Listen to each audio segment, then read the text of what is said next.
Listen, I am a kid in a candy store right now because I get a chance to sit down with another creator. Like, this guy is blowing my mind. Like, literally the stuff that we've been able to talk about and what I know we're gonna get into on this show. So if you're a content creator, let me tell you what you do. Not only do you watch this, I need you to take notes, go to the description, get the transcript, the whole nine. This one, like this show right here, is going to inspire you and encourage you to get up and get to work. So without any further ado, you know I'm DJ Strick. This is Strick City Live, and I have Des Wilson right here from 1987. Yes, sir.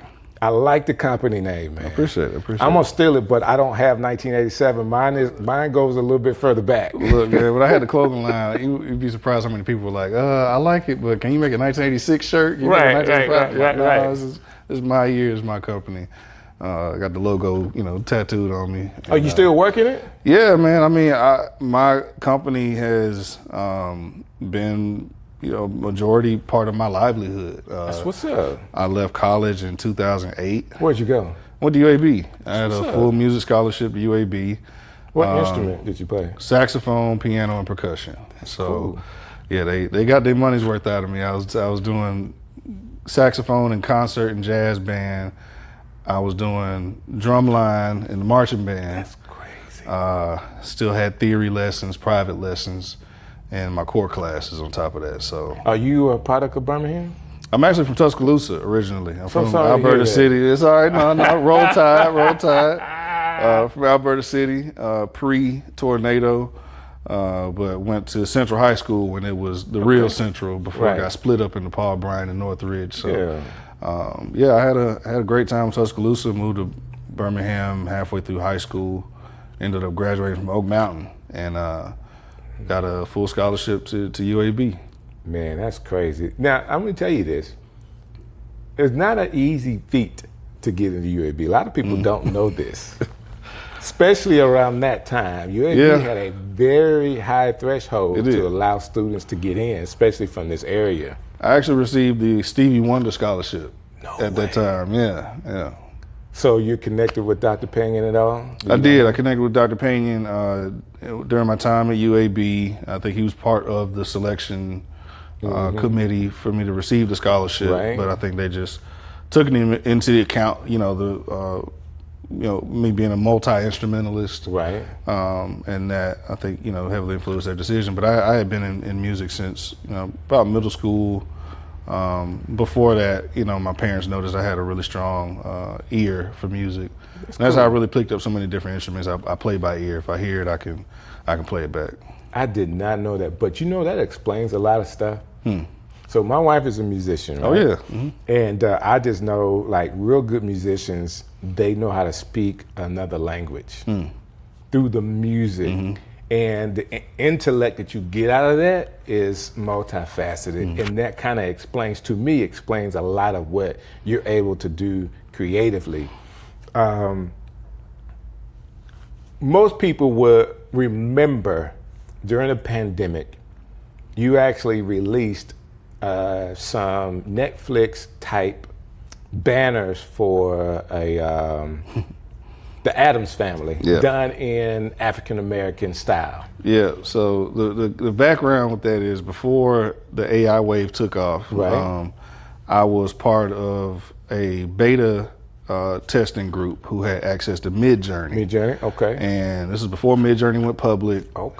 And I was getting my chops wet with prompting, and this was right around the time when the first season of Wednesday came out on Netflix, and I just loved that new modern interpretation of it. I was a huge fan of Addams Family, when it first came out back in the day, and I was, you liked the regenerated version. Yeah, because the first version came out in the classic. 60s. Yeah, the regenerated version. Yes. So I guess the second iteration is the one I saw. But I liked the modern interpretation of it, and I was testing the Midjourney platform and AI to see how well it would respond to black imagery. So a lot of people are familiar with Midjourney now, but explain to me like a beta part of Midjourney, like before they ever came out. Yeah, they were still testing and building, the machine learning model. And if you were just a tech kind of nerd, like me, then you were familiar that this new wave of AI was coming. Right. We already had language learning models, which were like ChatGPT. Right. Those were just starting to roll out, but the idea of generative AI, was still being explored and tested at the time. And so they were still building their libraries and Right. models with it. And so just from, being subscribed to different, newsletters, blogs, and my timeline kind of being catered towards, tech-driven stuff and creative, visuals. I kind of stumbled on Midjourney and spent months learning prompting and testing it out. I mean, I thought it was awesome. And I mean, in the first I evolved with Midjourney, so I tested the very first iteration of it. And those images were rough. I mean, faces, people, they weren't fully formed yet. And, it was really abstract. And so I really watched it evolve over time to the point to where it is now, to where you can get, it's hard to determine fake from, an AI image from a real image now. Some good stuff now. And so I'm thankful I was part of that, evolution of seeing the platform grow. But the Addams Family was just kind of an experiment. I was like, let me see how the machine responds to a pre-existing image that I know is in its library, and make it black. And the results, I mean, it went viral. It did go viral. What was it, all the way to Russia? Yeah, Russia, Brazil. There's a huge Brazilian horror community that just loved it. And so once I saw the traction happen online, I put the designs on some T-shirts, and I didn't know that. Yeah. So how did that change what you were doing? At the time, I was in between main gigs, and so it was perfect timing. I had left my gig at Reckon. I helped build the Reckon news platform under Alabama Media Group, and left there and was just kind of in limbo and had the time, to just dive into learning this platform and experimenting with it. And luckily, it just all aligned at that point. So I was able to make enough money selling those images and the products that I made with the posters and T-shirts, because of the virality of it. It sustained me through that that unemployment period. So what was I guess you created it, it went viral, and then you put it on T-shirts. That's how you monetized it. Yep. And people, like, at the end of the day, y'all need to know this, that when you're being a content creator, finding ways to monetize what you're doing with your creativity is one of the first steps to going from a full-time content creator and not just a hobbyist. I'll be honest, I'm still a hobbyist. Oh man, no. You're in the transition now. I'm in the transition. You're transitioning now, and it's also difficult as a creative too. And that's why you hadn't seen me do that since then, right? Right. I didn't want to be known as the AI guy, I get it. And when I released it, because the generative AI platforms hadn't been made public yet, no one really knew how I made the images. Did you draw them? Right. Is this really coming out with Netflix? I didn't have a clue. What I didn't know he did that. That's cool. Yeah. It wasn't till I didn't think it was Midjourney. It wasn't until later on that I figured out that I mean, this may be 2 years later. Oh man, that was AI. But when it came out, I was just blown away. Yeah. I thought it was cool. I thought seeing the images there, I'm like, man, did he get a Netflix deal? Yeah. Like, are they coming out with a Black Addams Family like that? Who, like, a TV producer would have to have seen that and say, that's a great idea. I had what production company was that? The production company that did Stranger Things. After I did the Addams Family release, I did a few other kind of experiments, like Dennis the Menace. And I seen that too. A few other ones, and I eventually ended up in this space of really exploring like the intersection of African culture and Japanese culture through samurai and Yasuke, the Yasuke story of the African samurai that was adopted to the Japanese culture and became samurai. And so really started getting deep into that imagery, and the production company that did Stranger Things actually reached out and was like, hey, what are you doing with this African samurai stuff? Because we're working on a Yasuke movie. And they were just trying to figure out, what I had going on. Pulled me in and actually, had a few discussions with them. But yeah, it just shows the power of imagery and creativity and just trying stuff and put it out there. And timing too. Yeah. So let me ask you this question. When we met, this was, I don't know, man, it's probably 16, 17 years ago, like in person, where I remember actually meeting you. You had a camera in your hand, but you were just taking photos at that time. So you go from music to just taking photos and being known in the city as someone that could, I think at this point you were covering an event, but you were also working for the city, and it was pretty much the same thing, right? Yeah, my transition into visual arts actually happened during the time that I was playing with YVPG at Martini's. Okay. So YVPG, shout out Young Vocals, Groove, Precision, Ryan Keys, Camellia, and we were killing it. We had between 500 and 800 people there every weekend. Wow. And I already was deep into graphic design and was handling all the flyers that we were doing, to promote the events. That was some nice stuff too. I appreciate it. I mean, sometimes you don't know who's doing it, but I was like, man, they put out some good stuff. Yeah, graphic flyers and party flyers were my bread and butter for years before I picked up a camera.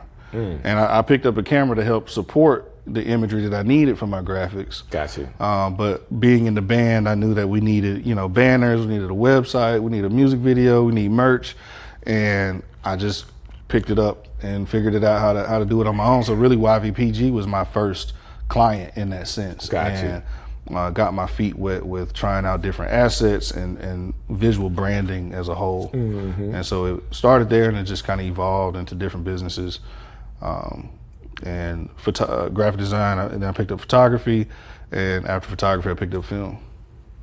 Right now you're really blowing my mind because you're a person that don't have limits. Like how you think that, hey, I can do this, I can do that. Creatively, how did you get to that space the way you say, I know you said in this case they needed it, but what would be they needed to what I'll do it? Like how did you get to the point where you say, well, I can do that? Just pure interest, and So are you a player? Like, do you go in and play with certain things? Or are you a YouTube University person? Oh yeah, YouTube. YouTube. I spent 10,000 hours, learning Photoshop and learning Premiere Pro. Oh my God. Same way I did to learn Logic when I was heavy into music production, and Fruity Loops before that. Right. So it was remaining creative, allowing myself to remain in that creative space, to not box myself in, and being open to learning something new. How are you still in Birmingham? I've traveled a lot. I didn't say why. Yeah, I'm like, how? Because we have so many creators here, but a lot of people don't know that people are creating out of Birmingham all over the world for major things. So we're going to get into what you're doing recently, like right now, but how are you still here? Really, what brought me back to Birmingham, I spent a lot of time in Atlanta, and I've traveled, around the world, filming and working with different folks, celebrities, athletes. Went to Africa the first time with David West. Okay. Played with Golden State, and currently working on a documentary with him now about his AAU basketball program in North Carolina. Cool. So spent a lot of time in the music industry in Atlanta, and actually had an opportunity to work at Jesse Lewis's advertising agency. And that's right. Ricky White, shout out to Ricky White, set me up with my first opportunity to work there. Advertising and the agency world was something I had been interested in, but didn't have I didn't have a way in at that point. And so when that jumped up, I hopped on it and came back to Birmingham. And so why not, right? Yeah. I was like, I dropped out of UAB my junior year, and just went full force independent in the creative arts. And after kind of going through that journey, missed some parts of the structure, Got you. After freelancing and, not picking up as much business acumen as I should have been over that time, because I was just so heavily involved with the creative process. And, the money will come. Right. It doesn't. If you're not intentional about it, it's not going to be. You got to send out the invoices. You do. And then you got to collect them sometimes. You might have to call them. Like I sent you the invoice. Yes, and we're not taught both at the same time. And I don't fault myself. I dove into my creative crafts and fine-tuned those up, and knew I wanted some more business acumen. Gotcha. That I knew I needed to evolve and into my next chapter. And so my time at Jesse Lewis's agency, I rebranded them into Agency 54. Okay. And then I had my first opportunity to work at City Hall through Jonathan Austin. And so he was city council president at the time, and got me hired up there in the city council public information office. Okay. And rebranded the city council. The logo and brand that you see today is what I helped create, years ago. People will never know. Yeah. So help integrate update their video integration system, got them integrated into Facebook Live, and help make a lot of those meetings more accessible to the general public. I like that. So bounced around from being a freelance, performing artist to a freelance graphic designer to, a mix of graphic design, photography, and film. Then I went into advertising, from advertising into government communications, from government communications into journalism at Alabama Media Group. Okay. That's that rush you were telling me about. Wrecking. Okay. Roy Johnson, one of our best journalists here in town, actually recommended me for a position there. That's awesome, I spent about 3 years at the city council, and anybody who's worked at City Hall knows it kind of burn you out, especially as a creative. There's not a lot of flexibility. Government politics are kind of, boxed in. You got to be in that box. Yeah. And I'm thankful that I had the opportunity. I learned a lot from it too, because I wanted to learn how to apply my, just natural creative sense into the psychology of mainstream, business and commercialism. So, and that's a great place to do that. It is.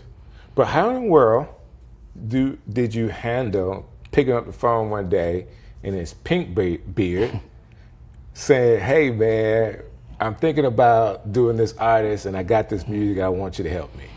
Like, how do we go from all of that to now, like you're working with one of the most creative minds in music right now? I say in music, I mean he's creative all the way around. Pink Beard. No, Pink Beard didn't call me. Sebastian called me. Right. And this was before the Pink Beard brand name had even come to fruition yet. Sebastian hit me up and said, "Listen, man, I got these songs I put together.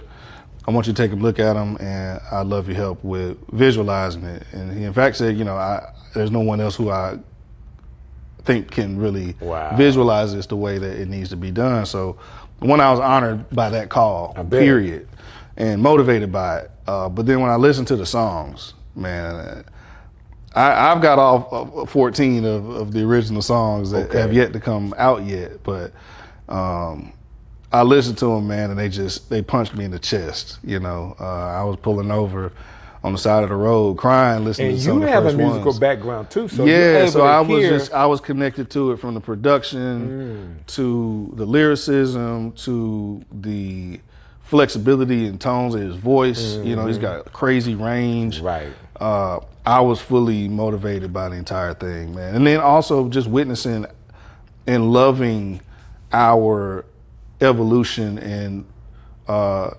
exploration into country music and other genres that we typically have felt, we're not for us. Right, you know, that door hadn't been open. Exactly. That door is open now. It's wide open. We kicked it open. I mean, definitely it was kicked open. Yeah. Like Shout out to Beyonce. You know? Right. They were behind the door talking about y'all can't get in. Yeah. Even though we built the door, you know, we know the that whole now. genre. Right. Exactly. So it was and that's a whole motivating. other conversation. I would really want to know more about that because, you know, from the, you know, when somebody's trying to keep you out, and now we have a floodgate.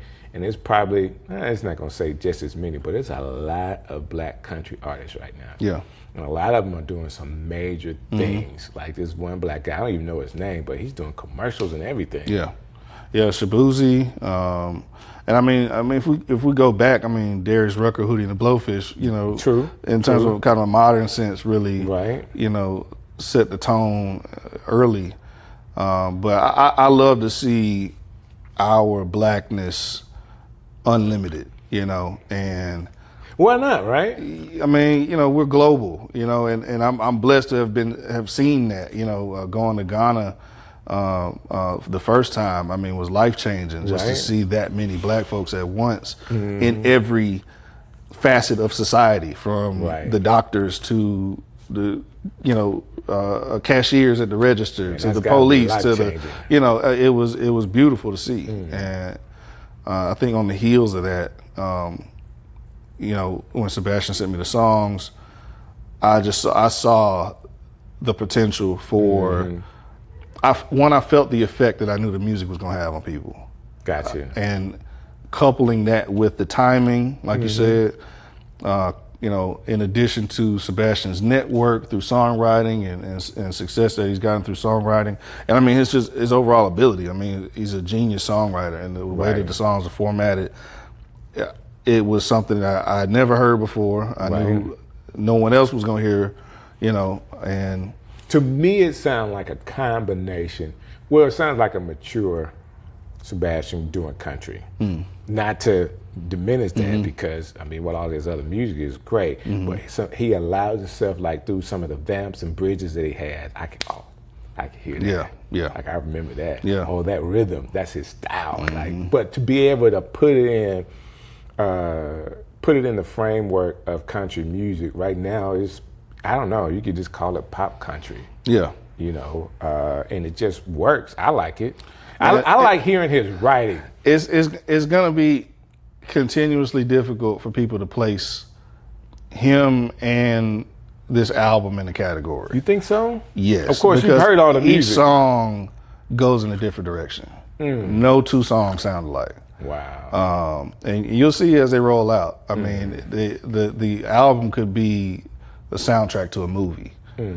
Because it has that much flexibility and versatility to it. Have y'all completed like a lot of the visuals already, or are y'all still working? No, we're still building. Yeah, we're building as we go. The timeline has been really interesting. I mean, we started shooting clips less than a year ago, and you know, within the first 3 months of us releasing clips, I think we generated about 20 million organic views. What are you filming on, like for those clips? I shot those on a red Komodo. With the DZO 20 to 55 cinema lens mostly, and 35? 20 to 55. 20 to 59. And then one of my favorite lenses is a Canon 70 to 200 L3. Okay. And so a lot of my more intimate stuff, I like shooting real dirty shots with stuff kind of, you know, in front of the frame, shooting through things. And I use that lens a lot for that. I get it.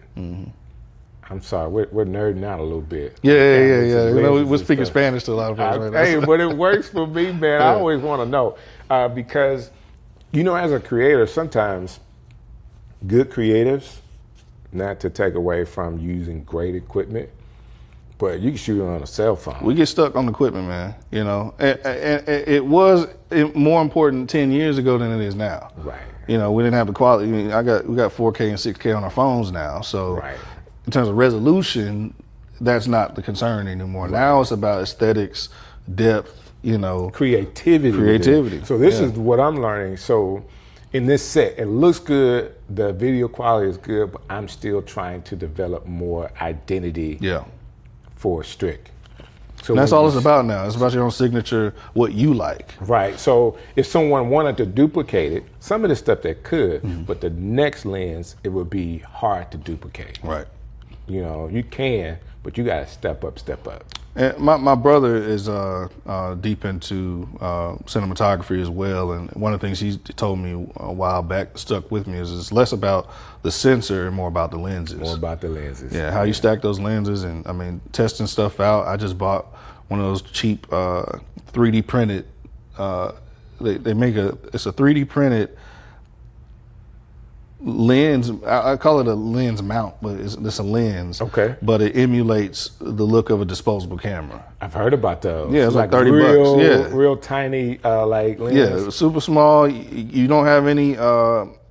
You don't have any control over your exposure, but you know you work your frame rate and your ISOs. You can get what you need, but you know it's not being limited to the rules of cinematography. But also understanding the rules of cinematography and like diving, knee deep into understanding what it takes to create a cinematic image. Got you. And I think that there needs to be a bolder line drawn between videographers and cinematographers, and there's no shade to either one. It is a difference. It is a big difference. Picking up a camera, turning it on, hitting record is not the same as it's not. Understanding color grading, shooting in log, frame rates, framing, symmetry. I'm a huge Tarantino fan. And you can tell stories with cinematography. Yes. Videography allows you to tell a story. Does that make sense? I could see. I would say cinematography is the aesthetic of telling a story. Got you. You can tell some people are better storytellers than others, right? Right. Or you can tell a story with no images. Right. You can. And it's all about how are you telling the story and how effective is the story being read and received. I get it. And I think thankful that Tyler Perry made the transition from screenplays, from stage plays into screenplays, but we, and obviously like the gatekeeping of Hollywood also is part of that too. The knowledge of cinematography, how to meet that pre-existing standard that had already been created, right. Had been gatekept from a lot of us for a long time. And so Tyler Perry broke the door down. We saw that, independently produced black films do really well. Right. People started throwing money behind it, but a lot of people still didn't take the time to really study cinematography in that sense. And I don't think a lot of people really understood that Tyler Perry made the transition from stage plays, which you can cut corners. You are throwing wigs on and doing quick stuff. You know what I mean? Right. You're not behind the camera nitpicking about, ISOs and zebra charts and everything. Right. And so I think it took off, that industry took off faster than we studied it. Yeah. And so with that, you saw the Tubi, trend where a lot of independent black filmmakers are making good money, and a lot of people like a lot of the Tubi movies. It's hard for me to watch a lot of them because I'm looking at it from a cinematographer's lens, and I'm like, that lighting could have been different, or this framing is not liking it or watching it. It's my wife having to listen to me say, "Baby, look at that! No, stop it right there. Look at this. Right? You should never do that." There's a continuity issue right there, So, but it's still no shade because I'm glad to see black folks telling stories, black folks making money. That's true. And so I'm there's no hate there, but from a purist perspective, somebody who, spent that time, YouTube University and still studying and trying to be better with my craft in that sense. It's something that I want more. If we're picking up a camera, I want all of us to be as invested in learning how to better our shot each time we pick it up. So I want to get back to this thing that you're doing as a creator with Pink Beard. For whatever reason, I saw the connection between the two of you guys different. So I have a lot of clients, and guess what? You'll never know that they're my clients because they're sharing it on their platform, and I built it, they paid me, they put it out. In this case, you were putting out and sharing a lot of what you guys were doing together, and it just comes across as it's more of a collaboration than he's a client of yours. Can you kind of explain your mindset behind sharing like every step of the way, even on your platforms with your audience? Yeah, for me at the time, I mean, music and artist development really was at the foundation of my creative career. Okay. But I got burnt out of it, burnt out of, not making the money that I wanted to make from it and not having the stability that I wanted to have from it. And so when I made the shift into corporate advertising, government communications, journalism, that was about almost an 8-9 year, period. Okay. That I didn't have that same amount of creative expression in. I wasn't shooting music videos like that, you know what I mean? And so a large piece of my creativity was lost during that period of time. I get it. I gained a lot of knowledge in terms of how to, market and create, commercial advertisements. Shot a lot of big name clients and stuff like that. But the freedom and flexibility of just shooting how I interpreted something needed to be visualized. Got you. You don't have the limitations when you're working with a client. Hey, this is what I want. I want it shot like this. This is my budget. This is my timeline. You're restricted. And so when Sebastian came with the music, I saw that opportunity. One, he presented it as a collaboration. He didn't say, hey man, I got X amount of dollars and I can spend this much on each video. He was like, listen man, I ain't got no money. I just got these songs. Right. And I truly believe that you're the only person who can take this to the next level for me. Wow. And it was that combination. I mean, Sebastian and I have known each other, 15 plus years, going all the way back to Amani Raha, I think. Got you. But we didn't grow up together. We didn't go to school together. We just knew each other through the work that we had produced in the city. And I was blessed to be director of photography of the first, major video he put together, which was Hey God. Okay. Unfortunately, the label that he was on at the time didn't release that. And so I had to always, anticipated like, okay, what's Sebastian gonna do next? Right. And so when songwriting took off for him, I don't think I expected him to come back around as an artist. And so, I was intrigued, I was interested. And so once I listened to the songs, we approached it from a collaborative standpoint. I saw it as an ability for me to get back into what I really enjoyed doing, which was a combination of music and visual arts. And I get it. So is it like your part that you bringing in for the creativity of the artist, or like developing art? Is it kind of like A&R as well? So you're the creative person and doing A&R all together? Yeah, like, I mean, he'll have ideas that we'll, kind of collaborate on. If he doesn't have any ideas, he'll just completely take my direction. And that's input that's been from styling to locations to, how he performs a certain type of song. And over time, I mean, my role has evolved, to now like being his creative director, and I'm hired under the record label now to continue doing what, I've been doing. Yeah. So, he took me with him. I mean, that's the way to do it, right? He was not going to sign the deal if I wasn't part of the deal. And that loyalty and trust is what really, man, you can't beat that, brought us to this point here, man. So who came up with the idea that he'll run for mayor? Who's that was him. Listen, that was definitely all this talking hadn't did anything for us. I create and you know what stands out for the commercials that he's doing with that? I don't know how he did the voiceovers or how that worked out. The way he sounds to me stands out more than anything else. The way he pronounced the words. We're gonna have a battle royale. Like, I'm a talker and DJ and all that other kind of stuff. So I'm listening to not just what he said it, but how he said it.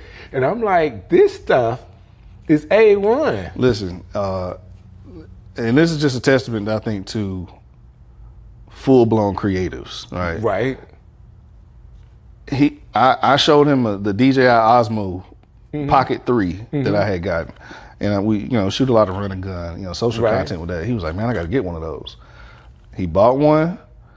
He figured out how to use it, and he took off with it. And all of that social content you see is him. He's been shooting it. He's been editing it. He's been coming up with the scripts on the fly.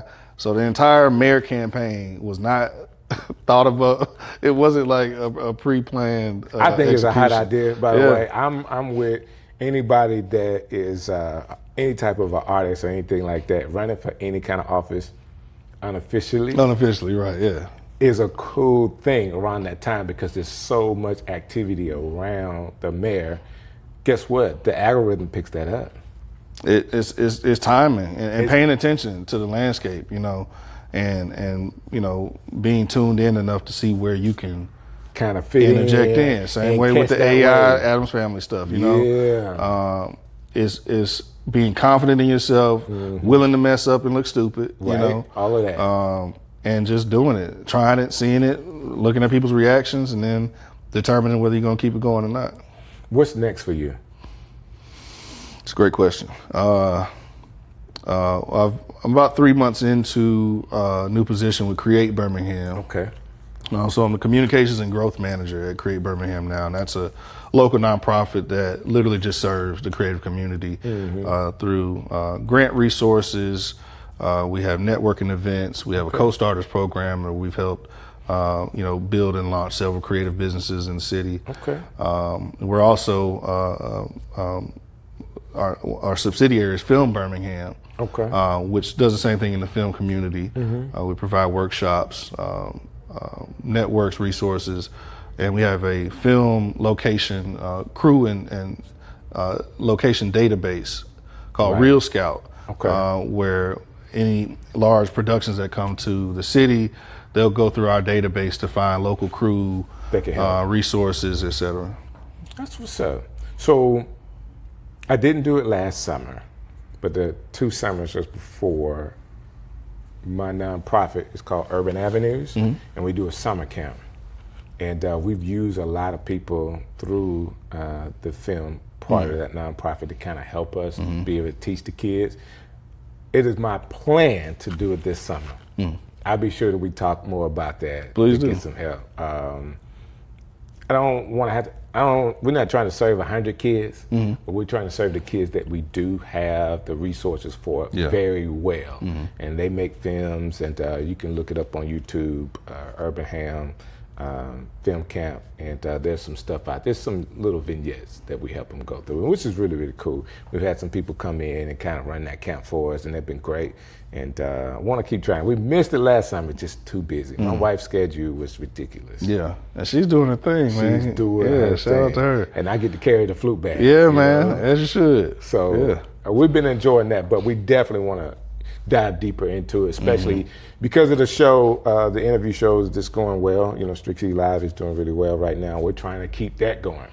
That being said, if there was a young creative, maybe you 20 years ago, what would you tell yourself as you know what you experienced and what people could be experiencing in the creative space? What would you say to kind of encourage somebody that is looking to be creative now? To learn the business as much as you learn your craft. Learn invoicing and bookkeeping as much as you're learning how to edit on Premiere Pro and export an MP4 file at H.264. You know what I mean? Right. They go hand in hand. They do. Also to be willing to ask for help. Okay. And open for collaboration. I think our community a lot of times struggles with, survival mode. And in survival mode, you hoard information, you hoard resource, and it's just not sustainable. Creatively, it's not beneficial personally. You got to be willing to share and be flexible and compromise and collaborate. And I'm thankful that I can name off a dozen different creatives that I've helped either jumpstart their creative career or giving them a piece of equipment that they still use to this day, that, you know, investment into the community has also, you know, reciprocated and come back. So, that's awesome. You know, sow those seeds, you know what I mean? And don't be afraid to, you know, take a risk and gamble. You know, the least that's gonna happen is you're gonna learn from it. You can always learn, right? You're gonna learn something from it. So this is my last question for sure.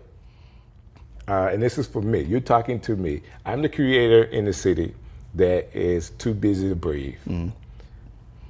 You are working with your nonprofit, and collaboration is key, like bringing content creators together. What would you say to me in regards to some of the like conversations and coffee things you guys are doing? What would you say to me to entice me to kind of be a part of that? I think, you know, we're at a very interesting time period for creatives, right? We're all in high demand, right, while still struggling to not only determine but to ensure our value. That's true. You know, every corporate entity needs some level of creative services. Right. From website design to photography to video storytelling to training videos, social media graphics. Everyone needs a creative right now. Right. But a lot of people don't want to pay what, you know, creatives need. Right. They don't consider the amount of investment that we've taken into our equipment.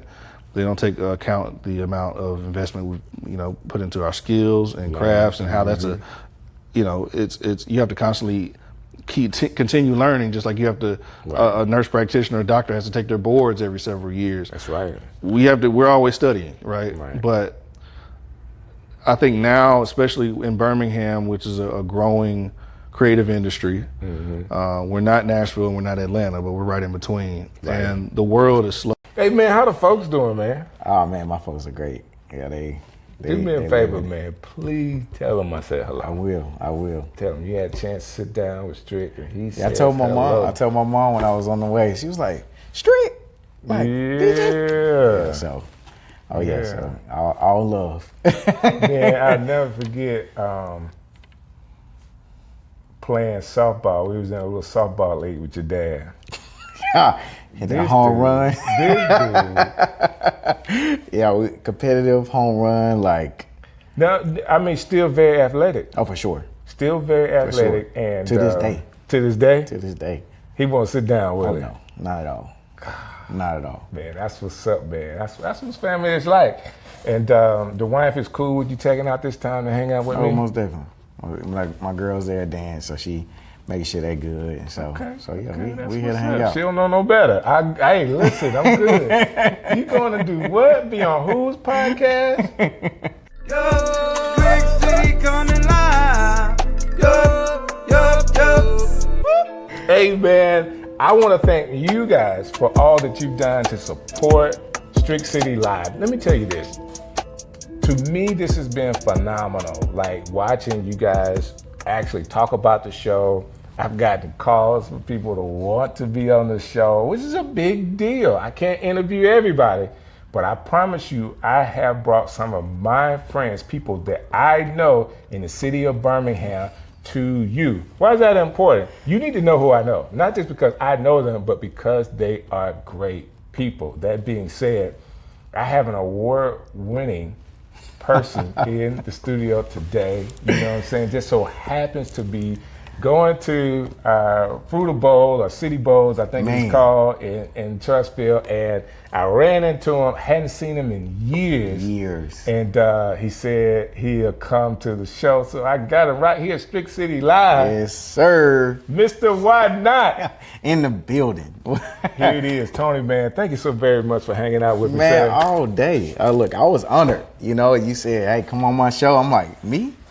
You want me? Man. So I'm here. Like, listen. Let's just start with the award-winning stuff, because everybody may not know that you are a Stellar Award winner. Stellar Award winner. Yep. Did I say that right? Yeah. Just making sure it's all covered out right today. No. I won 2 Stellars. So it was, my first one was in 2023. I directed directed and was like the DP. More so the DP on that project for Mr. McClure. That was 2023. And then recently I directed creative concept, the Amen video. For Pastor Mike Jr. On the bus and all that? Yeah, we were on the bus. So it's crazy thing is like I got that inspiration. I love to travel. So I was in Colombia, in Colombia. And we were riding up to the mountains, like, well, not really necessarily the mountains, but it was like an area where like they have like a whole bunch of graffiti and all that kind of stuff. So we did like the public transportation system. And so we got on the bus there, and the guy, it's like, this is how they like make money. He got his radio, his boom box, and literally got on the bus with it and started rapping. Got you. And so we're on the bus, this guy rapping, and he's like doing in Spanish. Don't have a clue what he's saying. You know, but like the beat, the aesthetic, the vibe was cool. The experience, the vibe was there. And so I was like, man, this would be a dope video. So I literally put it in my notes. I have like a whole like notes of like just ideas. Notes. Yeah, notes in my phone. Like I was just like, making sure it was iNotes that you're an iPhone user. Yeah, I am an iPhone user. I was just that was gonna let me know how long the interview's going. Right.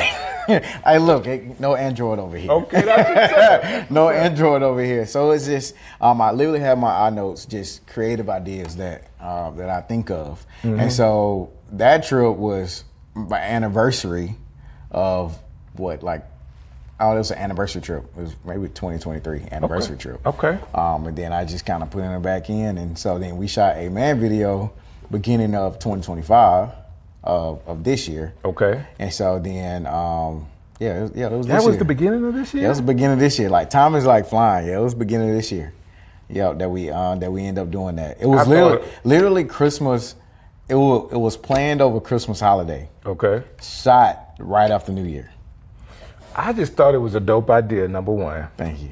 And I tell people this all the time. It's kind of like my wife. When you're working with an artist that is creative as well and are able to take direction, but not only take it, but kind of like really embody it and go with it. Yeah. You know, that just makes the difference. Like, when they can downright sell it. For sure. It's easy to come up with ideas when you know somebody that can sell it. Right. And they can get it out there, and he's doing it, man. That was a great video. Thank you. Yeah, like, PMJ is a creative genius, and just, he also like allows his team to be able to just grow, you know, in their areas, you know. So like he give us room to like be able to like give our ideas and push our ideas out there. And then but he also loves when we leave room for him to be able to give like feedback and to be able to like grow and everything like that. Cause we just recently did the Bless video. That was like literally Bless, like Bless was like right out the Stellars. Then the night of the Stellars, he's like, hey, I want to do a music video. Okay, when? This week. Drop it Thursday. So now it's like Labor Day. I'm like, because everybody saw the song, now you need a video for it. Well, no, the song and the video dropped basically at the same time. Same day. At the time as basically the same day. Because the Stellars were coming out where everybody can actually see it, right? Right, so Stellars, Bless hadn't dropped yet. I got you. Bless was written right after Stellars, basically. So actually Stellar Wars like that day. Okay. So when it premiered on air was like August 30th, right? So like the week before that, Bless was recorded. So the song was recorded. August 30th, that night, hey, I want to shoot a music video. All right, when? This week. Drop it Thursday, because Bless officially comes out that Friday. Right. So now here we are, Labor Day, trying to film, scramble around, like, all right, who we calling, where can we go? And like just through connections, I really think like just the power of resources and connections is literally a part of being a great business owner. That's good. Being a great creative. And so it's like your network, you know, is really big. Like you only grow based on the people you're surrounded by. That's right. You know what I mean? So basically calling people like on our team in the network, like, hey, try this place. So we finally got it approved Tuesday. We got to shoot Wednesday. So like we using all of these things. Right. You know, I'm using like, so I gave him came with the concept, like, it's like, hey, what you think, left voice note, what you think of this? This was Monday. And so he was like, all right, let's run with it. So now I think of these ideas, but it's like, I feel that sometimes figuring out how I'm gonna do it before the execution part. You know what I'm saying? Before even giving an idea. But it was like, all right, we can do this. Like, you know, because I'm like, this ain't, it ain't too crazy what we can't do, you know? And so, but it's hard work trying to navigate and call, produce, and figure out, like, what we're going to do this, the logistics. It really takes a legit team to be able to figure all of these things out. You know, it's like me growing up, starting out as an entrepreneur, as a creative, I'm starting out doing, like, one-man show. But when you get into these bigger productions and these bigger like aspects of navigating here, navigating there, it takes a team. Everybody has their role to be able to play, especially at crunch time. Especially because you need them. You don't need to be thinking about that. So they right, team, you know, it's their job. Yeah, so it's like it was definitely a great team to be able to like be a part of that project. The creative part is what I want to know. Yeah. All right. So the whole was it G University or B University? It was God State University. God State University. That was for the Stellars, but y'all used that God State University for the video shoot as well. Correct. So it was like God State is basically was to push out the new album, new EP, things like that. So it's similar to like, you know how Super Bowl, like with Super Bowl Sunday, those performers that perform for halftime, they don't get paid for that. Right. They push their agenda. Right. Rihanna. Right. She put on lipstick and started like from old Fenty Beauty. Right. You know what I mean? I think Kendrick Lamar, he just did his, and guess what? His tour was being released. So it's like, you know, being able to navigate and utilize these platforms to utilize on like, okay, how can I push out, you know, this exposure is a big deal. Exposure can be a big deal if done correctly. If done the right way. You know what I mean? If done the right way, when the right platform, because every platform is not your platform. That's true. You know, so you gotta use discernment on like, okay, which platform should I use? Which one is best for me? You know, because you don't just say yes to every single opportunity. Tell me, like, from a creative standpoint, because now I want to go back. How did you learn all this stuff?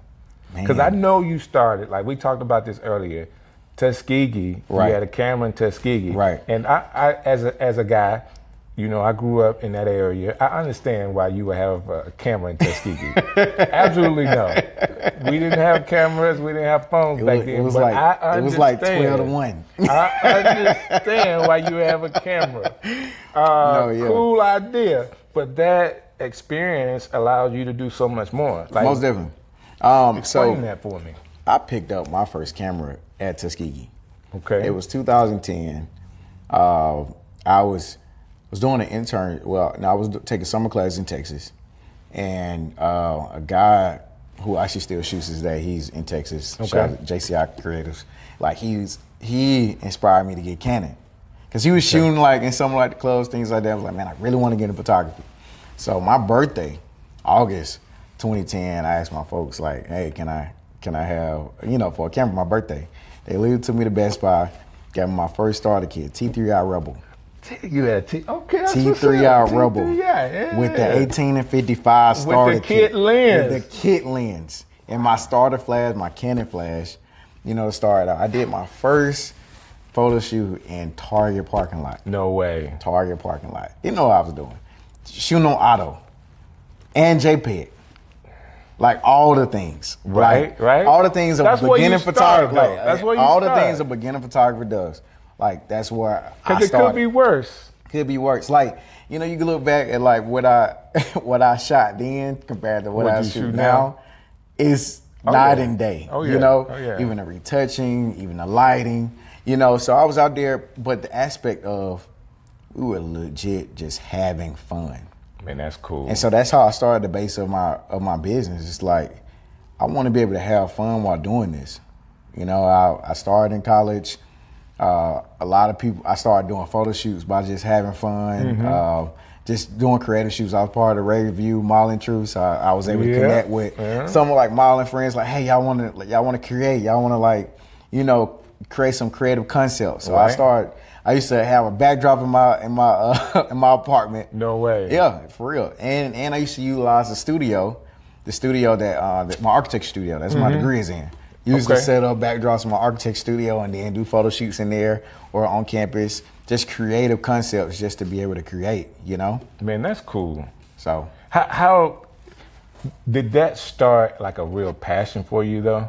Like doing all of that? Like how did you really get passionate about that? Art is my passion. You know, when my first hustle was actually drawing people, like in cartoons. Okay. So I used to like draw cartoons and draw people, and I used to sell them as like portraits. Okay. Right, and then that was like my first hustle, just get paid. And then photography came about.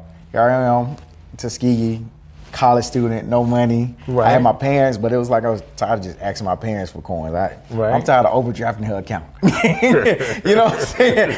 Counts overdrafting, you know? Right. So it's like, so when I picked up a camera, had SGA, Student Government Association. It was like a huge thing when it came down to campaigning. Okay. So it was like a lot of people like, man, I need some photos. So I start, Miss Tuskegee, need some photos. Graduation time hit, I need some photos. So like here I am, college student, I'm making like bread. I think bread. Like, right. In college, I'm making my $2,500, $3,000 per semester off graduation sessions. You know what I mean? And like doing this, and so back then I'm like, I got my gas money, I got my, going out money, all that type of stuff. Cause I wasn't paying bills, right?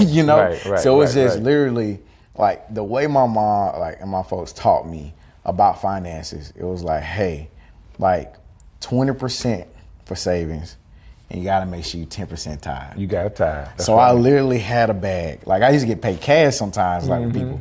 So I had like a bag. So like now I'm in my on-campus apartment with bags and walls of money and plastic Ziploc bags, one labeled tithe, the other one savings. Oh man, they got you doing the envelope system. Like too. I had the envelope system, bro. So like literally like that was my base. I still live on that base to this day, That's and sometimes like I think as entrepreneurs we go through those seasons of like, you making this money, that money, right? And then like now you kind of sometimes you get carried away, like let me just spend. Yeah. And then but now guys sometimes take you in a season where like, let's get back to the basics. Remember the place that you started out at, and go back there so you won't forget where you came from. And it gives you an idea. I say it like this: God, remind me of how you humbled me. Like the beginnings of me getting to a place where I was really mature and doing things the right way. Those things are important. Yeah. And I also think that in what you're doing now, showing how creative you could be and not being stuck with just doing photography now. We hadn't talked about all of photography because you prolific wedding photographer. Thank you. Like you talk about shooting pictures in Tuskegee. Like I remember the first time that you had one of your wedding photos in a wedding magazine. I think it's Bride magazine or something. Black Bride magazine. It's like my man's doing it. And when I tell you, like, big shout out to Black Bride magazine. I work with them to this day. Okay. And so Mary, when I was working in an architecture firm. I remember my first conversation with Mary. She's the owner of Black Bride. Okay. And in my first conversation, it was like 2014, and like we got on the phone like my whole lunch break. I was working in an architecture firm at the time. On lunch break, and she was just saying like, I see so much in you. Wow. It's like you just truly have a gift, and I see a light in you. And she was just like pouring all this stuff into me. She still to this day pours into me, and like, that's awesome.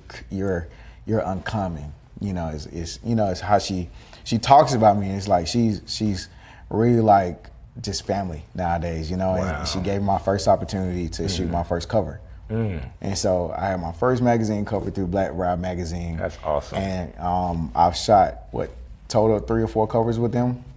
And so she's just always pouring into it. We're in the process of planning like a gala now. Okay. And so like that's a big thing that's gonna be in Atlanta coming up beginning of next year. So just doing those things and like being on the committee for voting and all that. And so just these different experiences of life just propelling me of what God wants me to be. So all of this I'm asking you, I don't have a clue about. I got bits, and where everybody's doing that thing, but I got bits and pieces. A lot of stuff I don't even share on social media. I think like there's opportunity God presents to where like, no, like it's time now. Like vocalize it. You know, I don't think everything is for social media. And I understand, man, but you cannot hide the fact that you got 2 Stellars. I mean, that's all out there. Like, that's all out there. Yeah. No, that's been a true blessing for sure. Has it been a calling card for you? Like, have the phone calls been coming in, people wanting to know what opportunities they may have with working with you? When we announced it was like DMs flooded, like, oh, like you dope. Like, let me, how can I work with you? How can I do this?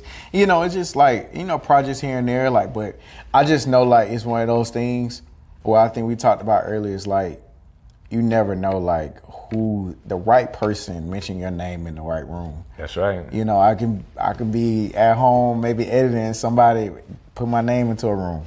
You just never know. You know, so it's just level like. The level of exposure, giving the levels of opportunity, you know, and so whatever comes from it, you know, I feel like whatever door is open for me, God has for me. That's awesome, man. And that's a great place to be, because I do believe sometimes people allow the next thing to control them. Yeah. And they're going after. This is what I told my wife a long time ago. In her career, it's like, we don't want the career to drive us. Yeah. We want to drive the career. Right. Which means you have to be in control. Like, every opportunity is not your opportunity. Yeah. Every gig is not your gig. It is the right gig at the right time. Right. Because sometimes people get into it and they just flood their schedule up with stuff to do. Right. Well, I'm shooting here, I'm shooting there. You know, when you do that, a lot of times people charge less. Mm-hmm. And you don't get an opportunity to, number one, charge more, right, or to enjoy the process, right, because you're working all the time. Yeah. I do believe in that mindset of, it's just me, man. I'm gonna charge more. I'm gonna charge more, have less clients, less and work, and do more quality work, right, more quality things to help whatever client that I'm with. For sure. Because I'm not a photographer, I'm not a videographer, I'm your coach. Yeah. That's the way I do my business, where I can coach people through the process. And, you know, it is what it is. I honestly feel that, though, because I remember I went full-time 2017. Mm-hmm. I was working at the architecture firm. Crazy thing is, I was actually laid off from my job. Wow. And because they saw that I wasn't necessarily passionate about it, but at the same time, like my wife and I, we had just got engaged at the time. Okay. Planning the wedding. 20, like, you know, had just proposed. And I remember, like, we were riding the car. I was like, God, like, the door is gonna have to open up so, like, wide, so big. It's gonna have to get, you know, for me to say I'm gonna leave, because I was so scared. I was scared to jump. Right. Absolutely afraid to jump. I get it. And sometimes we're afraid of the solution. So you had to be. We're afraid of the opportunity and the solution. So God had to kick me. He had to kick the door down. So I remember one time I was like in that meeting. It was close to the end of the day. I had a photo shoot to go to anyway. I was trying to leave my job early anyway to go to a photo shoot that was scheduled. And so they called me into the office, and it's like, yo, we're gonna have to let you go. And I remember everybody in the office like boohooing, crying. Because they was like, they didn't want to see me leave. They enjoyed who I was. Right. But they also saw like that architecture wasn't necessarily my passion. Mm-hmm. You know, and I told them, thank you. And I was able to like let it, I was looking to leave. Oh my God. But I just did not know how. And so they were so relieved that I said that, because they didn't want to feel like I was letting, you know, they were letting me down too. Right. And they knew I had just got engaged, just like, you know, so now I am with a fiance, no job, you know, like corporate job. I still, you know, I had photography. And I was, that whole time I was like trying to find other opportunities. I remember I got an opportunity to work for Apple. Like I was working at the Apple store. Right. I didn't make it through the training period, because I was like, hey, because I was looking at my schedule. Right. You knew what was coming up. God had me booked and busy for the fall, right? So it was like, this is coming up. And I was like, yeah, I'm not going to be able to do this. Wow. And so in that moment, it was like, no, God was like, I got you. Like, lean on me. All these opportunities. And I remember my wife, like, when I told her that day, I was laid off, she said, I'm with you 1,000%. Oh my goodness. And so to be able to have someone I'm about to call my wife at the time say, yo, I'm here with you 1,000%. I'm like, oh, it's time to ride. I'm ready to go. Oh, like, let's go, let's get it. You know, and so it was, and then the crazy part is they hired me to be their architecture photographer. No way. Yes, the very first, the project that I designed, like for the most part, they series I designed, that was the first project I had with them. So I got to photograph the project I had worked on as far as like intricate design of bricks, a brick layout in Tuscaloosa. And so just to see like them having the opportunity, shooting their headshots. I didn't burn bridges. They just used me on another opportunity as a contract. So I got to ask you this question because you've already kind of said it in so many different ways, but somebody may be in a situation, like we're creators and we can talk creation all the time. Right. But we're also creators that believe in God. For sure. Creators of faith. And it's such a different thing to rely on your faith inside your content creation and inside of your business. And say, okay, God, this is your business. I am your guy. Right. So if somebody's out there really, really struggling with that, what would you tell them? If they're struggling. If they're struggling with trying to figure out exactly what you said. You know, I don't know when it's time to leave. Right. I mean, I think, I feel like you're gonna feel it in your spirit. Like, the truth is in His Word. It's in His Word, yeah. Right. So when you spend time with God, and when you're sitting there and like you're meditating, like you will hear His voice, and it's not gonna be loud. Right. It's gonna be maybe through His people, through His Word, through these inkling like opportunities that may come up. Because I mean, like for example, like that was my prayer. I wanted to go full time. Right. Did I see you getting laid off? that route? That route? No. Oh my God. Sometimes like God's route is the craziest route. It's the craziest, absolutely insane route. But if you go there, like, you know, and sometimes we typically hear God in the still places. Right. In the still times, right? And like our plan is way less than His plan. His plans are way higher than ours. You know, and so being able to just sit there and say, okay, no, that was a part of my route. That route got me here. Then that route took me here. And oftentimes when we try to do it ourselves, it delays where He wants us to go. At any point, did you see yourself doing what you're doing now? I never thought photography would be my career. I was in high school, architect, construction engineering program. I had a goal to be an architect. My first goal was to actually be a vet. You know, and so to be in high school doing all this, getting scholarships for architecture and doing that, like I never thought photography would be my career. And then you say photography, but you got awards in videography, cinematography. Like, you know, I was a photographer first. Right. Then I wanted to get in cinematography. And then I just started studying and learning, like, okay, different ways of lighting. YouTube University. We've all been there. I got my degree, you know what I'm saying? You know, put in my hours. Exactly. Put in your hours. And it's just like practicing, doing collaborative opportunities to be able to, like, okay, I want to learn something different. Like, versus try it on a client, let me try it on someone that also need photos or need video or want to create, you know? So just collaborative opportunities to be able to just grow. Man, I hope somebody listening to this really hear what you're saying and inspired, that they are inspired by who you are and what you're doing. Let me say it this way. I know you as a kid. For sure. Since you was a kid. You like my great uncle. Yeah, I know, right? But the man that God has allowed you to grow into is like blowing my mind. Yeah. Like, I think it's really cool that you're getting a chance to do some of the things that you're doing, but more importantly, I believe that when you're in certain places doing certain things, it's only because God trusts you to be there. For sure. Most definitely. Like, we don't always get it right, but it's huge for God to trust us to be in the room in the first place. Yeah. So He's trusting you, but dude, based off the last video you did, the sky's still the limit. Like like the Mr. McClure video was hot.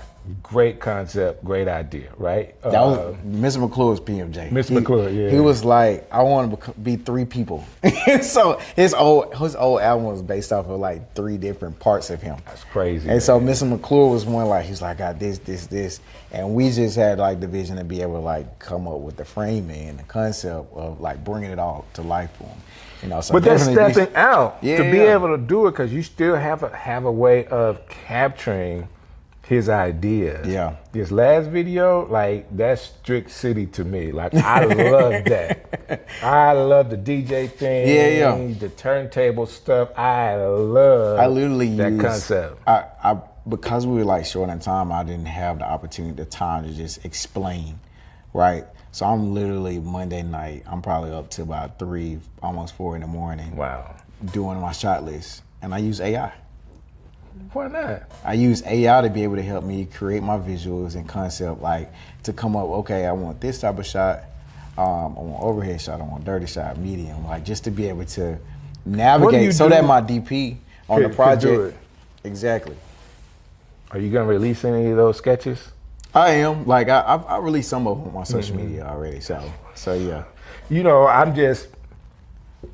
love talking to content creators.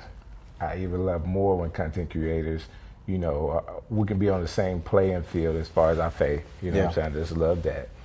But more importantly, people that are very thoughtful and allow the creativity to flow through them. Yeah.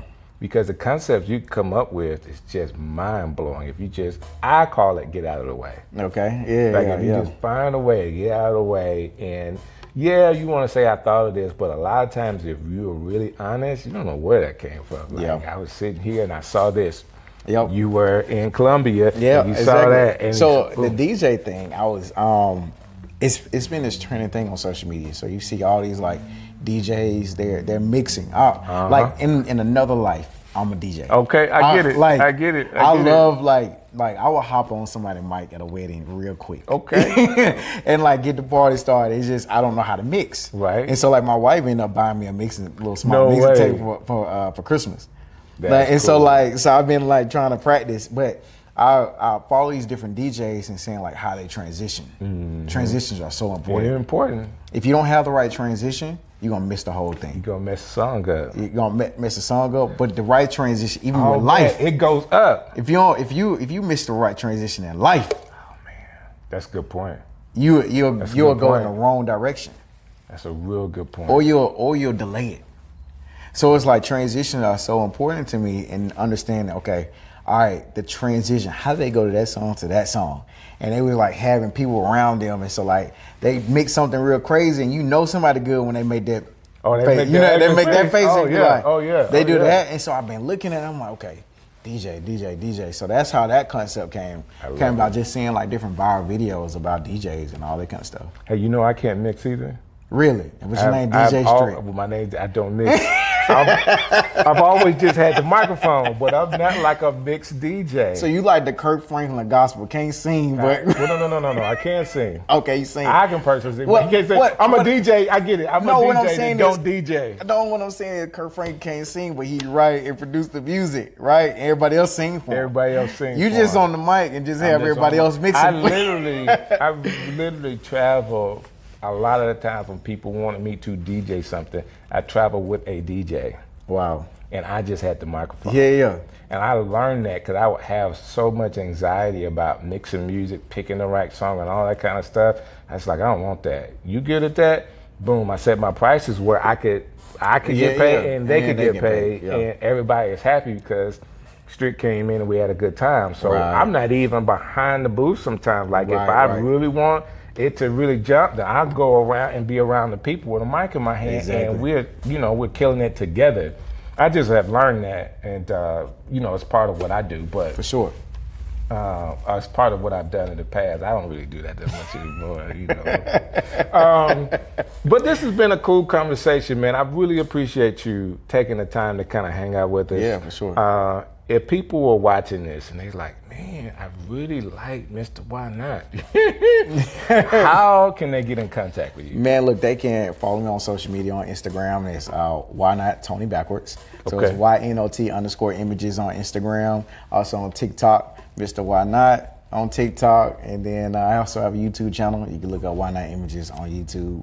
I gotta subscribe to you. You got to. Subscribe. I'm gonna be dropping more behind the scenes content, more life content, all the things, and hopefully I'll be able to do a class one day. Hey, man, if you do a class, I'm coming. Okay, I'm coming. I really don't. I'm not a photographer. Right.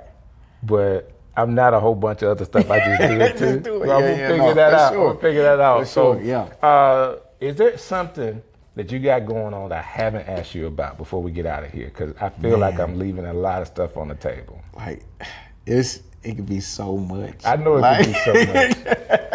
It could be so much. I mean, can you tell us about the project you haven't done yet that you're planning?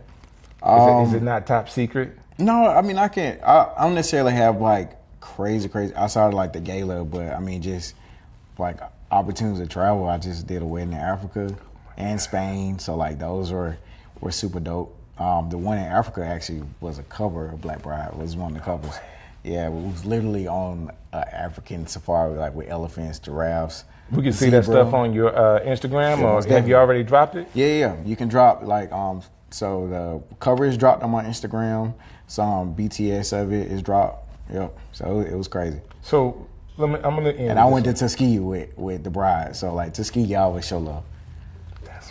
Man, it's something else to have a good network, right? For sure. And to be known, and everybody wants the best person to do it. Somebody I know that's doing it really, really big, you're gonna get a phone call. That being said, man, I just lost my last question. But it's gonna come back to me, and it may be the next time you come through. I appreciate you spending the time with me, man, because I really want to support. This was the question. You're doing all that traveling around the world, and you're right here in Birmingham. Right here in Birmingham, in my city. How do you feel about that? You never wanted to move? I mean, I moved shortly. I was in Chattanooga. I moved during the pandemic. But I went there to actually be a filmmaker and creative director for a church locally in Chat during the pandemic. I told you, it's a lot to unpack. Like between 2017 to now, it's like I can literally like write a book on like how God has navigated me in these different periods of my life. And it's like now it's to a point where I'm like, God, I'm in a still place right now. Not necessarily knowing like what next project, where you want me to be. I'm over here, I'm over there. Like it's just, I'm in the still place. And so it's just, that's awesome. Literally just, okay, God. Like sometimes the still places, we can be very impatient. We can be. I'm very impatient right now because I have so many goals. Like, you know, outside of photography, I still use my architecture stuff with flipping homes, you know. So I had an opportunity recently to flip a home with my parents. So we did that. So I used like my architecture skills with design to be able to work with that. Awesome, so man. it's just so much that. So let me tell you my wisdom is that everything you want is going to come to you. Yeah. And you've already said it, man. Being patient and waiting on God is really, really important because His timing is better than yours. For sure. And we may not even understand it at that point. May not even understand it until it hits at the right time, because you can have all the money in the world right now, and guess what? You can spend it. Yeah. But when it's the right time, guess what? You know exactly what to do, when to do it, and how to keep the money and not spend it all. Yeah. And those things are going to be important to you. But more importantly, enjoy the ride. Most definitely. Enjoy it, because there's going to be some highs and lows. If you can figure out, okay, God, when I'm doing this big project, I don't want it to be tedious for me. I want to enjoy this. Right. And not that you don't work hard, no, but sure. you can enjoy hard work. Yeah. And I think it's just also like just being planted to where we are at that time. And I think like the places that we've endured, the places we've been in, is how we develop. That's right. And the crazy thing is, if we look at life, our life is often like butterflies. Okay. Butterflies often get their colors by the environment they grew up in. I didn't know that. By the environment that they were developed in, it's oftentimes the colors they give, and those colors that they have on there often equals their survival tactic. Oh, that's cool. And so being able to, man, like, you've been over at the Rock, ain't you? That's some PMJ stuff right there. So it's just like, so being like, so allow the colors that you have to be your survival. Like utilizing to the best of your ability to your benefit. That's good stuff, man. Listen, I can't say anything any better than that. I know one thing, though. I do need you to do me a favor. Share this with somebody to inspire them. Somebody that's a creative in the city that really needs an extra push. Let them see this conversation, and I know it will help them as well. So thank you again for your support. This has been another Strick City Live. God bless you. Yo, Strick City coming live. Yo, yo, yo.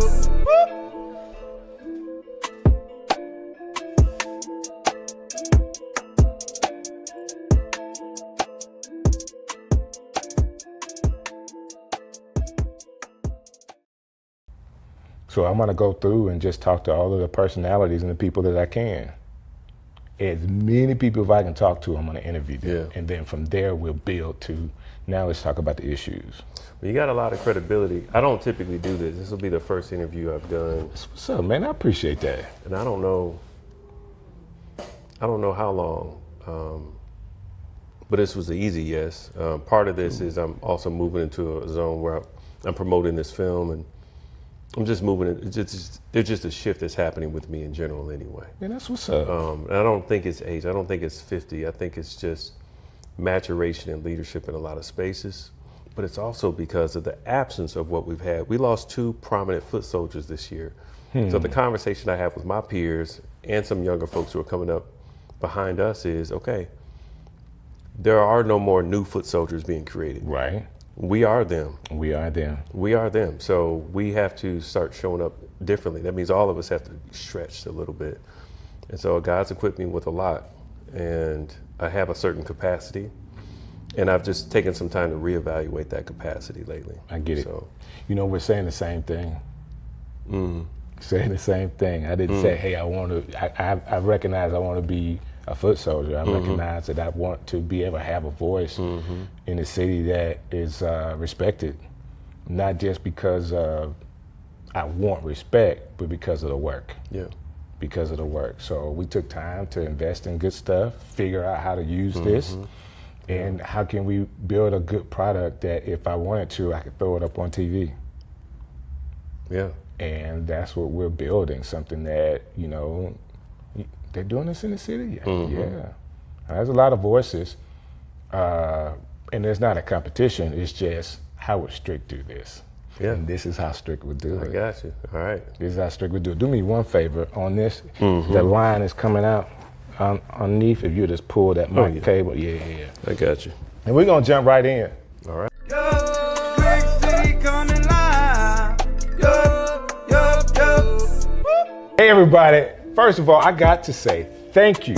I have to say this. Thank you for your support. Thank you so very much for all the likes, shares, and comments. Like the way you guys have been talking about Strick City Live, this podcast have blown my mind. So I want to say thank you. And I keep telling you guys, we're going to be bringing some of my friends from the city of Birmingham to talk to you. Now, I am stretching my wings just a little bit on this interview, but I'm so excited to have this young man with me today because I am so respect what he is doing in the city and also having an opportunity to promote what he's doing in cinema. Oh my gosh, this documentary is going to be something to really impact the city of Birmingham. So without any further ado, he is the Chief Advisor Strategist, and he's going to correct me with the right title for the city of Birmingham out of the mayor's office, Mr. Ed Fields. Hey, sir, how you doing, Peace, man? I'm doing very well. You good? Yes, sir. That's what's up, I appreciate man. the invitation. Thank you. How close was I to the title? You were pretty close. Pretty close. I don't get hung up on the title, but the official title is Senior Advisor, Chief Strategist. Oh, man, I just put those words around in the circle. It's okay. I think it's cool that you chose to go this route to work in city government. And I really want to dive into how you even got there. Man, I'm still scratching my head on it. I never had a desire to be in government. Never. I was one of those folks like, get thee away from me, devil. Wow. When it comes to politics, especially understanding Birmingham politics, it didn't have a good brand, nothing I wanted to be affiliated with. Right. But about 20 years ago, just over 20 years ago, I met one young Randall Woodfin when he came out of Morehouse, and he joined a civic group that we created called the Birmingham Change Fund. Okay. Are you familiar with that group? I'm not familiar with it. So in 2004, there was 21 young black professionals who put money together. Mm-hmm. Mind you, we put money together first. Okay. And we said, we're going to do something to impact the city of Birmingham. We don't know what we're going to do, but we're going to go ahead and create this covenant. We wrote up a covenant. Wow. And we signed it, and we said, we don't know what we're going to do with our money, but we're committed to doing something together. Wow. And so those 21 people set out to learn Birmingham, become lay experts in things from economic impact to education and other areas. Well, Woodfin had just come out of Morehouse, but he got really excited about it and said, sign me up. So he was our youngest, newest member when we created the group in 2004. Okay. And so we built a relationship over years. And there's a bigger backstory, but the long and short of it is, in 2015, I got this random call from him. Hey, big brother, thinking about running for the mayor of Birmingham, and I'd love for you to, I'd be honored if you would be my campaign manager. Wow. And I was like, what? I've never done anything political. I hadn't been knocking on doors, phone calls, nothing. I don't do host committees, none of that. And by that time, I'd had some relative success here. I'd done the 40 under 40. I'd won some national awards for the business I was in. Sold the company. I kind of done some pretty cool things already. Okay. And so he was asking me to basically help pick a fight with the big guy on the block at the time. Right. The previous the mayor. powers that be. Yeah. And we knew what some of the risks were in that. But there's something about Randall Woodfin. There was something about him then. There's something about him now. And it happened to come at a time in life when I could take some risks. Okay. And I just felt called to do something different. So the long and short of it is we ran that campaign. We were successful ultimately in winning. And I've been with him ever since in my capacity in the city. I have two titles, Senior Advisor, Chief Strategist. So the Chief Strategist is more of a governing role, and we can get into that if you want to in terms of what I do. Like, what does it mean? People, I'm getting paid. I really want to know what it means. I'm getting paid with these tax dollars, but what do you actually do for people? Right. Real people, what do you do? So I can get into that, but the Senior Advisor role is what is probably the extension of my previous role as campaign manager. So in that role, it's a little bit more of ensuring that we're nurturing and stewarding the mayor's political network, local, national. He also has a really phenomenal national network. So, because of his Morehouse days. His Morehouse days, but just since that time, I mean, he's just grown. He has just elevated, continued to elevate.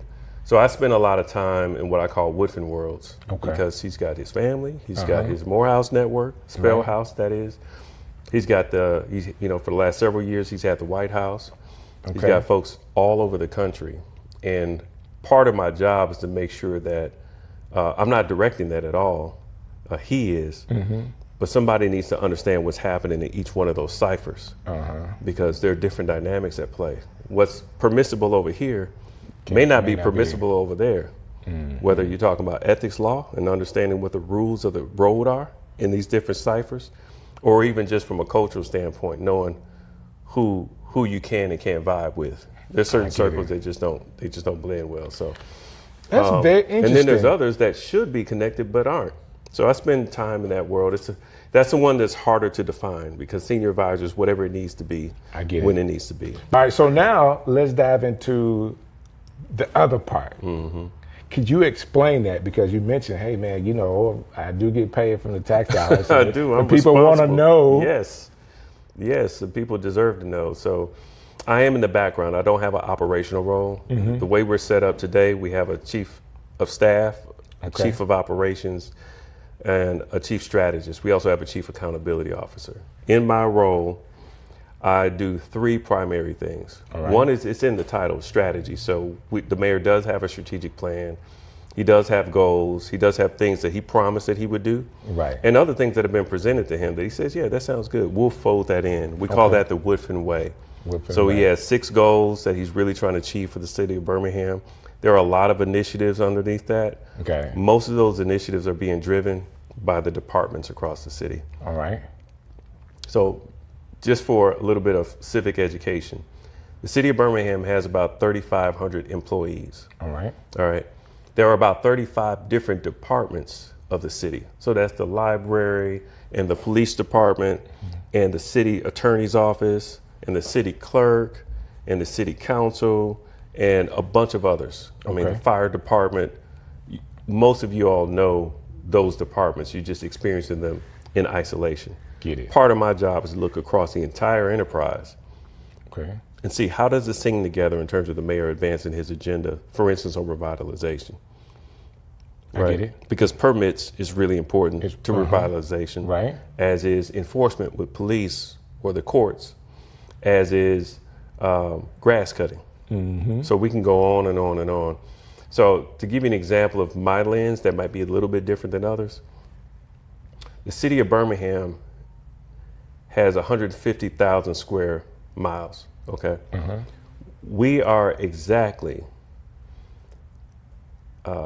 double the size of the city of Boston, physical landmass. Okay. The city of Birmingham is twice the size of the city of Boston. Okay. But we have a third of the population. I get that. Think about that. We're complaining about streets and potholes for good reason, because we got an enormous amount of ground to cover. Right? But an enormously small population, which means that the revenue, can you imagine us having 3 times the population? What that would mean for revenue? Right. What that would mean for productive lots that you don't have to pay with public dollars to get cut? You know, we had 340,000 people in this city in 1960. 340,000. We're just under 200,000 now. Like, do the math. We're talking about almost 150,000. Our land mass hadn't changed. It's only gotten bigger. Right. Right? Annexation and all that. So we've got a lot of unproductive land and properties, a lot of pressure on a small team to get that done. So the mayor has to make really big decisions. Yeah, it's a big budget, but it's nowhere near the size it could be if we were fully loaded in terms of our population, in terms of productive properties. So the chief strategist for the city is responsible for understanding those dynamics, partnering well with the other chiefs, with the department heads, and making sure that we're constantly thinking about the horizon. The mayor puts it really simply, as he does with so many beautiful things. His chief of staff and his chief of operations are responsible for the trees. His chief strategist, his chief accountability officer are responsible for the forest. I get it. So the hardest part of my job is to not get into the trees, because I built my career being really, really good at chopping trees. Get it. I get it. But if I start chopping trees, then who's going to hold the forest down? Yeah. It's just like in our families, right? If you step out of your role and you start leaning into somebody else's role, nobody else can replace your role. That's right. That's true in the church. That's true in every organization, including our families. It's the same way in the city. So the mayor had the vision to make sure that somebody's in a position to hold that space. So in your previous profession and your experience as a youth, do you think all of those things kind of helped you to build to who you are now? Yeah, it really did. It all connects. I'm from Milwaukee, Wisconsin. Okay. I came down to Alabama by way of Alabama State. Go Hornets. Okay, that's what's up. Yeah, happy classic. And I'm really proud of that. My mom used to take my sister and I everywhere in Milwaukee. Okay. So we'd be at the library all the time. She took us on tours at the airport. I don't even know if they did official tours, but she was the lady who would call up and say, "Can you give my baby a tour?"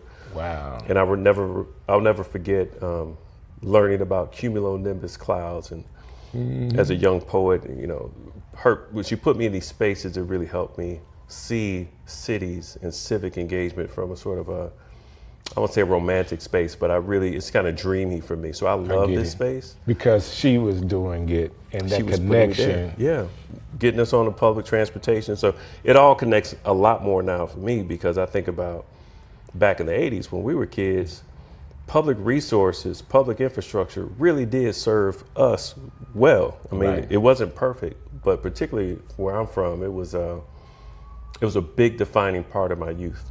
I get it. Does that make sense? It does. So now, as a city leader, I think about, well, how are we making sure that these kids are getting the full benefit of these millions of dollars of tax money that we put into the libraries and to every other place? Right. So when the mayor demands of the Waterworks Board, this new organization, that they need to do this, that, and the other in order for them to get $100 million bond, $183 million bond, No, these are the conditions that we require Right. for you to get our money or our credit, because it's for the benefit of our people. Right. So it does matter being feet on the ground or being from a place where you can relate and that it's in your body. So when you're out there responsible for people, you know how to show up. Right. Yeah, it's not just an intellectual exercise. Leadership is also about what's in your spirit. So in this role that you have, and I agree with all of that, and just very well said, and I didn't know you were this good as a communicator either, so I'm enjoying that. This is the beginning of the third term, correct? That's right. What did you feel like in your role you learned those first 2 terms that's going to help this next term? Oh boy, a lot. Okay. A lot. So I learned a couple things. I learned more about who we are. You know, I always talk about sports teams, or, you know, I played Alpha in undergrad, and I always say, whoever you start with is probably not who you're going to finish with. Somebody will start on your line and they end up dropping. If somebody starts on the team and maybe you get a championship, Right. and then you got to reset, Right. and you got to rebuild the team because you lost a piece. So I've learned more about who we actually are. Okay. We have this idea of who we said we are, and then you get punched in the face and you figure out who you Right. really are. So I know that's a different kind of answer, but the reality is I know who we are working with now in terms of who we are. And who the team? You're Who talking the about team the team is, is. yes. Okay, so now through those first, you know what the good is, what the bad is, where there's That's right. where areas of opportunities That's right. are, all that kind of stuff. That's right. But we also better understand the issues on the ground. On On the ground, and I mean that down to the corner. So I'll give you an example. I do what I call field days every once in a while. Okay. So that means I will get out and just curate my own experience in the community somewhere. One day I decided to ride and basically be an employee of Public Works for a day. Okay. Put With on the a uniform. team. Yeah. Well, I was on their team. I Right, I don't know right. what to do. They gave me the gloves, the hat, and I got on the back of that truck. And this is before we got the uniform bin. So we were doing the trash. And then they asked me to get in the cab and just ride with them to see how they do it. Mm-hmm. And when I tell you, it was like ballet. I don't know how to explain it, but these guys, they just running up and down the street, pulling trash, riding on the back of the truck, they're ducking from limbs. I got such a rich experience. I could not have written a strategic plan that could have accounted for the fact that when they ride on these trucks, these multi-million-dollar trucks, and we're in the mayor's ear about what type of trucks to buy, I can say, look, when they're on the back of a truck in the alley, they actually have to turn backwards on the truck because the limbs hit the back of their heads. They don't want to get smacked in the face. And some of them have scars to show it. Wow. Like just the intimacy of that Because experience. that truck is going this way and the limb comes and then Right, goes. right. But then it also says that, okay, so how does that team coordinate with the team who actually cuts the limbs so that It doesn't happen. well, it doesn't happen all the time because they actually have to prioritize cutting limbs on the street for the residents because we have so much ground to cover. Right. It's not that they're not doing it. You know how many more people we'd have to have out there to serve at the rate that everybody wants? It's not even practical. Right. It will be more practical to prioritize corridors or streets, improve those, and really give people a better experience. We need to increase density. We're too spread out. But for you to even have a conversation about, you know, the garbage truck drivers or riders, the guys that are picking it up, having a problem with the limbs, like by you being on the mayor's team, I can say the mayor is aware of that. Like that's really detailed. Yeah, he's aware of that and 1,000 other things. So then it becomes about prioritization. Because you said, hey, there's some of the guys even got wounds for that. So now you know that John Smith is having a problem on this because of this problem. Like this is all the other things that we could do if we prioritize it the right way so he doesn't have that problem. And if he doesn't have that problem, that could impact his wife and his kids and his family. That's right. Just by saying, hey, the city made a move based on what my experience was. Well, mine, look, that was mostly for me to understand in my lane, but most of that's coming up through the director who's actually looking at reports and talking to people directly.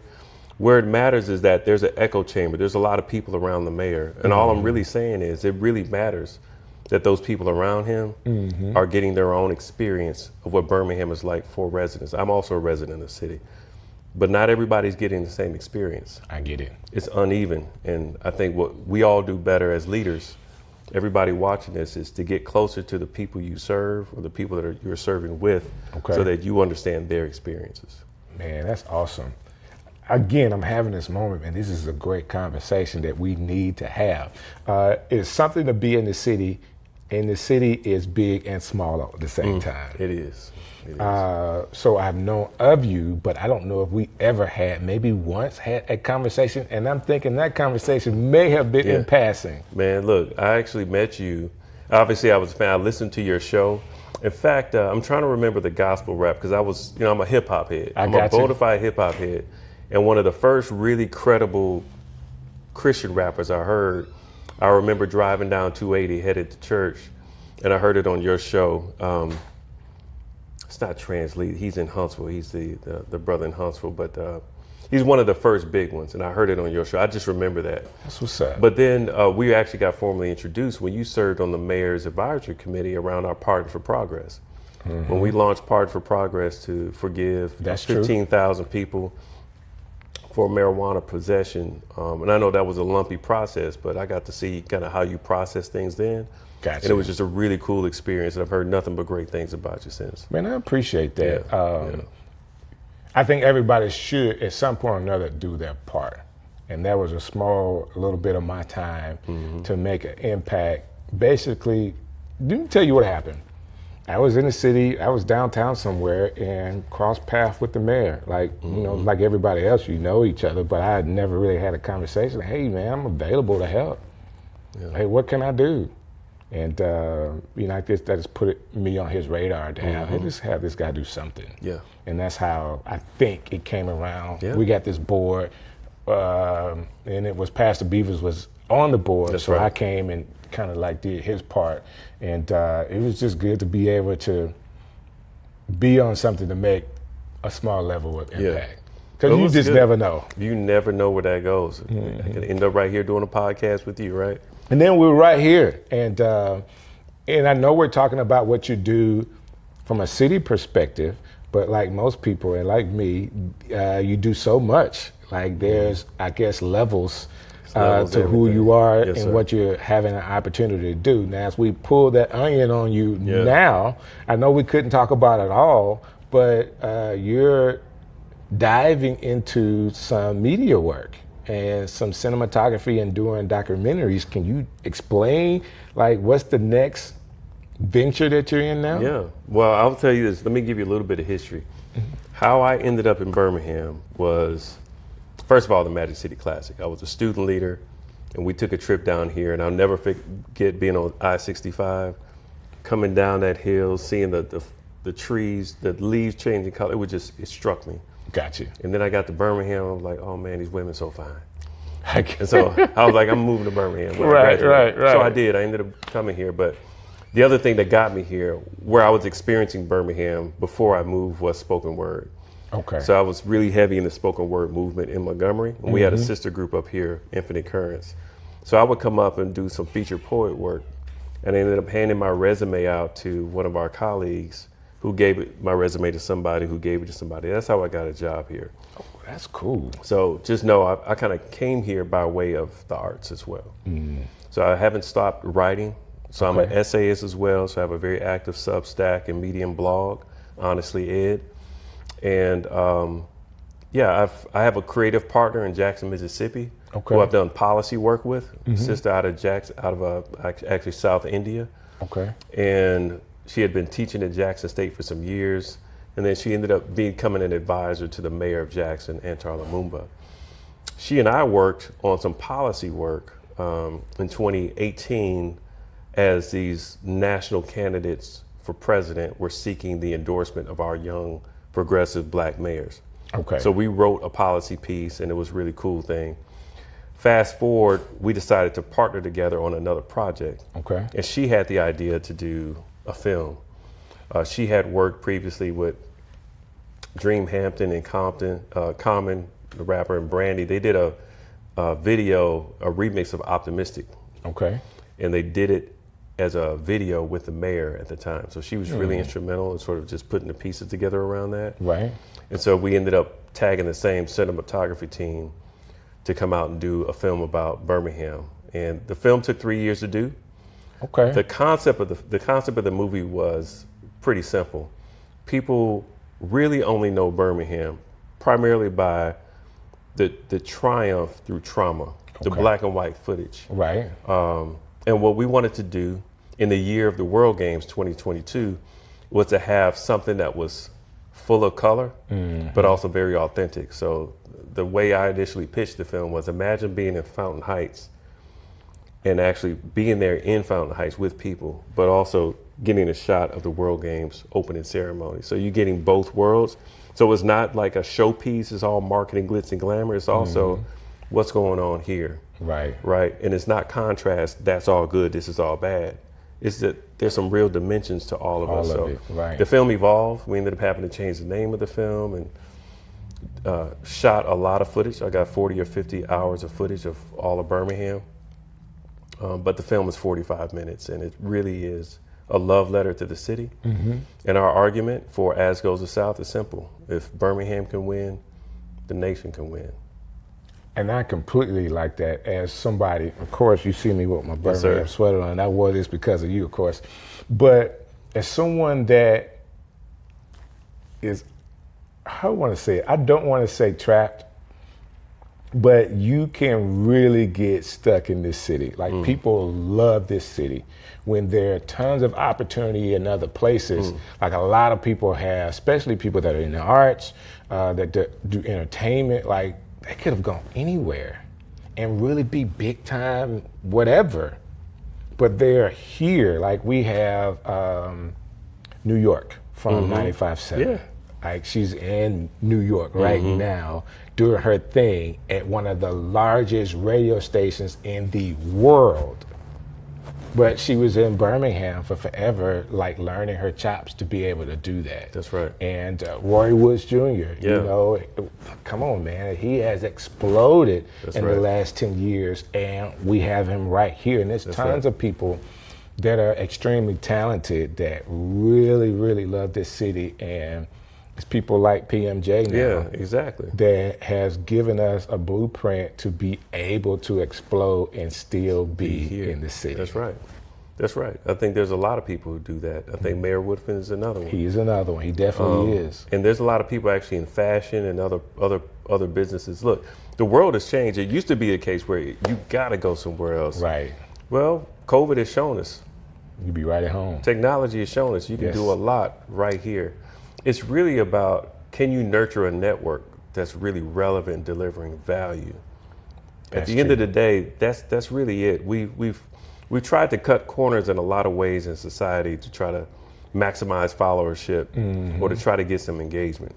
And you see the quality, you see what that's doing to us from a culture standpoint. It's like we're lowering ourselves for the sake of trying to get somewhere, try to get a deal done. We even see that at the highest office of the land, trying to get a deal done. Right.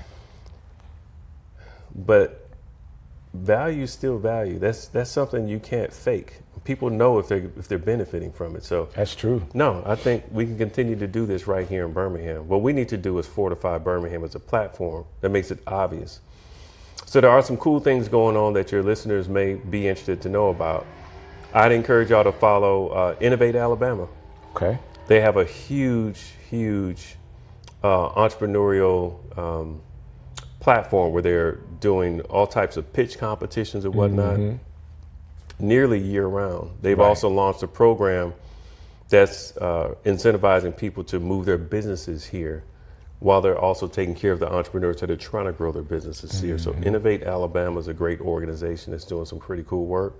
And then we have an Office of Business Diversity within the city of Birmingham, Economic Development Team, and they have a whole slew of things that they do. If you don't know Dorothy George, you should. She would be a dope guest for Dorothy. She goes by Dot. Okay. Really, really great personality and somebody I think is hand to hand with so many different business owners all over town. A really good representation of what it looks like for the city to be tuned in. Yeah, I'm going to have to make that. You have to help me make that connection. I have her on. Happy to. I know a lot of people in the city. I don't know everybody. And really the people that I think that are the real movers and shakers are not as visible. You know, I have in the past learned how to play the background really well. And in playing the background, people will never know that you are really pulling the strings. That's right. But you're in the background, so I don't have to deal with all of the, hey, can I talk to you? Can I talk? No, I don't have to deal with that because you don't know that I'm in the background. Yeah. Well, I've enjoyed that to a point. I've lost some of that, I feel. Oh, now you're on Strick City, man. Like, people going to be calling you. Yeah. Mama, I made it. All over the world. So, no, it's been a really cool journey. I do think Birmingham is a great platform and place for people to be. And you got to believe that to actually get other people to believe it. So if you're invested in a city like this, if it grows, you grow. That's right. You know, someone goes to Atlanta. Great, you can go to Atlanta and be in this big old pond, but you're going to be a little fish in that big pond. And you can come to a community like Birmingham and really make an impact. Now, not coming in to take, but coming in to give, and then actually be a part of the ecosystem, and you could win. And it probably could take you a little less time because it's a little smaller pond. That being said, where do you see this project, this movie project for you? Where do you see that going? Well, it's already moving in a lot of spaces. So, we are going to be screening this film in a lot of cities, particularly in the Southeast. Our goal is to, before we get to distribution, we're not necessarily trying to go to Netflix or anything like that. We're trying to get this placed somewhere that makes sense. But that's not our immediate goal. We're doing private screenings by groups that want to host us. So right now we're working to get one done in a community in North Birmingham, along with some community leaders that we've been engaging. But last Tuesday I was at the airport. Right? Because you think about Birmingham's reputation. Right. When people are coming and going, they're coming and going with a lot of stories in their head. So we did a screening there at the airport. Okay. We've been in DC. We're headed to New Orleans in a few weeks, headed to Baltimore in a few weeks. We'll be going to other cities in the South. Our goal is to get this conversation going. Look, here's the dynamic. For some reason you could talk about Atlanta and it's almost like it's a separate place from Georgia. Right. Austin, Texas. Nashville, Tennessee, Charlotte, North Carolina. These are places that got crazy state politics too. Right. But for some reason, their big progressive cities get a pass. They get to just be them. Right. And people know that. And they're not necessarily, they're not coming. They're not repelled by the state. They're drawn to the city. Right. The argument we're making is that Birmingham is that city here. I get it. You know what I'm saying? Oh, that makes sense to me. Why can't we be? So we're showing people a lot of bright colors, a dope soundtrack that's done by a gentleman named Pink Sifu, who's from Birmingham, from Inslee, but grew up in Cincinnati, we got Big Rube on our soundtrack. We got cool cat named Nick Hakeem out of New York on our soundtrack. We didn't recruit them, they all came through Pink Sifu. So we got some I got to get with Pink. It's really cool. Because there's a flute player in the city that needs to be heard. Yeah, no doubt, no doubt. So I really like it. I did get a chance to watch the movie. Was really, really engaged by it. What was your favorite part? My favorite part, the quote, I'm going to get the quote a little wrong, but the guy said, I could be in Birmingham and not in Alabama. Yeah. And it's what you echo that sentiment in what you just said. When you are, in my mind, in a red state, but be a part of a blue city, things are different. And if we continue to do our very best job to be the good people that we can be, the citizens that are the city that we need, everybody is not doing illegal activities. There's a lot of people that want to go to work and come home and then engage other people to be great citizens as well. Yep. And if we can highlight that, we want that to be highlighted. That being said, that quote really stood out to me because I never thought about it that way. That we can can we really just isolate Birmingham in our minds and say, how can we make Birmingham? We want the whole city. The whole state. We would love to engage the whole state of Alabama. But if you know Alabama politics, there's a lot, the way the Constitution is written. That's right. like there's a lot of control that Montgomery has. Because of the radio, I was doing a lot of research on the politics of Alabama. You know, our Constitution is the longest Constitution in the world. And the longest, that's right. And because of the way it's written, and a lot of control that for whatever reason they figured this out a long time ago. Let's control everything out of Montgomery, and it's kind of been that way. Well, think about it. There was a scene in the film where we talk about the bus rapid transit system, which sounds kind of a wonky thing to talk about until you connect it with the history of Alabama, where there's a reason why we're only one of 2 states in the entire nation that doesn't fund public transportation in cities, right? Us in Mississippi. I didn't know that. But you know, one of the reasons why, if you go back and look at the history of it, is because of the success of the Montgomery bus boycott. Get it? We use public transit to really affect the economics of the cities. Right. So they clamp down on that. But there's a lot of other things that are in that Constitution, to your point. It's pretty bad, but my point is we're not the only state with some really bad policy. We're not. But for some reason, we haven't overcome the brand of Alabama. Right. And I say that with all due respect to people that are trying to improve the brand of Alabama, because we know there's good people trying to do that. Right. But I think we have an advantage here with Birmingham, and we need to double down on our strength and really level up on it. So that's what we're focused on. This is what, I'm going to say this, and you're in like the vehicle to make this happen. I believe that Mayor Woodfin is a great vehicle of change for us. I think that in this 3rd term, he'll get an opportunity to mature even more to what he wants his policies to be, and actually put some of that to action, to implement some things that he probably talked about the 1st term, and it's taking him some time to be able to get it. But now you say, hey, now we know our team, we know what we want to do.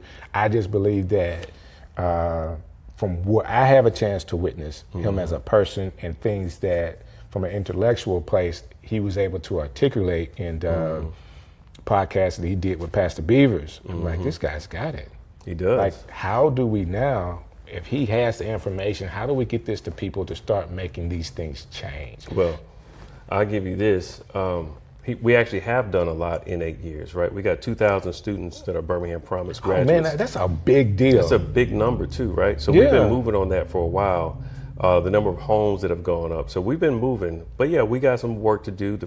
We got to finish the deal on a couple projects. And I wasn't saying that as things were not happening, and it may have came out that way. I just know that in every term, like from a political standpoint, you always got something that's undone, and a lot of times it's not your fault. Right.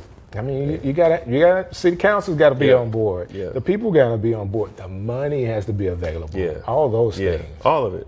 I'm with you. I follow you. And yes, there are definitely some other things on the horizon that he wants to tackle. And some of those things won't come to fruition during his time, no matter how long his time is, because we're trying to make transformational, generational change. Right. And so I think that Mayor Woodfin gives us the best opportunity for that, because he's proven that he's willing to spend his political capital. That's cool. When you're elected with a 75% mandate, that means you got really, really significant political capital. And he's proven that he's willing to spend it. And I think that's the gift that we want to continue to pull from. My final comment on the administration and the city and just progress. I love the fact that I work with someone I consider a friend and a brother who's a transformational leader.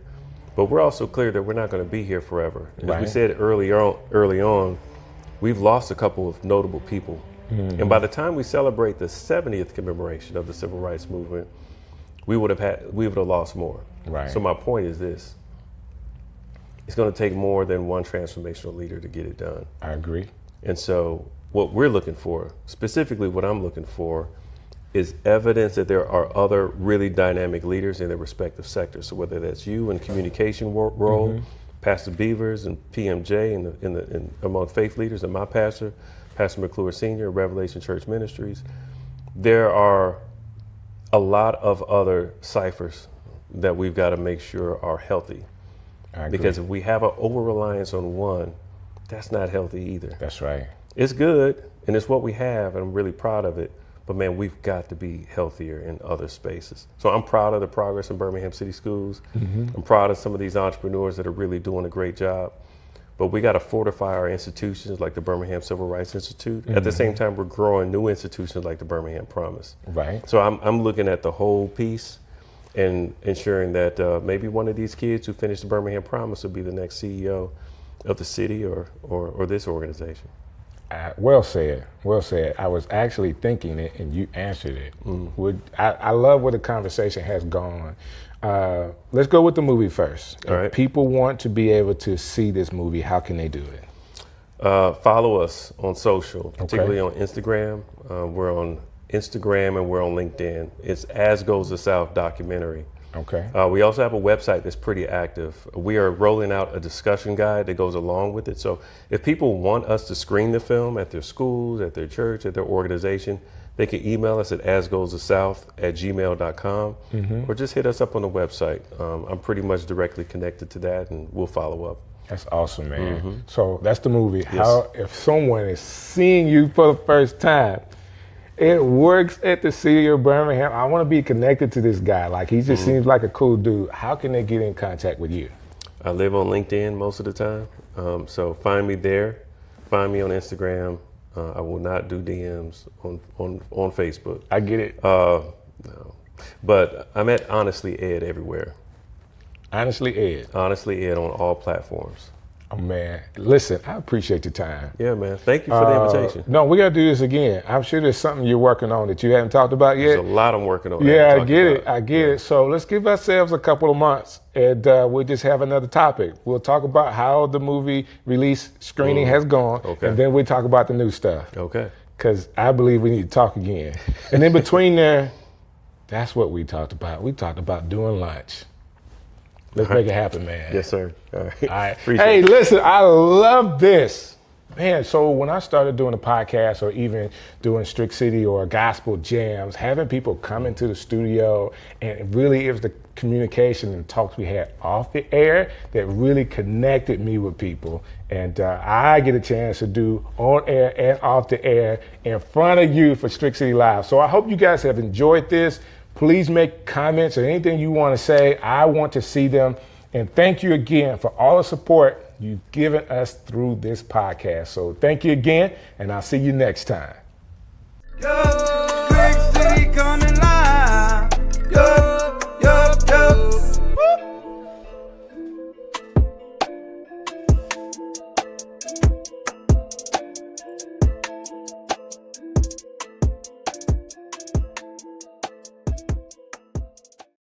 And it's been a blast. So when I was a kid, I spent 2 years, 3rd and 4th grade in Cleveland, Ohio. Okay. And formative years for me as well. And that being up north, down south, we say you talk proper. Yes. Okay. So I had a little bit of my diction changed because I was up there for a little bit, but it allowed me to learn how to communicate better. Yeah. I still say all kinds. I make up words all the time. I just do. Like if I said it, I'm just like, hey, you know what I meant. You know, this is what the word is now. But I do understand when you go to different areas how that could change. Yeah. Well, and you know, broadcasting, man, they love the Ohio accent. That is considered the best thing. Yeah, that's what everybody wants in broadcasting. They want you to sound like you were from Ohio because that's about as no accent as there is. I can give you this. Not Boston. It's definitely not New York. It's not California. And it's not Illinois. It doesn't have that sound to it. It's not that classic Midwest thing either. It is just right in the seat of no accent land. Wow. Wow. Strick City coming live. Yo, yo, yo. Wow. Wow. Hey, listen, guys, I know we're talking about accents and diction and all that other kind of stuff, but I got a crazy show for you today. Listen, I'm excited that I have an opportunity to talk to this gentleman today. They're like all the guests that I have. These are people that I know that I want to share with you. The information about who they are, what they've been through, and what they're doing right now. But this show is special to me because we are have developed a relationship over time of just being friends, and I appreciate that. We talk about all kind of stuff, including diction.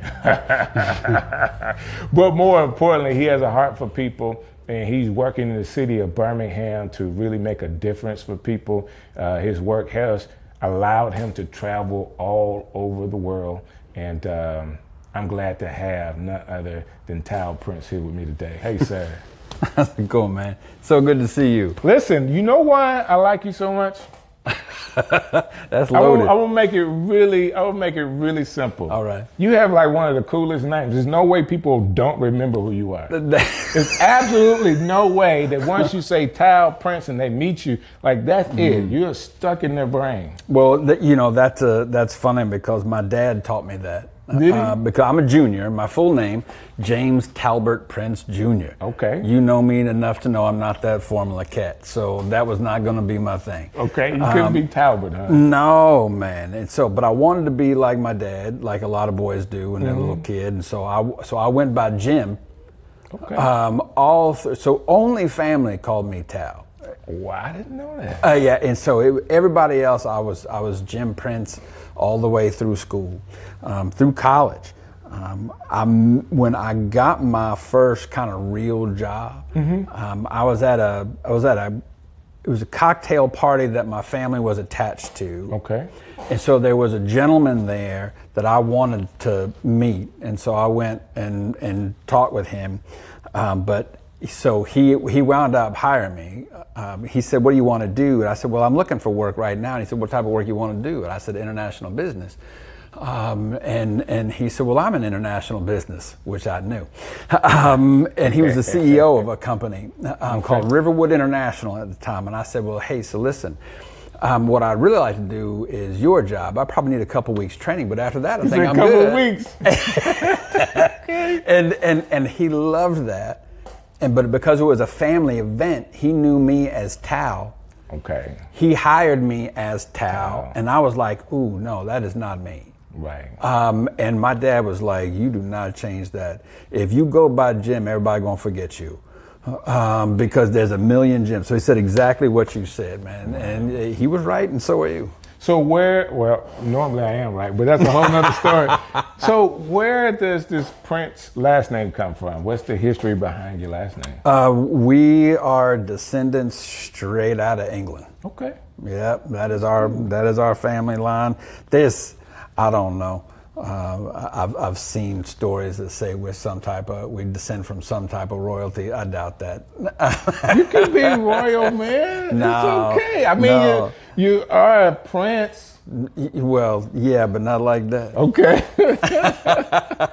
So I am wearing purple, though. You know. There you go. There you go. The towel formerly known as Prince. Yeah, exactly right. Let's jump into it. Go.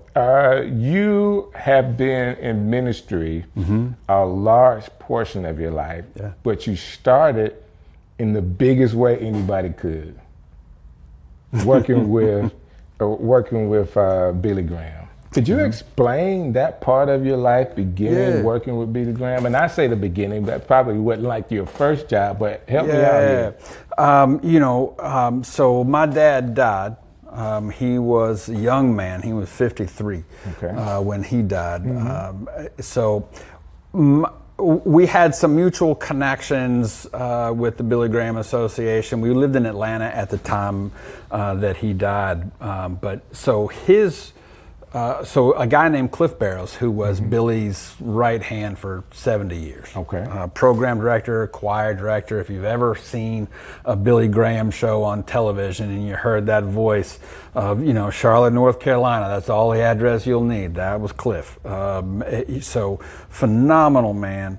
But his wife was dying of the same type of cancer my dad was dying of. So cancer, man, those communities are tight. You hear from people you never knew. Right. But because there's a family member or some connection, they all call. It was a thing, And so Cliff got to my mother and well, actually, it was Cliff's wife, whose name was also Billy. A little confusing, but so she would call my mom and give her, you know, suggestions and tips that would help Dad. So my mom and Cliff's wife, Billy, began a really close friendship. When my dad died, she said she wanted to go to the funeral. So they came down from South Carolina, came to my dad's funeral. 3 speakers at my dad's funeral. My mom, me, and Cliff Barrows spoke at my dad's funeral. Then it was a little bit after that she passed. His wife passed. And so God just put the two of them together, man. And like, you don't know what it's like to have a phone call from Cliff Barrows asking if it's okay if he takes your mother out. Wow. So that was a wild little conversation there, man. And so they started dating, they got married, and then so I started working with the Billy Graham Association. Just volunteer, but I was working crusades. You know, so I'd be at the crusades. I would take care of Cliff Barrows, and then another man named George Beverly Shea. He was the main singer for the Billy Graham Association. Sweet man. And so I got to be around all those 3 gentlemen a good bit, you know, and working the crusades and helping put all those together. It was a lot of fun. I bet. I know through some of that, you've probably seen a lot. Yeah. I got 2 questions. I'm gonna start with the first one. With that experience, or did that experience in any way shake or shape, two words, shake or shape your Christianity at all, or your walk with God? I would say, yeah, it really helped shape more than shake. You know, I've been around a lot of ministries that would, I think, shake it. Right. You know, in ministry world, you get behind the curtain, you see some things. It's like, what do y'all know? I did not want to see that, man. Right. Don't go that way. The thing about Billy, Cliff, and Bev is that those 3 men were as sincere and solid as anything I've ever seen in my life. Man, they were genuine, and they were so focused on how do we protect ourselves, how do we maintain the integrity of the ministry. I get it. From way back in the day. They made one mistake early. This was way back in the 40s, 50s. They were in Atlanta, did an event at Piedmont Park. Okay. And they were taking love offerings back then, right? And so a photographer got a photo of Billy, Cliff, and Bev in the back of a truck with peach baskets full of money. Wow. And that was a terrible look. It was. And I can see that. And so those guys got together and said, look, what do we need to do to guard against and make sure that we don't ever get a hint of scandal on us? And they came up with a document called the Modesto Manifesto. Modesto is where Cliff was from, Modesto, California, and they went out there to do it. They were out there and they separated and prayed for hours and got back together and they wrote lists of things that they felt God impress upon them to, like, these are the rules, you know. I want to stop right there. Yeah. Because you saying this and my mind is going 100 miles per hour because stories like this intrigue me so much. Yeah. For whatever reason, I know the Modesto Manifesto, but I don't know it in regards to Billy Graham. Oh, yeah, no, that's it. And that's the maybe origin. Other people, like some movies or something, have taken that and made it something different, and then I can hear, I can hear in my mind, like, I've heard those words put together before, but this is a Billy Graham thing. Yep, absolutely right. It goes way back to those 3. And several others there, that were a part of it. Grady Wilson, T.W. Wilson, but that was the core, and they came up with the Modesto Manifesto. In there are things like you'll hear people talk about in ministry circles the Billy Graham rule. Well, so I have the Billy Graham book, which has the rule in it. Yep. And I understand, like we put it as a rule with no S, but there is an S on the end, so it's Billy Graham rules. Right. Okay. Right. But that's the Modesto Manifesto, man. That's where that came from. You know, during that time, I'm not sure, you said 40s, but I know by the time of the 50s and the 60s, a lot of the Christian leaders, let me say it from an African American standpoint, man, it was tough as far as the integrity behind the scenes wasn't, you know, what they presented out front was not what they were doing behind the scenes. And this is at the highest levels. Oh, yeah. Okay. But to hear this story, not to put anybody on any pedestals, because everybody, we're all just men. Everybody. But it's good to hear that, you know, what people will understand about Billy Graham for the most part. Someone that worked with him as a young age had a good experience. Yeah, that goes a long way. Well, they were so sincere and you know, genuinely, like, I drove these guys out in a golf cart into the stadium every night. You know, I would drive them to the stadium in a you know, usually in a minivan. We would drive, and I'm telling you, like, every time. These guys were just amazed that people showed up. Wow. And it was genuine. It wasn't like a false thing. Like, it was so real that they were just like, I can't believe all these people continue to show up all these years, you know, and then look at all these people standing out in line. A lot of times they want me to stop the van and just roll down the window, and they would just try and say hi to people. Wow. You know, they would just, and thank them for coming, just so sincere. And people ask me all the time, like, what was it, what's the thing you noticed most about them, or what do you think made them so successful? And other than just sheer anointing of God, the real main thing that I saw from them is each one of them was always trying to make the other two look better. Okay, I like that. That's kind of deferential, sacrificial, like, look, man, I don't need the spotlight. I want to spotlight you. You know, that was just amazing. Wow. You know, that you don't see a whole lot of today, right? There's a lot of ego. But those guys were built different. Man, that's awesome. So you worked with them, and what was the next thing that you had an opportunity to do? Well, I left international business before them. I left international business to go to seminary. Now, I knew I was called to ministry when I was 18. Okay. But I told God no.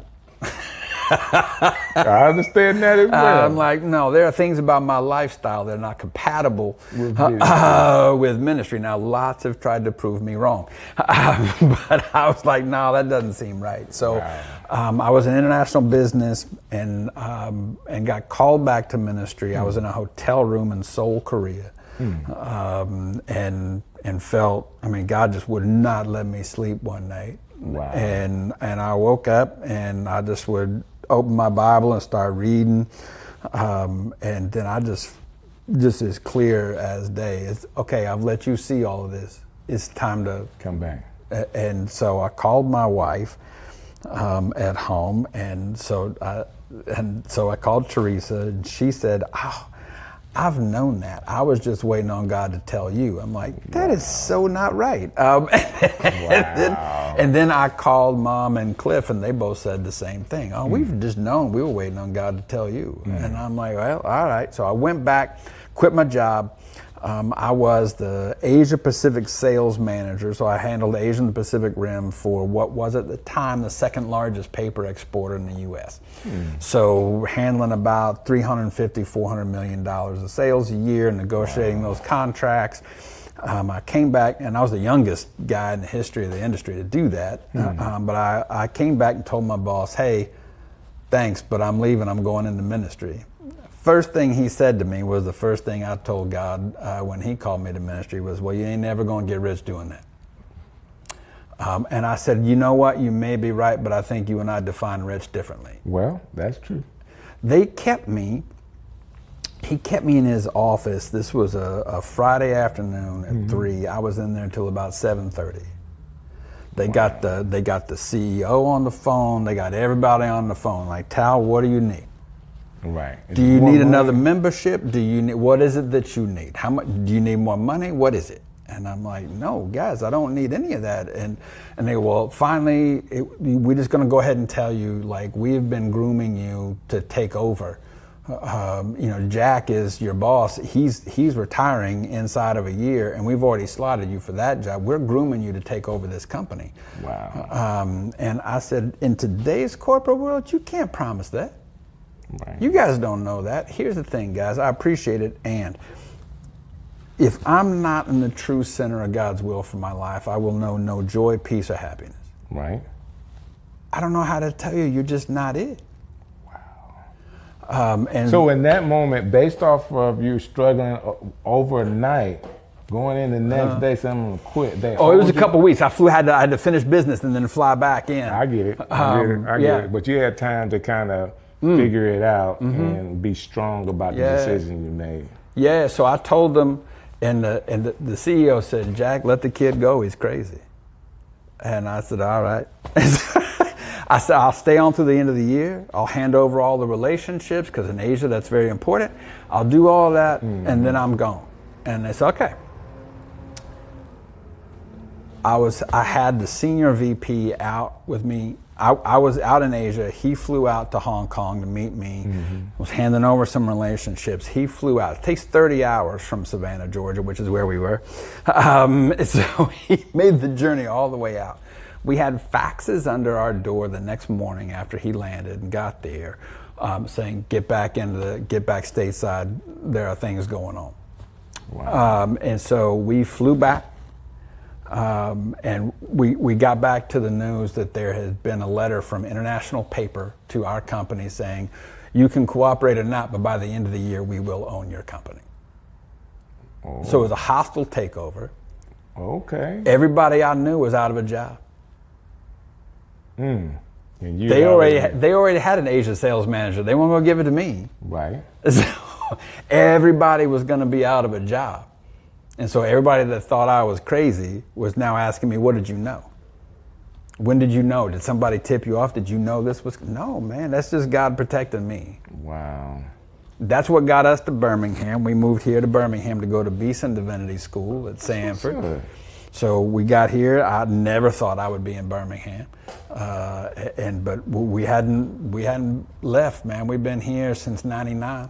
Wow. Okay. So I got here like 3 years earlier, '96. Yeah. Yeah. So it's been good. But so we did business. Then we got into. I got my MDiv at Beeson. Was working with Billy Graham. Planted a church. And was also working for Beeson. I was the director of external relations, which just means not teaching classes or counting money. Okay. So I did all that, but I planted a church, and it was a church for people battling addiction, particularly sex and porn addiction, because that is my thing. And so we started that. So we got to go back. I know that's your thing, and that is your thing. But how did it get to be your thing, I guess is my question. Because it had been my thing in a bad way for most of my life. Okay. So I told you I moved 14 times as a kid. Right. You know, and one of those things, I got very adept at being a cultural chameleon. I didn't know who I was. I just knew who I knew you wanted me to be. I get it. Because I wanted to be accepted, right? And so that was a thing. When I was 8 years old, we moved from Seattle, Washington to Atlanta, Georgia. That is a bit of a culture shock. Just a little bit. Just a little bit different vibe. So we got to Atlanta, and I'm meeting people in the neighborhood, and meeting kids and stuff, doing the thing. And I know, like, you look at me right now, and you think, athlete, right? I know. Right. Exactly what I'm thinking. I know. Same way as I look at you and think singer. Exactly. Is that? I mean, you know it when you see it. That's it, man. You can just smell it. It's just real. So, I was never good at sports, but I wanted to be, and all the things. But there was this moment where I knew I was accepted, and that is I was invited to the treehouse. Okay. That is the Oval Office of kiddom, right? When you get invited there, man, you are in. Right. So I climbed this ladder up into this treehouse, and I caught a look inside the treehouse, and I will just say that these guys had older brothers who decorated the treehouse in a somewhat different style than my mother would have. Right. Because only kids go up into the treehouse. That is right. It's just wallpapered with porn. Wow. I was 8. I'm 60 right now. I was 8. I can tell you what I was wearing. Wow. It was that so intense of a thing. When you view something like that, your brain gives you an amazingly potent cocktail of dopamine, serotonin, and oxytocin. Dopamine is how we experience pleasure. Serotonin is how we get that pleasant, content, relaxed sensation. And oxytocin is how we bond. Right. That's what's in a mother's breast milk. That makes mother and child bond. It's that. You also get it in sexual contact. If you're having sexual intercourse with anybody, and the studies show you get more oxytocin in a committed monogamous relationship than you do in a hookup. So it's very, very different, right? God's design, shockingly correct. So, so I got hit with this dopamine, serotonin, oxytocin, and man, I was like, this is amazing. My dad, we had a good relationship at times and a tough one at others. And he got really mad at me one day. We were playing one-on-one basketball again. Athlete. So we were playing basketball, and I don't know, man, he must have had a bad week at work, something, I don't know. But like, he would not let me get a shot off. Like, he was just whack, just swatting everything. And I finally, because I'm 8, after about 10, 15 minutes, I just collapsed. He knocked one shot off into the shrubs and was walking over to get it. He turned around, saw me crying on the driveway. He lost it. And he reared back and he yelled. He said, "You are such a baby, and I don't even like you." Wow. And then he threw the basketball, hit me just dead in the face, knocked my head back on the concrete. My dad stepped over my limp body to go in the house. Wow. And so what did I do? I'm in great pain. I'm in distress. I'm upset. I jumped the fence and climbed the treehouse. Get that hit. Where there's pain, there's porn, man. It's that simple. Wow. And so. Okay. Hold on now. Because a lot of people don't know that.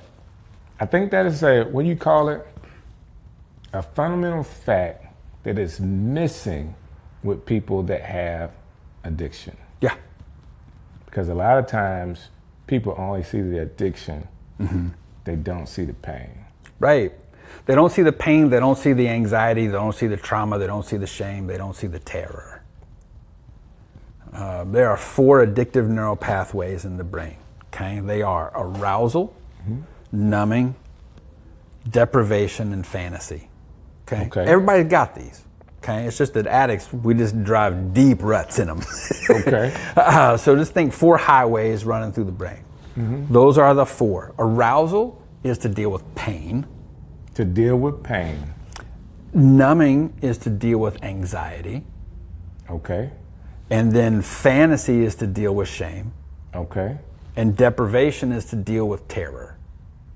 All right, you're depriving yourself because of the terror. Yeah, so it's an out of control way of being in control. Think of an anorexic, somebody who restricts their food. They're in complete control, but in a really out of control way. And so that's an addictive process. Listen, people are not going to be able to watch this in fast mode. They're going to have to slow this down. It's a little, I can speak like a fire hydrant at times. So help me out with these 4 things, because I really want to, how does it apply to the different things? We used the anorexic one for the deprivation. For the numbing, which I think was 2 or 3. Yeah, numbing's 2. Numbing, weed, alcohol, opiates. Numb pain. It numbs the pain. So but it actually is numbing anxiety. It's distraction from the anxiety. Was the alcohol go into that one? Yeah. Alcohol, so booze, weed, pain meds, opiates, heroin, fentanyl, all that. That's numbing stuff. Numbing. Yeah, and that's to deal with just kind of a core anxiety. I got you. Then there's numbing. There's arousal. Arousal. Arousal, cocaine, amphetamines, Adderall. Uppers. Mm-hmm. Anything that runs the system up. Nicotine, caffeine, processed sugar. So with arousal, like what would be, people are getting aroused, it's kind of like, I just need to go faster. Mm-hmm. You say caffeine and sugar, that's arousal. Yep. That's just getting you up. Processed sugar, 8 times more addictive than cocaine. Oh yeah, brother, I know it. I'm addicted to it.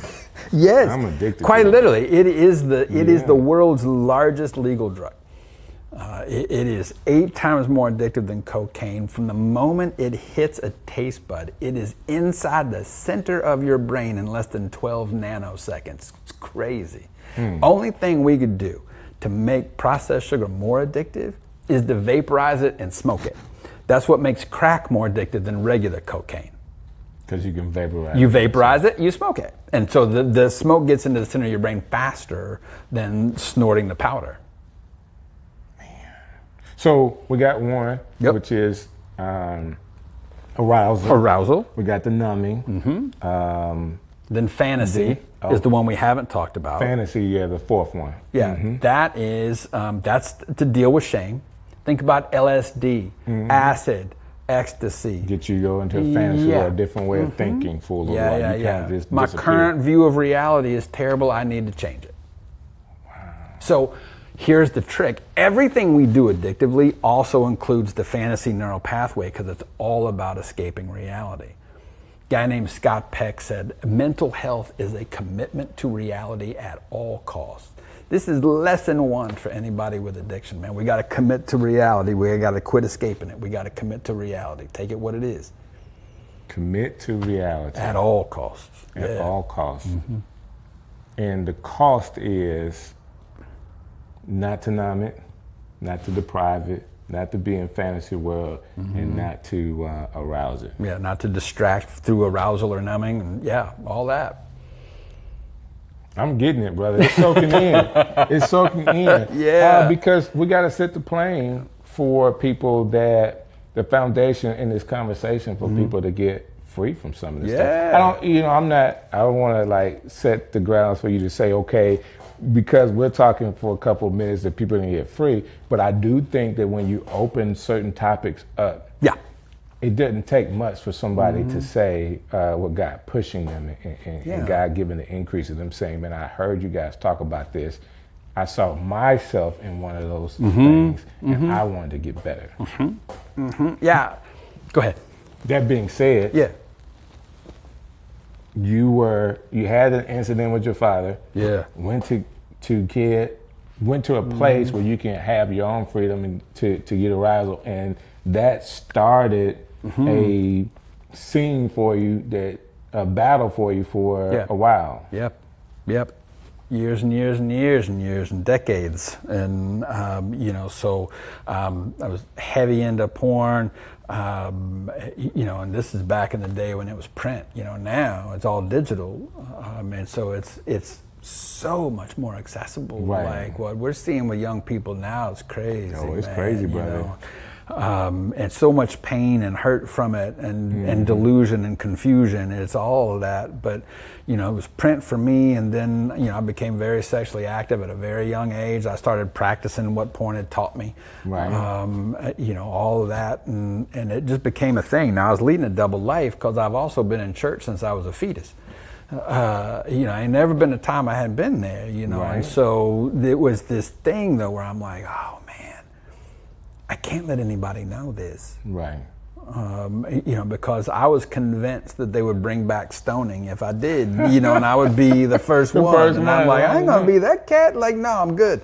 I'll just keep this to myself, But that's shame. Guilt and shame are two very different emotions. Guilt is a fear of punishment. That's about my activity. Okay. Shame is a fear of abandonment. That's my identity. If you know who I am and where I've been and what I've done and what I've thought about, you would not be in the same zip code with me. Right. And so I got to keep this from you.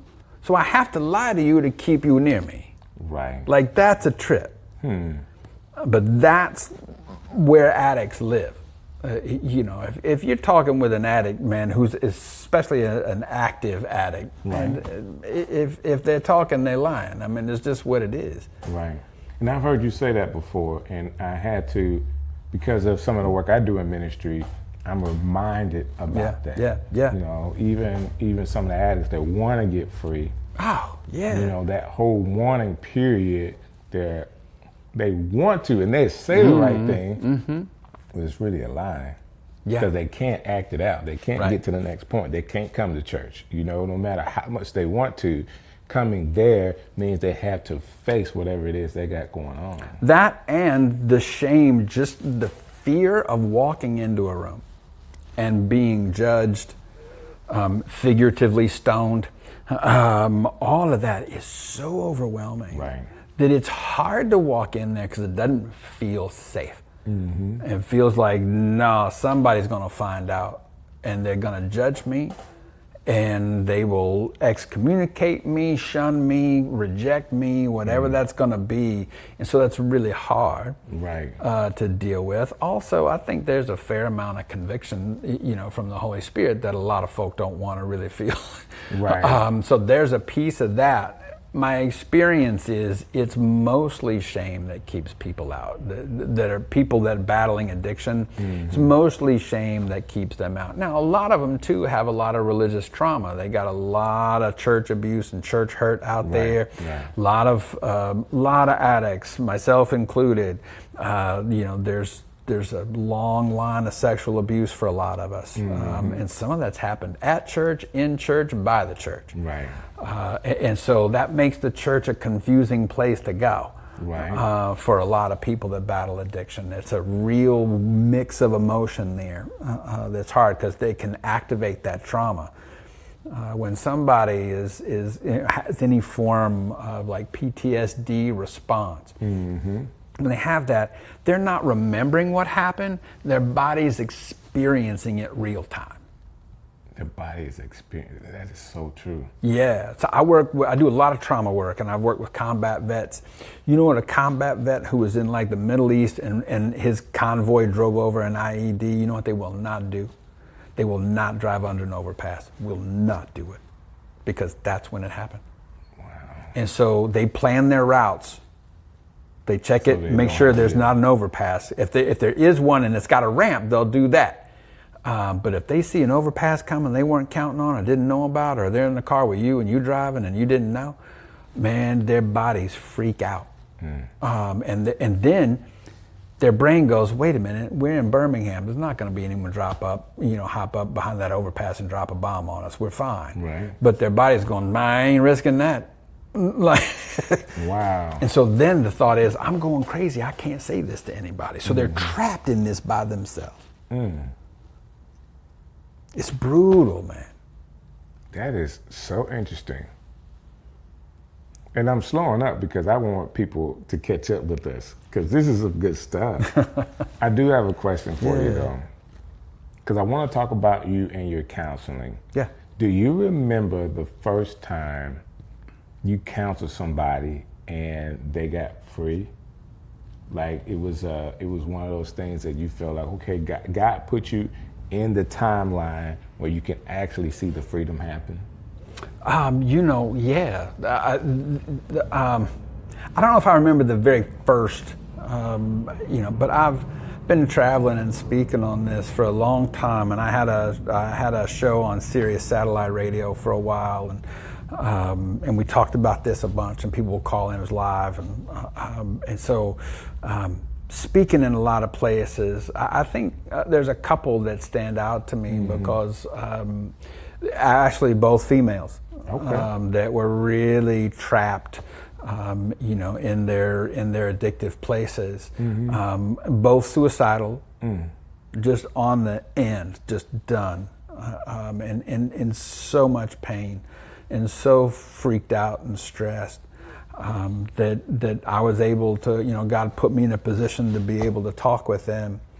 And one of them came to the church we were pastoring at that time because it was for addicts and trauma, like that was our thing. And so she came there and was asking for help, and I was able to talk with her and do some really good work with her, not at a professional level, but at a pastoral level.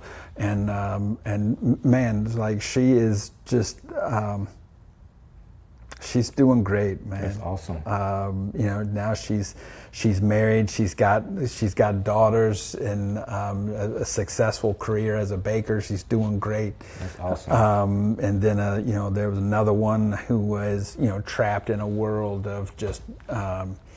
There's a whole world out there a lot of people don't know about, man. There's a lot of them, but this one, she was trapped in one of those, and somebody told her about me, gave her my number, she called me, and I was able to direct her to some people that could help her, and I'm still in touch with her, and she's doing well. That's awesome. And a lot of guys, man, you know, Billy Graham has several kids, 5 kids. One is a daughter named Ruth. She was doing these large scale events, and so I was the speaker there, and it was about issues that the church don't want to talk about. Okay. And so there was a bunch of us, and so I handled the porn and sex stuff, right? And you know, so many times at those, there would be people that would come forward and talk with me, and I was able to help them. And I told you about the prison in Angola, Louisiana State Pen, man. There's a guy, there's probably my proudest and also most embarrassing moment in ministry. They allowed me to bring a band in anytime I wanted to come. And so I bring a band in. I just want them to play rhythm and blues, man. Just do a concert for these cats, like, you know. And so they would do that, but then we would flip it into a worship set. Then I'd get up and preach. And but one of our trips, the guards were not big fans of us, and that was okay. It was fairly mutual, but so I get it. I got authority problems, so like everybody with addiction does. So the guard was the gate was holding us back. They wouldn't let us in there, so we were about 20 minutes late into this main camp chapel. Main camp chapel. So one of the other church bands got up there and they just started filling in until we got there. So they were doing a worship set. We came walking in and everybody was excited, you know, to see us down at Angola. They call me White Chocolate. So everybody's screaming, and we're having a great time walking down there. Get to the front. It's this one cat, man. He was the editor of the prison magazine. It's called The Angolite. And I had done a lot of work with him, you know, on because porn is allowed in prison. It's black market currency. It's just how they buy things. So he had a real problem. We'd done a lot of work. We'd done groups, all the things, and dude, I'm telling you, I got down to the front row where he was, and I just put my hand on his shoulder, and he looked up. He bent down. And he wrapped his arms around my thighs, lifted me up in the air. It was a little frightening, you know, because here's a killer. But he lifted me up right as the band stopped, and he yelled, "I hadn't masturbated since the last time you were here." Oh my God. And I said, "Let me explain." Oh my God. Yeah, but I mean, those moments for me are just precious. Does man. it feel like when you have those moments that God allowed you to justify some decisions you made, like to do that work? Does it justify it to you? Help me out. What do you mean? When you just feel accomplished, like this is what God called me to do, and I got a chance to witness it all the way through. Now, I'm saying that because I did youth ministry for a very long time. When youth ministry, you're planting seeds. Right. You really don't see that till later. Now, I feel vindicated, but my kids are 30 plus years old with families. You know, it was 15 years before, you know, I saw some of the fruits of that labor. But, and I'm asking that question just for you to be able to say, man, God used me in such an awesome way. It's, you know, it's very confirming. And it's just, it's so nice to experience redemption at that level. Of that, like, look, I don't care where you've been and what you've done, God can and will use all of that. And you know, addiction is a terrible place to be. It is. I think this is people ask me all the time, like, what are y'all thinking when y'all are doing this? Like, what is wrong? What are y'all thinking? And I'm thinking, well, how the brain works. There's a middle part of the brain, and that's all you have making your decisions for you until your mid-20s. Okay. Okay. And so the midbrain makes all your decisions, and it does it based on one criteria. What's going to give me the most reward? Okay, so now think about raising your kids, and you'd be like, yeah, that's exactly what they did. Right. Because you're thinking, what are you thinking? Right. They're thinking, I made the decision, what's going to give me the most reward in the next 15, but it's in 15-second increments. Gotcha. So guess what? If I didn't get caught 14 seconds ago, I'm golden. I'm never going to get caught. Yeah. So that part of the brain makes all the decisions of everybody until your mid-20s. And then your frontal cortex comes online. Executive command and control functions, truth, morals, values, consequences, which is why I love it when people tell me, well, you just need to reason with kids. Good luck with that. Right. That is not going to get it done. They're not capable. And I'm sure all of our kids are brilliant and wonderful people, and they're stone idiots because it is not working. And so, but at people of addiction, our frontal cortex goes offline, and we go back to this midbrain, and we're making all of our decisions based on 15-second increments. So no one saw me do this. No one can catch me. I'm never going to get caught. That's how we get here. So, because you think you're in the clear until the blue lights show up, right? And then you notice they've shut the water off, and then you're in trouble. It's a challenge, but that it's the way the brain's working. I mean, people of addiction, that's the thing, and so people that are around people of addiction. That's the important thing to get is, man, their brain's offline, man. They're not thinking. Don't ask what they're thinking. They're not. So it was a long time that I personally didn't like people that were addicted. Yeah. I had a dad that was an alcoholic. Man, yeah. And I did not like not seeing somebody not in control. All right, not in control. And it wasn't till recently, in the last 5 years, I had a friend of mine, his name is Big Prophet. Yeah. Big Prophet was friends with DMX, the rapper DMX. And I witnessed their friendship and what Prophet was doing for him.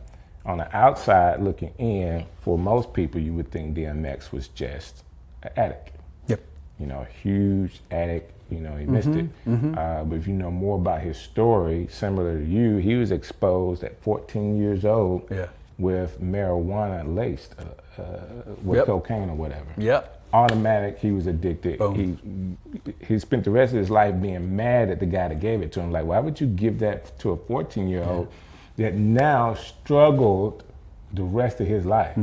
Literally did not want to be an addict. He didn't want to be an addict for real. He didn't want that. He wanted to be and enjoy life.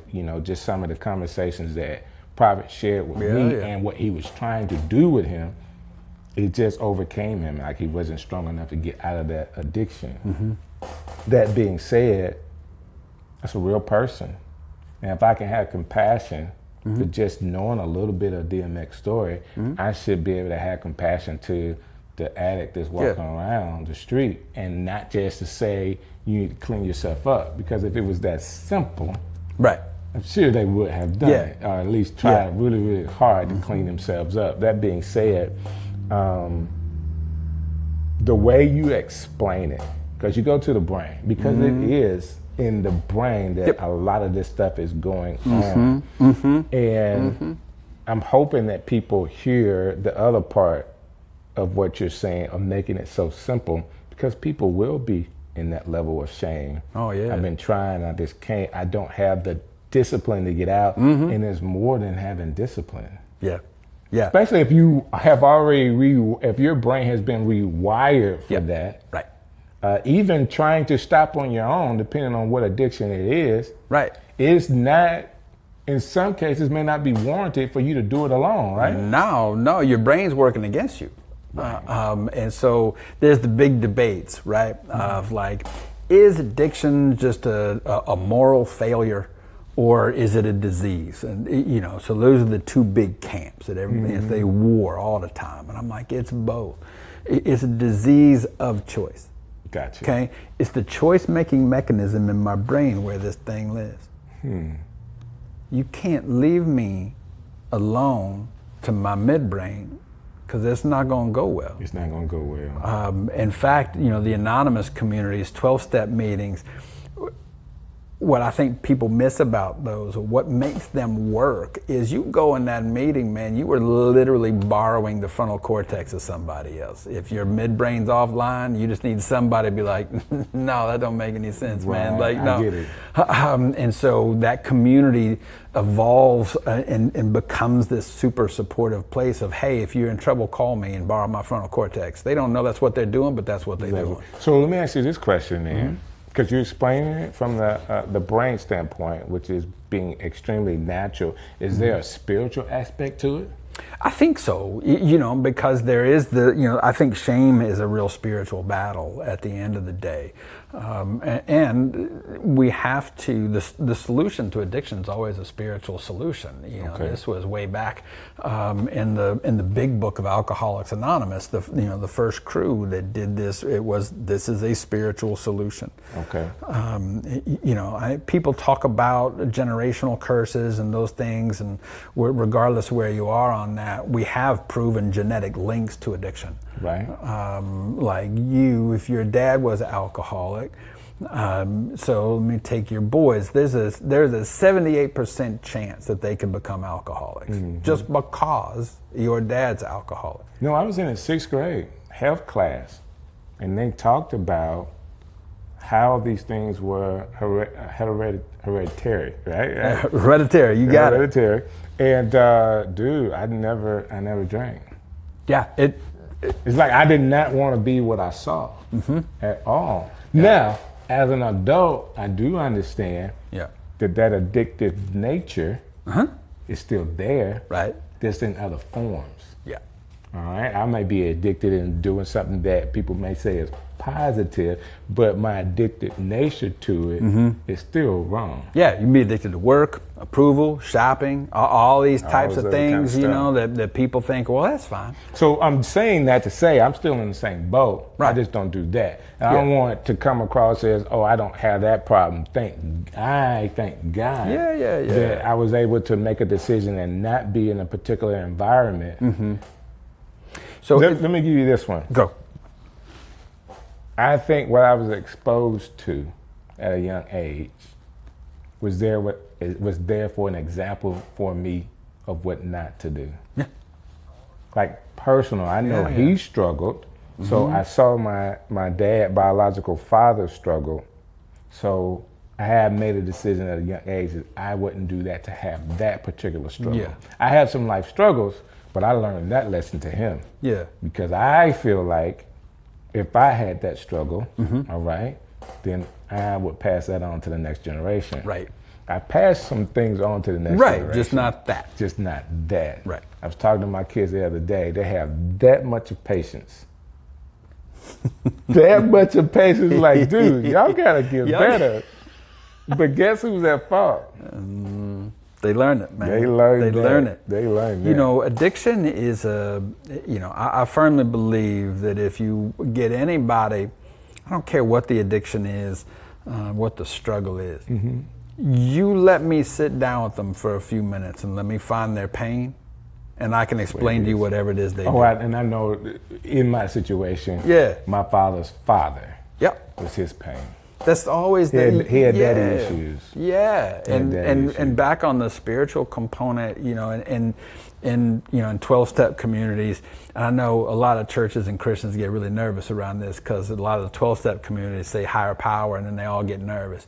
Well, aren't you going to say Jesus? And I'm like, just hold on. I firmly believe if you walk into the 12 steps, I don't care who you are, where you've been, what you've done, you're going to find Jesus waiting for you in the middle of it. Just keep coming. Okay. I ain't got to beat you over the head on the early. Just come on. Right. But so they talk in terms of higher power. What does that mean? If I got a higher power, I obviously have a lower power. My lower power is the addiction, and my lower power wants me dead.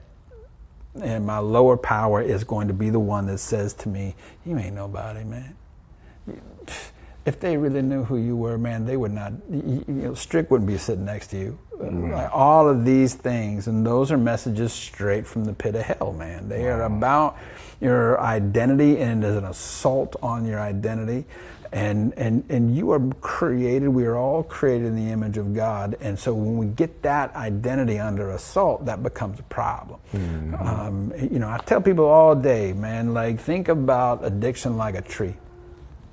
So here's the tree, right? So there are many branches on the tree. You got a porn branch, a booze branch, a weed branch, a cocaine branch, an Adderall branch, whatever you want. Well, what the church has wanted to do for a long time is like, well, hey, that's wrong. You need to quit do that. And so they tell you to saw the branch off. It's a tree. It's gonna grow back. Right. All you did was prune it. It's going to grow back stronger, and while you wait for it to grow back, you're going to check out some of these other branches. The deal is you have to deal with the tree, not the branch. Got you. So I got to get to the roots, but there's something in my way, and it's the soil. The soil is shame.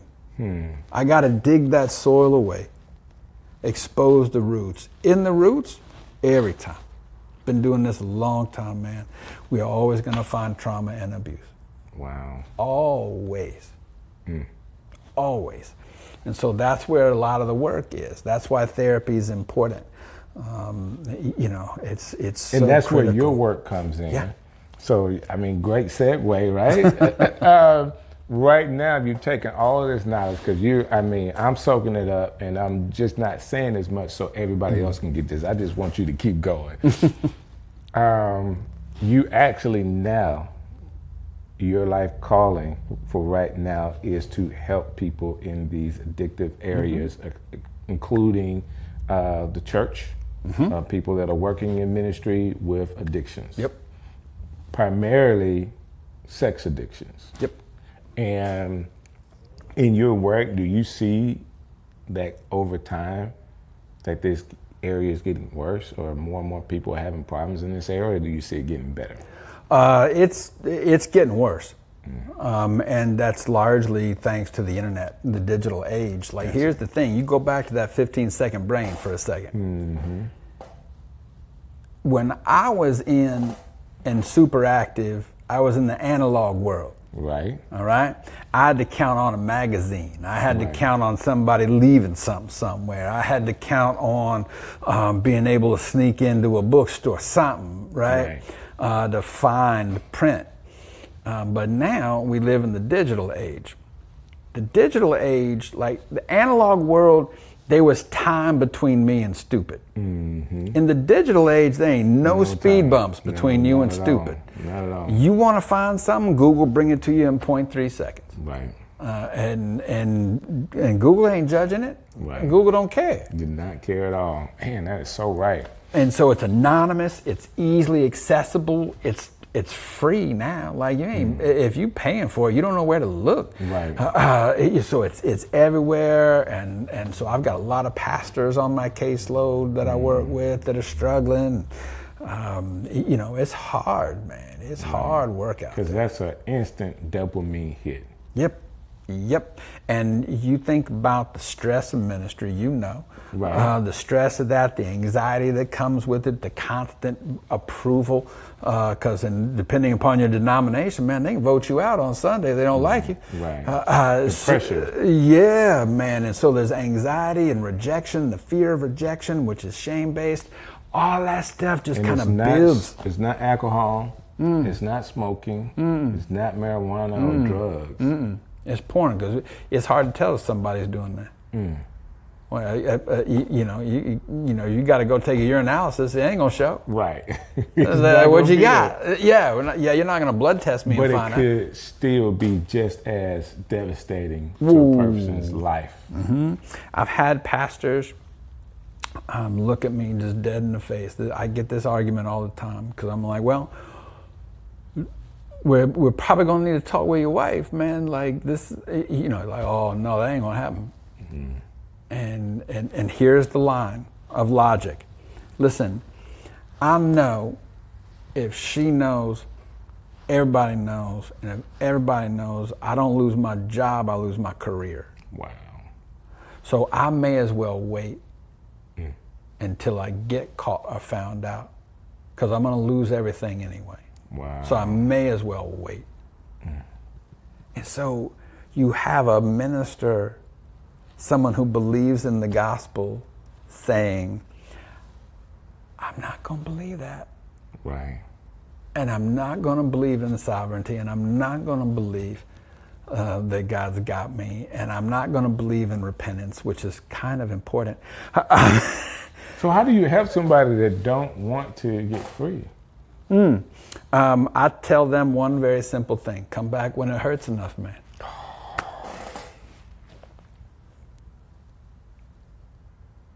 Because it's like any addict, until they hit rock bottom.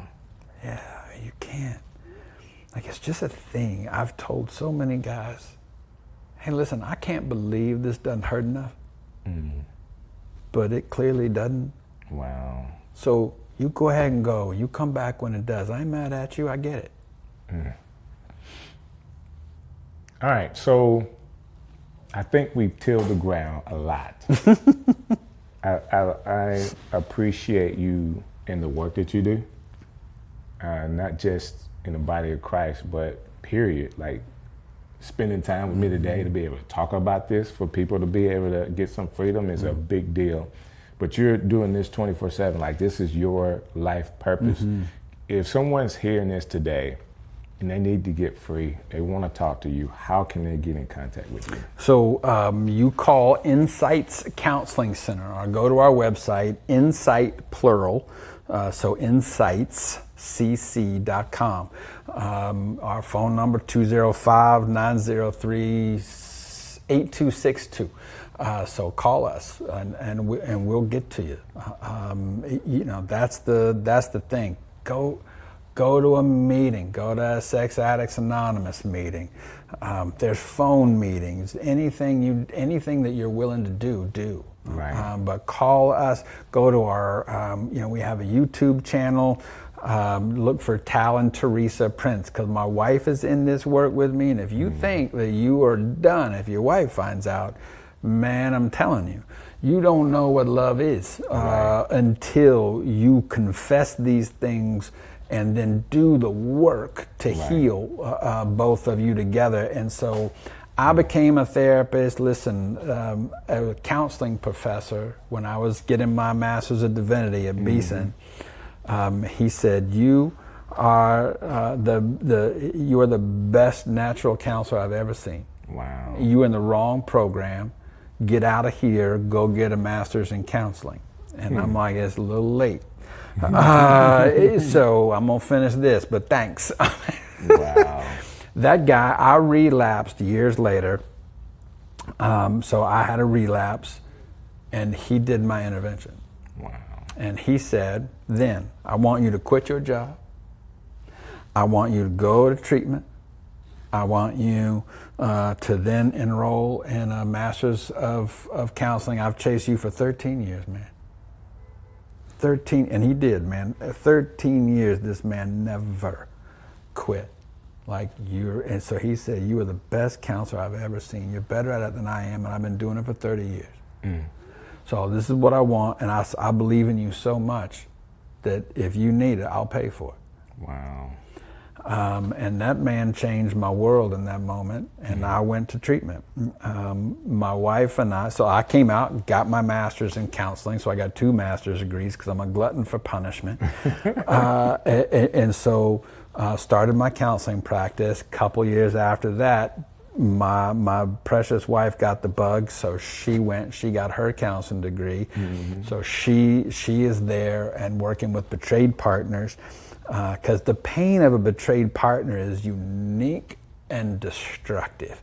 And it is amazing what they go through. They meet all the diagnostic criteria for PTSD out of the gate, except having their life immediately threatened. But sometimes that's there too. Through domestic violence or through STDs, anything like that. She works with betrayed partners and couples. I work with addicts, betrayed partners and couples. And we are both also sex therapists, because it's not enough to stop the unhealthy sex. You got to replace it with healthy, God-ordained, prescribed sex. Like, that's the thing. A lot of us get married thinking this will fix it. Right. I won't have this problem anymore because I'll have all the sex I want. Ain't nobody tell you it don't work like that. It don't work like that. All right. So we've talked a lot today, and you really help people. People can contact you, but I do feel like I want to just take a moment and to allow you to say to somebody, if they're really in need, what they can do, like right now as they're watching this.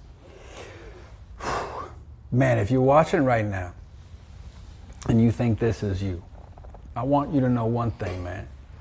You're not gonna outgutter me, okay? You're not gonna get judged. You're gonna get helped. So reach out. There's a whole community of people that struggle with this. You're not alone. I can tell you this though. If you decide that you're going to try and beat this thing alone, you're going to end up beating it alone, and you know what I'm talking about. We've got you. We know the way, okay? God's not mad at you. He still loves you. He's already paid for this. It's all been paid for. You're not going to be punished. We've got you. You reach out, and we'll point you in the right directions, and we'll get you the help you want and that you need. Thank you so very much. And thank you guys for watching.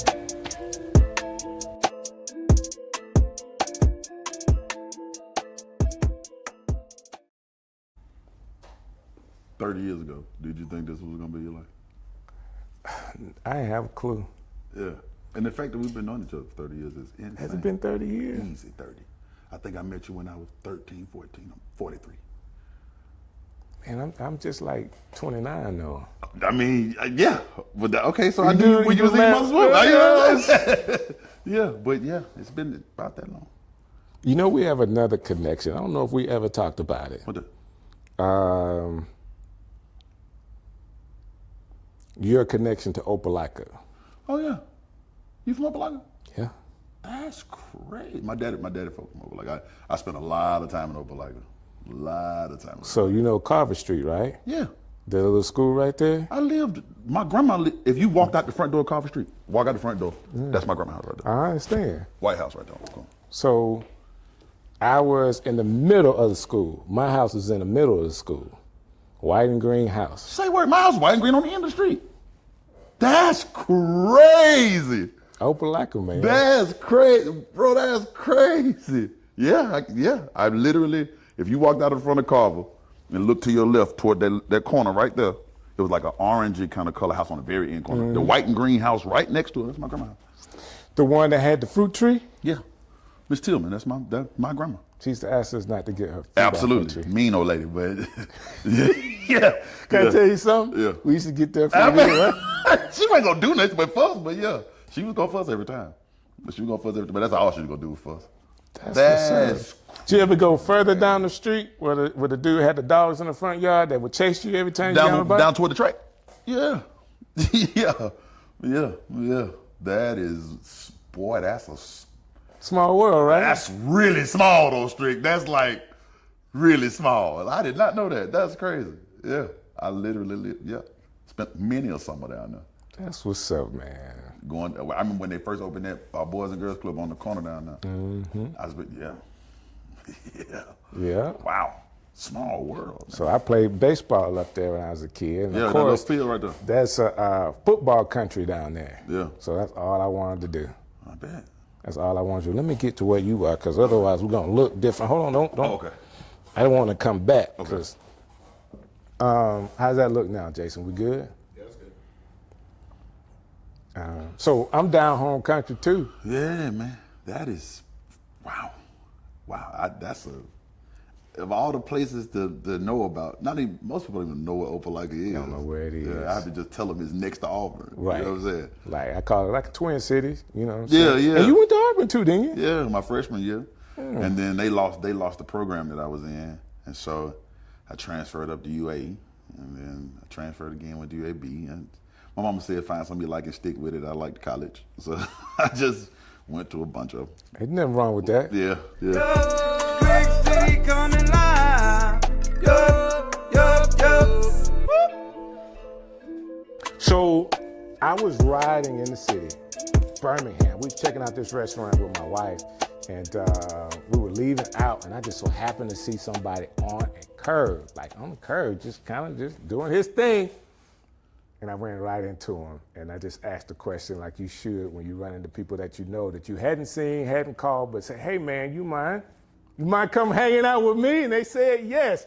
But before I get an opportunity to introduce him, I want to tell you thank you. Thank you so very much for how you support the show. Like, you guys have been phenomenal.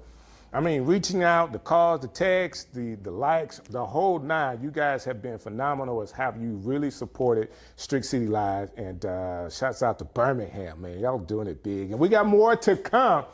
But I'm excited about today, because how many of you guys know somebody in the city that's won a Grammy? Okay, how many people in the city do you know that has written for people like J-Lo? Like, you know, that has 3 Grammys, not just one, but 3 Grammys. I think is cool because I've known him for a very long time. And it's awesome to be able to have the kind of relationship to where you can see somebody grow and support them and, you know, don't want nothing but the best for them. Oh, I love it. I love that. I love it. I love that. And, you know, whether his beard is black, gray, or pink, he's my dude. That's up. The one and only Pink Beard. How you feeling, bro? Good to I'm see great, you. man. Good to see you. Good to see you. Good to be here. Hey, man, you done grown up. Something like that. Grown out or something, you know. Getting old, but I'm enjoying it. Yeah. Man. You look younger. You growing down. No. I shaved my beard because it is gray. I be strict gray beard. I love that. You know, I'll be gray beard as the artist. Yeah. But no, man. I appreciate you saying that. We all, you know, we trying to do what we can do, right? You looking good, man. I mean that. You looking great. So I always thought, you know, I was doing radio, and you know, they say most times people do radio because they have the face for radio. I always thought I had the face for the Tizu. Hey, you're looking good out here, man. Man, I appreciate That's it, man. So it's a pleasure to be able to do this, especially when it lends to an opportunity to speak to somebody like you. Yeah, thank you. Yes, I've known you for a very long time. I thought it was 15. You corrected me, said it may have been 13 years old. Man, were you really playing like piano in the church at that age? Yeah. I started playing for my first church at 10. And then by the time we met, I was just starting to rap. 10? Yeah, I was minister music at 10. By the time we met, I was 13, 14. I had just started rapping with Snipe and D, and we was a little rap group. Yeah, man. So man. I was like 13, 14. Matter of fact, I had to be 13 because I hadn't even made the high school yet. I wasn't even in high school yet, so yeah, I was like 13. Man, I just, for me, because I remember, there's a picture I got somewhere of you and Sniper together. It was before Sniper had braids. He had the brush cut, the whole nine, man. And I think back to those times, because it's been so long ago. I'm like, what were we doing? We were in somewhere in North Birmingham doing an event for somebody's church. Yeah. And y'all was in there rapping, I was hosting, and, you know, we didn't have a clue. Not a clue. We didn't have a clue. You know, But we had good times. That's what's important. we did have good times, Yeah. and I think at that time it was probably for me, and it had to be for you guys, the most purest of just doing what you wanted to do because you were kids. Yeah. You know, we want to rap. We putting these rap together. I wrote this, and we're gonna do it. Snipe, Making beats and playing. Yeah, Come man. on, man. Yeah, man. That It was so pure. And then Yeah. I get this opportunity later on in life to see you, like, just blossom into yourself as an artist. Like the first time you came out, I was like, man, I know you could rap. And I don't think people equate rapping to writing. But if you're doing your own raps, you are writing those things. Writing down, yeah. And if you are doing it the right way, you know, they resonate with people. And what you've done has already done. But I just think all of you guys were like super talented. I just never knew that you were superstar talented. Man, to hear that from you means the world to me, man. Coming up with those guys with Snipe and D and Tasha and Lynn, shout out to the DK family. Yeah. For sure.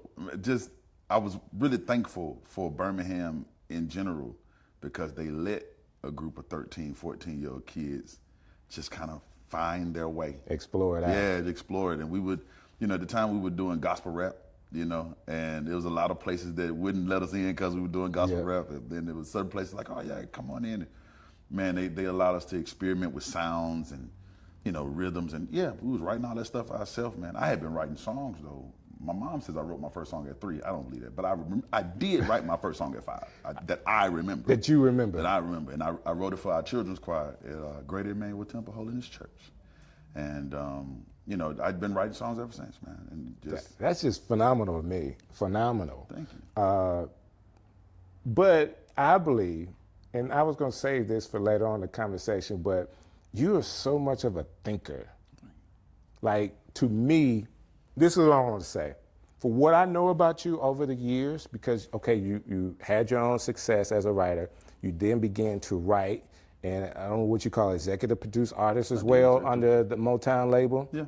And as you were doing that, so you have success, personal success, and then success in the industry with people. You have your Grammys, and now you're kind of like at a place. This is what I would call it. You're at a place to where you're not really tied to anything. To me, you got outside of the matrix. In a lot of ways, yes. Yeah, man. When you come up as a songwriter in Birmingham, and keep in mind you're young and you don't know how industry works, and you said it best. You're just kind of doing it because you love to do it, and not really making no money doing it. And I didn't even know like what it meant to be in the industry. And so you have like a local success, right? Right. I remember the first time I dropped the album. I had my first album with my dreads. And I don't remember where I was. I think I was like on Green Springs or something. And I ran into a lady who had on a T-shirt with my face on it, and I was like, "What? This is crazy!" That was my first time ever seeing somebody with a T-shirt with my face on it. Because I don't remember her being at the show or nothing. I just like, "Wow, you got it!" And that little piece of like success is like, okay, that's something you can do. And then linked up with my man Mike Warren, we ended up writing a song that made it to Jennifer Lopez, and that kind of just, okay, I can be in the industry, right? Yep. And I got in the industry, and I say this from the bottom of my heart. A lot of people have a lot of bad things to say about the industry, right? But I fell into some really good hands. The people that I met out there were, of course, they're opportunistic. Never, you got to make some money some kind of way. But they never did me dirty. They saw contracts was right. Contracts was as good as they could be for what I had. You know what I'm saying? Right. And it's like, okay, I went in and did my work. Had some success with that as a writer. I tried to do some stuff even as an artist then, but my label situation didn't really agree with what I was trying to do artistically. Gotcha. And that's no disrespect to those people. Love them to dearly. It just at the time they just didn't quite understand what I was trying to do. And a lot of label work is about alignment. Right. Right. It's a timing thing. It's an alignment thing. It's a team thing. Team thing. What's your team like? So it just didn't align that way. But the opportunity taught me a lot about just the way it works and things that you need. And I had gotten to a point. I had some success in that. Again, I've been nominated for Grammy 6 times. I won 3. As a songwriter, I can say. I said it in my intro. Yeah. But dude, you got 3 Grammys, nominated 6 times. Being nominated is a title all on its own. Yeah. So for people that don't understand, like being nominated for a Grammy is a big thing. Like you can say Grammy nominated artist, whether you win a Grammy or not, like making it to that second phase, because my wife, she's trying to get there. And we understand just getting it to the second ballot is something all on its own. It's on its own, yeah. So to have that done 6 times and then walk away with 3 Grammys is a big deal. It's a big deal. I'm going to get back to that because I really want to ask you a question about how Birmingham supports you and all other kind of stuff with all of these things. That being said, I want you to finish the story, though. Okay. So, got to that point of success. And honestly, man, it had gotten to a point where the the music industry shifted, right? It moved from more of a publishing thing, and I don't want to get into the thing about that, but it went more from publishing to masters. Okay. And as a songwriter, you don't really get masters money. Right. So I was like, okay, well, if the money's on that side, I'm on this side, I need to figure out how to get on that side. And so initially what I was going to do was I was just going to find an artist and executive produce them. Right. Right? Because I understand that. That's what you have done. Yeah, I've done that before. But the industry was shifting so fast that it was like, labels didn't want to sign that kind of stuff anymore. Right. They really wanted people who would get out and do it themselves and yada yada. And I was like, I went to the Grammys for my last nomination. Well, not my last, but the nomination before this one. So I went to the Grammys to support the Halley's Angel. I got nominated for Best R&B Song for Halley's Angel. So I went, but I went for the whole thing. Normally you just go for the TV portion, but I went for the whole thing. And so I sit there and I see Americana roots music, and I'm like, yeah, that feels right. Right? Like that's saying something to me. Okay. Yeah. Like that's what I like. And so I told my manager that night, I was like, I think I want to get back to making home music.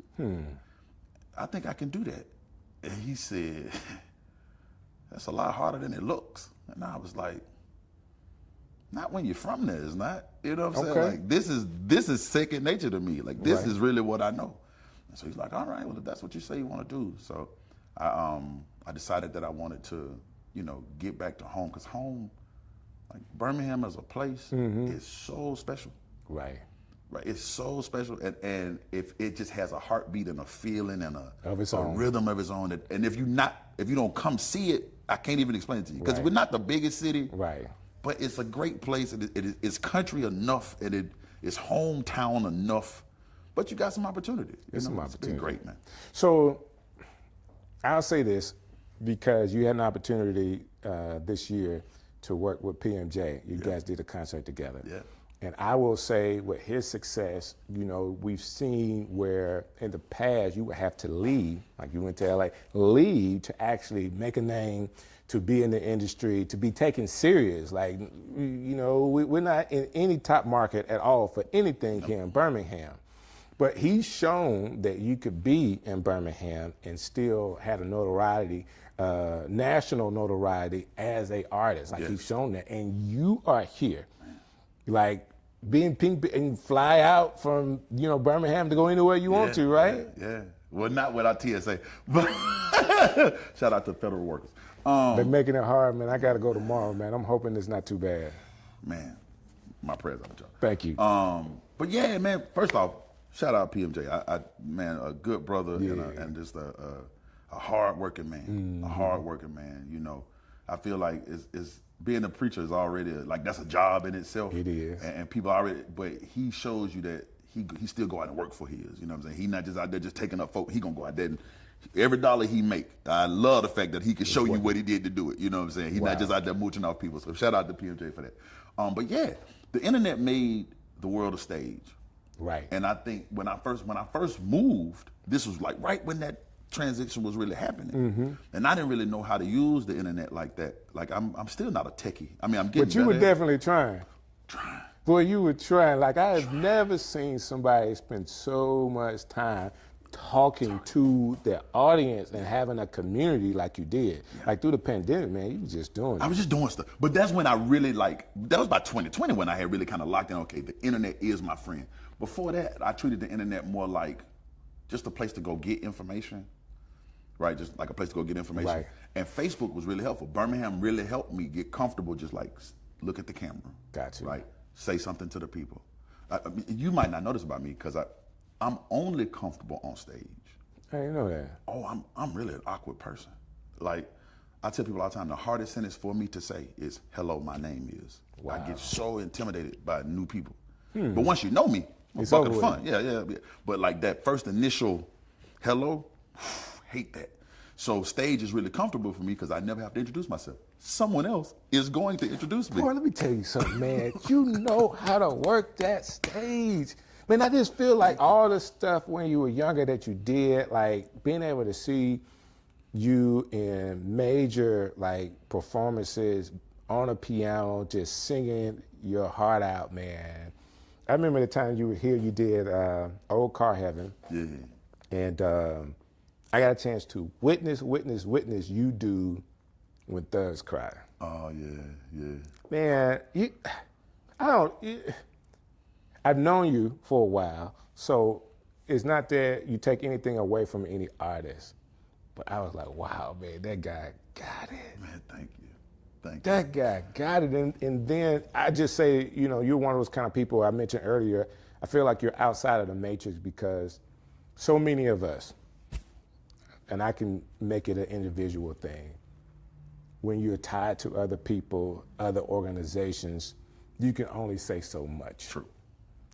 Sometimes you can't be so honest because you have to play, and it's my personality, to kind of play both sides, so to kind of be neutral.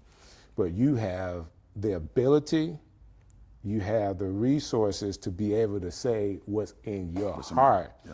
And man, I just think that's the most liberating thing you could ever have. Right, wrong, and indifferent. Right, wrong, and different. My mama told me that. My mama taught me that. She said, if you got the mic, you might as well say what you think is important. And that shout out to my mama, but she's always told me that. If you got the mic, you might as well say what you think is important. And if they don't like that, then be prepared to leave, right? Like you say what you need to say and pack your bags. But also learn that most people that are liked or that can be the most popular are somewhat polarizing. Yes. To the fact that you like them or you don't. Yeah. It just so happens that the people that like him support him. Yeah. So much to the fact that Birmingham is just now going country. Yes. Come on, man. How you gonna do a whole concert in the city and everybody's wearing hats and boots? They weren't wearing hats and boots in 24. They weren't doing that, man. But shout out to Birmingham for supporting me like that, man. It moved my first show when I did back in January. My first show I did in January, I was like, man, I don't know how this is gonna work out. I was really looking for a little venue to hold, like maybe but first I was just gonna do it for like 25 people. I was just gonna do a little thing out of my neighborhood. And then like the support just kept coming in, and before you knew it, man, we were at Regents Park, bro. I know, man. I know. Like, what is this, right? And people was wearing cowboy hats and boots, and I'm like, okay, Birmingham, like, okay. And this whole movement, let me say this, I'm trying to figure out the best way to say this. It's weird. You know how you say you from Opelika, right? Sometimes, like, when I hear the word Opelika, it just, Opelika. It make you feel good. Yeah. Because it's like, wait, how you know about that?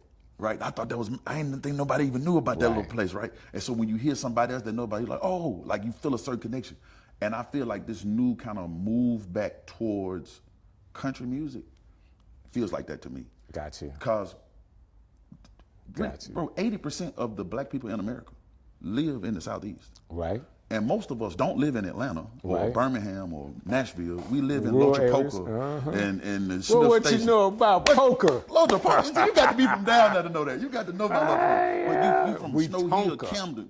We Tonka. Right? So most of us, you know about back roads and creeks, but for so long, you've been almost ashamed to sing that you knew that. Right. You had to tell people that you knew the projects or that you knew the club. But most of us, that's not how we really live, man. Most of us just good old church folk that, get out and go fish with our daddies every now and then, right? So it's something that's really inviting and like welcoming to when you hear that back. That's true. That's true. And Birmingham has a way, like since I've been here, I think I got here in 96, 95, 96, and and it never it's a magnet. Like I could have went to Atlanta, man. I just thought I would have been 10 times bigger artist or DJ if I went to Atlanta. I just couldn't. Welcome home, man. I couldn't. I'm just here. I'm a Birmingham boy now. Yeah. Like I remember when I thought Birmingham was a big city. Come from over like it is.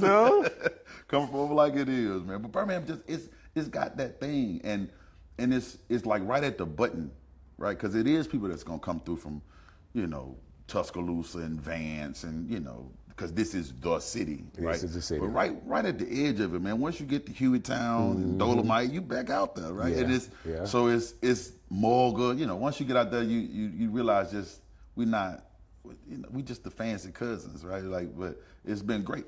I say that to say, one of the things that kind of egged this on. You remember when you first heard Nelly And he was like, yo, that's a hit record. And I don't know why it's such a hit record, but something about that I like, right? And he was just embracing those like just literal country grammar. He was embracing that, right? And from then, St. Louis. Right, he from St. Louis, middle of Missouri, right? And then even when you heard Lil Nas X do that Old Town Road, it was like, something about that really works. There's something about that. I can't quite put my hand on it. And then you heard Shabuza do it. You're like, there's something about that really makes me happy. I can't, but it's because it's so relatable. You from them places, you drove them roads, you know that feeling. You just hadn't heard it in so long. Like when you hear the word Opelika. You hadn't heard it in so long, you're like, man, I like that. You know, and so that was what called me back to it. So when I was growing up, man, this had to be middle school, so 6th, 7th, 8th grade. One of the biggest songs at that time was a country song. And I'm talking about everybody in Opelika was like, all the kids was singing this country song. So just because we knew rap was big or whatever, I mean, we still had those influences. Absolutely, because you go to the gas station, you've been to a truck stop, right? You go in, and then go to college, right? When I went to a bunch of colleges, but at Auburn, you was destined to hear. At Alabama, you destined to hear. You know, and you go out on them lake trips and right, like that's the thing. Though we kind of got walled off from it in the city, But the moment you get on the road, you start taking them road trips, man. You pull into them gas stations. You go see your cousins, and you know, you're like, okay, yeah, this is a thing. It's country. Yeah.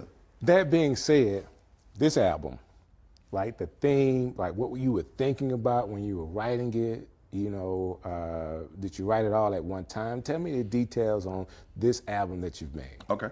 Well, it started off, I was writing some songs for somebody else, right? Like I won't say the artist, but I was trying to send this person some songs. And I used to smoke. I quit smoking about a little over 2 years ago now. No, almost 2 years ago. Okay. And, you know, I had been smoking for years, and my voice had got to sound like a truck. And so about 6 months later, I started writing these songs. So I'm cutting these little demos and sending them off. And every time somebody would call me back and be like, yo, who that singing? And I go, that's me. And they'll say, you should do this yourself. And I thought they were saying, we don't want it. We don't want it.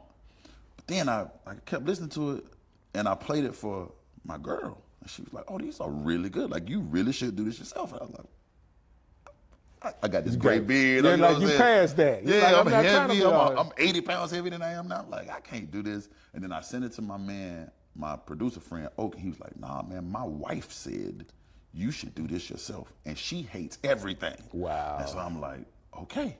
Right? Wow. And so I had like 2-3 songs. And I was like, okay, I'm going to try to do this. But my plan was to not treat it like a songwriter. I wanted to treat myself like an artist. So I didn't just go to the studio and start writing. What I did was I just drove around, and whatever hit me, I just sung it into my phone. Okay. Right. Okay. So most of this stuff, like that song, Mine, Lord Willing, I literally wrote that song walking through the airport in Atlanta on my way back to California. Right. So she smoked that California, but she from Alabama, and she wanna go shopping and get crab legs in Atlanta. That's just cause I happened to be on my way from Birmingham in Atlanta on my way to California. So I'm just humming that in my phone, you know. And as I'm on the flight, I'm getting little pieces of my love, so, boom. So I didn't try to sit down and write it at one time, but once I started, it was coming right out. Yeah, I was waking up in the middle of the night. I wrote. I was laying in my bed. Once you hear this whole project, you're gonna hear it like 1:15 midnight or 11:45. You're gonna hear those numbers a lot on this project, cause I just be laying in the bed and it hit me. I wake up 45 past midnight. So it was just like I wanted to just let it breathe until. My wife writes like that too. The best way to do it. Yeah. Don't force it. Keep a phone the phone's always by the bed, but she'll just get up and sing it. Yeah, sing it. You know what I'm saying? That's the best. And go back to sleep. The inspiration, you don't. Or you might forget it. You're gonna forget it. Yeah, you know what I'm saying? Yeah. And I've been writing songs for so long that like I don't really write songs. I never write them. But like I got this little rule about them. If I don't remember it, to me, it probably wasn't that good. Yeah. Cause you won't remember it if I couldn't even remember it. That's right. So I try to I put a little piece on my phone and then I hum another part. And once I remember it, okay, I like that. All right, now let me do it in the phone. So it was one of them kind of processes, just like, but I probably wrote, it's a 14, 15 song album. I wrote it in about 2 weeks. About that. Did you write any more than what made it? Did you like cut some songs out? One song that did make it. one song. But I'm gonna actually go, because this EP was supposed to be a part of the album, but I might just make it a body of work itself and then replace those 5. I'm kind of looking forward to that. As a matter of fact, I feel like it's some more things I want to say. Now you got some more experiences coming out as this, and you got some things you want to say. To be honest with you, when I saw the Pink Beard thing, and I heard some of the music coming out, first of all, man, you and Des, man, oh my God. Let me tell you something, man. That I love creative people. It's kind of like, you know, I always thought when I was a kid, I was a jock. I played football, but I love creating, man. And more than just in one way. Yeah. And so to see what he was able to do, like what you guys were able to do together, because there's one thing about being able to perform it, sing it, and write it, but when somebody else can help you bring it to life, you can't do all of that. You can't do it all. You can't do it all, but what he has is another creative eye, and it just ain't a simple creative eye. This guy is another genius. So you guys working together, man, I just think that it added, but I first initially when I saw it, I was like, man, he's trying to get attention so he could write for people. Like I thought you was just trying to get into country music as a writer. And you know, cause that works too. Like if y'all don't think I can do it, let me release a couple of songs and show you how I can go up the charts. And my phone will be ringing. True. But as a songwriter, I have been extremely blessed. It ain't too many rooms in the world that I can't get in. And I say that in all humility, but it ain't too many rooms that kick me out. This was more or less, I did this Pink Beard thing because, you know, again, my beard was black and white. And I was like, you know, I'm gonna do this. I'm gonna hop out here and do this. And again, laying in my bed, some guys came, I was having a birthday party for a friend of mine back home, back in LA. And she had some pastors, twin brothers. They do fashion out in LA, but they moved to, they do fashion in LA, they're from New York. They had this color in their hair. I got you. And I was like, man, I really like the hair color. I used to, you know, I had dreads, I had all kinds of color. I was like, man, if I still had hair, I'd do it to mine. And they was like, you do got hair, it's just on your face. And I was like, what? And that was it. That was it, right? And so I was like, I'm gonna do that. And they laughed about it. And I was, okay. Done. I'm doing it. Bleached it. And once this was kind of my kick out of the nest. Because once you do this, you got to do something. You can't turn around, right? Now you just look foolish, right? So you got to have a reason for it because you know people going to ask, and you got to have something to say when they ask, right? Like, why is your beard pink? Right? Because blah, blah, blah. I'm Pink Beard, and this is my best silly mistake ever. You know what I'm saying? But it's been great because this did kick me out of the nest. Now you got to go lose some weight. You got to make sure you don't go back to smoking. You got to make sure you're eating right. You got to make sure you take this serious. You got to make sure that your vocals are right. You got to put a band. You got to do some visuals. This has been my coach. Wow. Right. Like you got to do it because you look like this. They're gonna talk about it. Right. Got to give them something good to talk about. Otherwise, you're gonna be the butt of every joke. A couple of months ago, you were in, I think it was Tennessee, and you ran into a sheriff that has a pink beard too. That happened just a couple of weeks ago. I saw the picture about a month ago. Sheriff Brunson down in Macon County, Tuskegee. No way. The picture popped up on my Facebook page because somebody tagged me in the picture, check this out, this guy got a pink beard. So I'm like, I gotta be this dude for Halloween because what's the odds, right? Lo and behold, just a week and a half ago, I'm at Duluth Trading Company out in Hoover. He in the Duluth. No way. What are the odds? I'm like, what? He looked up at me, I was like, he knew who you were. He had heard who I was because one of his deputies down there had told him about me once he dyed his beard pink. But he dyed his beard pink just to support for breast cancer. I got you. Right. And so his deputy, he was like, man, I heard about you, blah, blah, blah. And I had just seen him. I had just bought the outfit to be him. No way. Yeah. That's crazy, man. Yeah, I loved it. So far, let's get back to the music. So far in the music that you've released, how has it gone? Now, I've seen over the months that you've been doing this, I've seen you release all kind of stories from country music support, from country music halfway support, they like you, but, don't really show your picture, all that kind of stuff. How has it really been for you as an artist doing country now? It's been the best time of my adult life. Nashville is a city that's built on country music. Right. And, you know, no different than you can't just come to Alabama talking football. Right. You got to know football. Right. You know, and the same thing is true about country music in Nashville. If you got to show me that you mean it. Gotcha. Right. And so Nashville has been actually really kind in a lot of ways, but cautious. Like you have to pay your dues. Got to pay your dues, and they got to know that you mean it. Gotcha. They got to know that it's authentic. Right. Right. I remember the first time I went to some meetings in Nashville, even before I, you know, took off, like before I started moving myself, I went around to some labels and just like playing them stuff. And every meeting, somebody's gonna look up and say, "This is so authentic," right? Because I think they thought it was gonna be like a gimmick thing. Yeah, right? you're gonna try to mix some pop into it. Yeah. No. This is country music, man, and it's authentically Birmingham though. Like right. Like it sounds like where I'm from. It feel like where I'm from, and you know, again, shout out Nashville. They've been, you know, very open-minded, but still cautious because they, you know, you don't want to accept somebody into the fold if it's just a fad. And I get that. Right. Hip hop don't always live by that rule, but you know, the country music, they're very much, hey, we got a thing, you know. Right. It's a real community there. Yeah, it's a real community, and shout out to them for that. For, you know, good, bad, and different. That's what it is.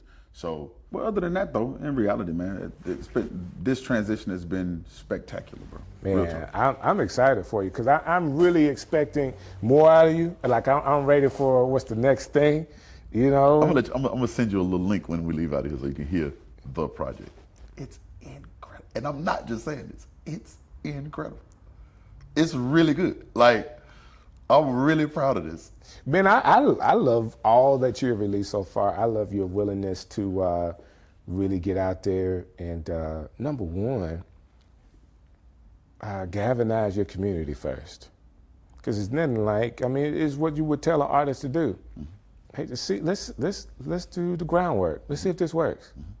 Let's go home. Let's take it to your home. Yeah. And see if the people around you would kind of get around this. And how has Birmingham really supported you? Birmingham has been, you know, people say all kinds of silly stuff about Birmingham. Man, Birmingham don't support their own, blah, blah, blah.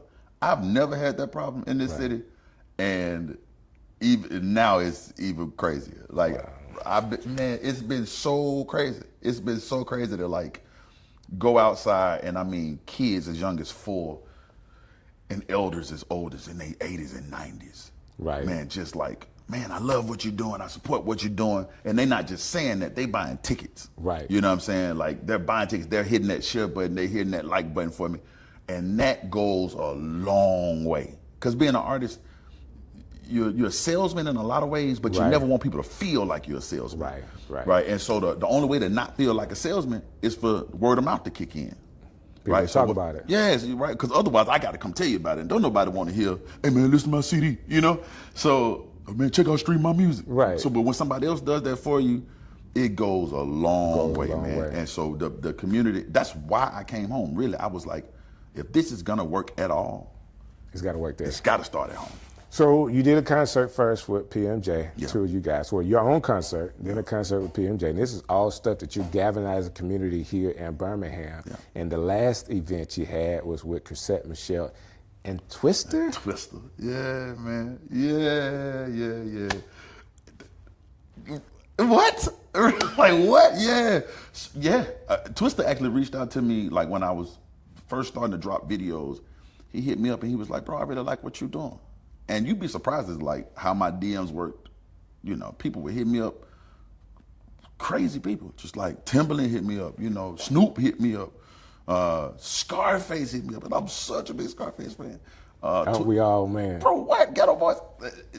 Busta Rhymes, like you couldn't even imagine what my DMs looked like. And these are people you met before or hadn't met never before? met them in my life. Because I was in the pop side of the world. Right. So I really didn't, I wasn't rocking with a lot of rappers. Nothing against rappers, we just didn't work together a lot. But they were so kind, man. Hey, man, I love what you're doing, bro. Project Pat. Okay. What? Like what? Anyway, so, but people just hit me. I love what you're doing. Blah, blah, keep putting on. And so when I got ready to do this show, I was like, I got to do something for home to make people, you know, want to come out. It's classic weekend. You got to give them a name or something. And so Chrisette and Twister was like, yeah, man, love to do it. And what? Like y'all are opening for me. Like right. It's an honor even for me to. If I was opening for you, I'd be honored. Right. But for them to say, yeah, I come over for you. Insane. That's crazy. Insane, man. bro. Yeah. And what a night too, man. We had such a good time that night. And Birmingham showing love. Is there anything like you would say, hey, Birmingham, could you do this for me? Is there anything in your mind like you wish like Birmingham would do that we can kind of surround you even more? All I can ask, man, is just keep being yourself. I like Birmingham because Birmingham is brutally honest. If they don't like it, they're gonna let you know they don't like it. Let you know. Right? And if you do like it, be just as brutally honest about liking it. Got you. Right? That's all I really can ask, man. Birmingham is a great test market, and I don't want to call it test market, but like a great place to start something. Right. Right? Because we're gonna tell you that ain't it, Chief. That ain't it. Or hey, I like that. Like and that. That's what happened to PMJ. Right? Yeah. Birmingham got behind it. They loved it. Yeah. They came and galvanized around it, and now. Oh my God. Right? Like another stratosphere. A different world. And I get a chance to talk to them every now and then. I can't do nothing but say, man, I'm so proud. Like I can't do nothing but say that's what I say too. I'm sitting in a seat a special seat because yes, I was a DJ. And being a DJ, of course, people always think national artists, but my heart was always for the local artists. Yes, sir. And then for those local artists to just do some things and just explode with it. I'm just at awe, and I get a chance to, with my wife, I get a chance to be and walk with a artist and see like all the ways of how it really works, the work that gets into it. People think that, I'll give you this one, people think that it's all cool when you travel. I mean, y'all going everywhere, but when you have to be at the airport, as often as we have to, it is not like people going on vacation. You go to the airport because you're going on vacation. Yeah. That's another type of feeling. Yeah.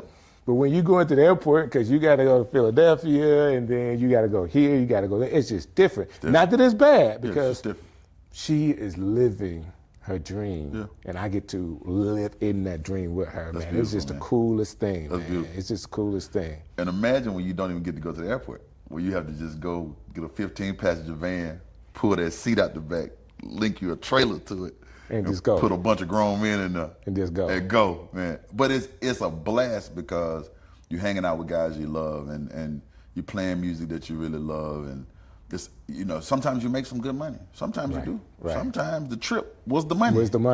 Right. But hey, you get a chance to go meet some new people and make some new smiles, and that's another reason why I'd be glad to be in Birmingham, because I don't have to pay for hotels and I don't have to pay for hotel.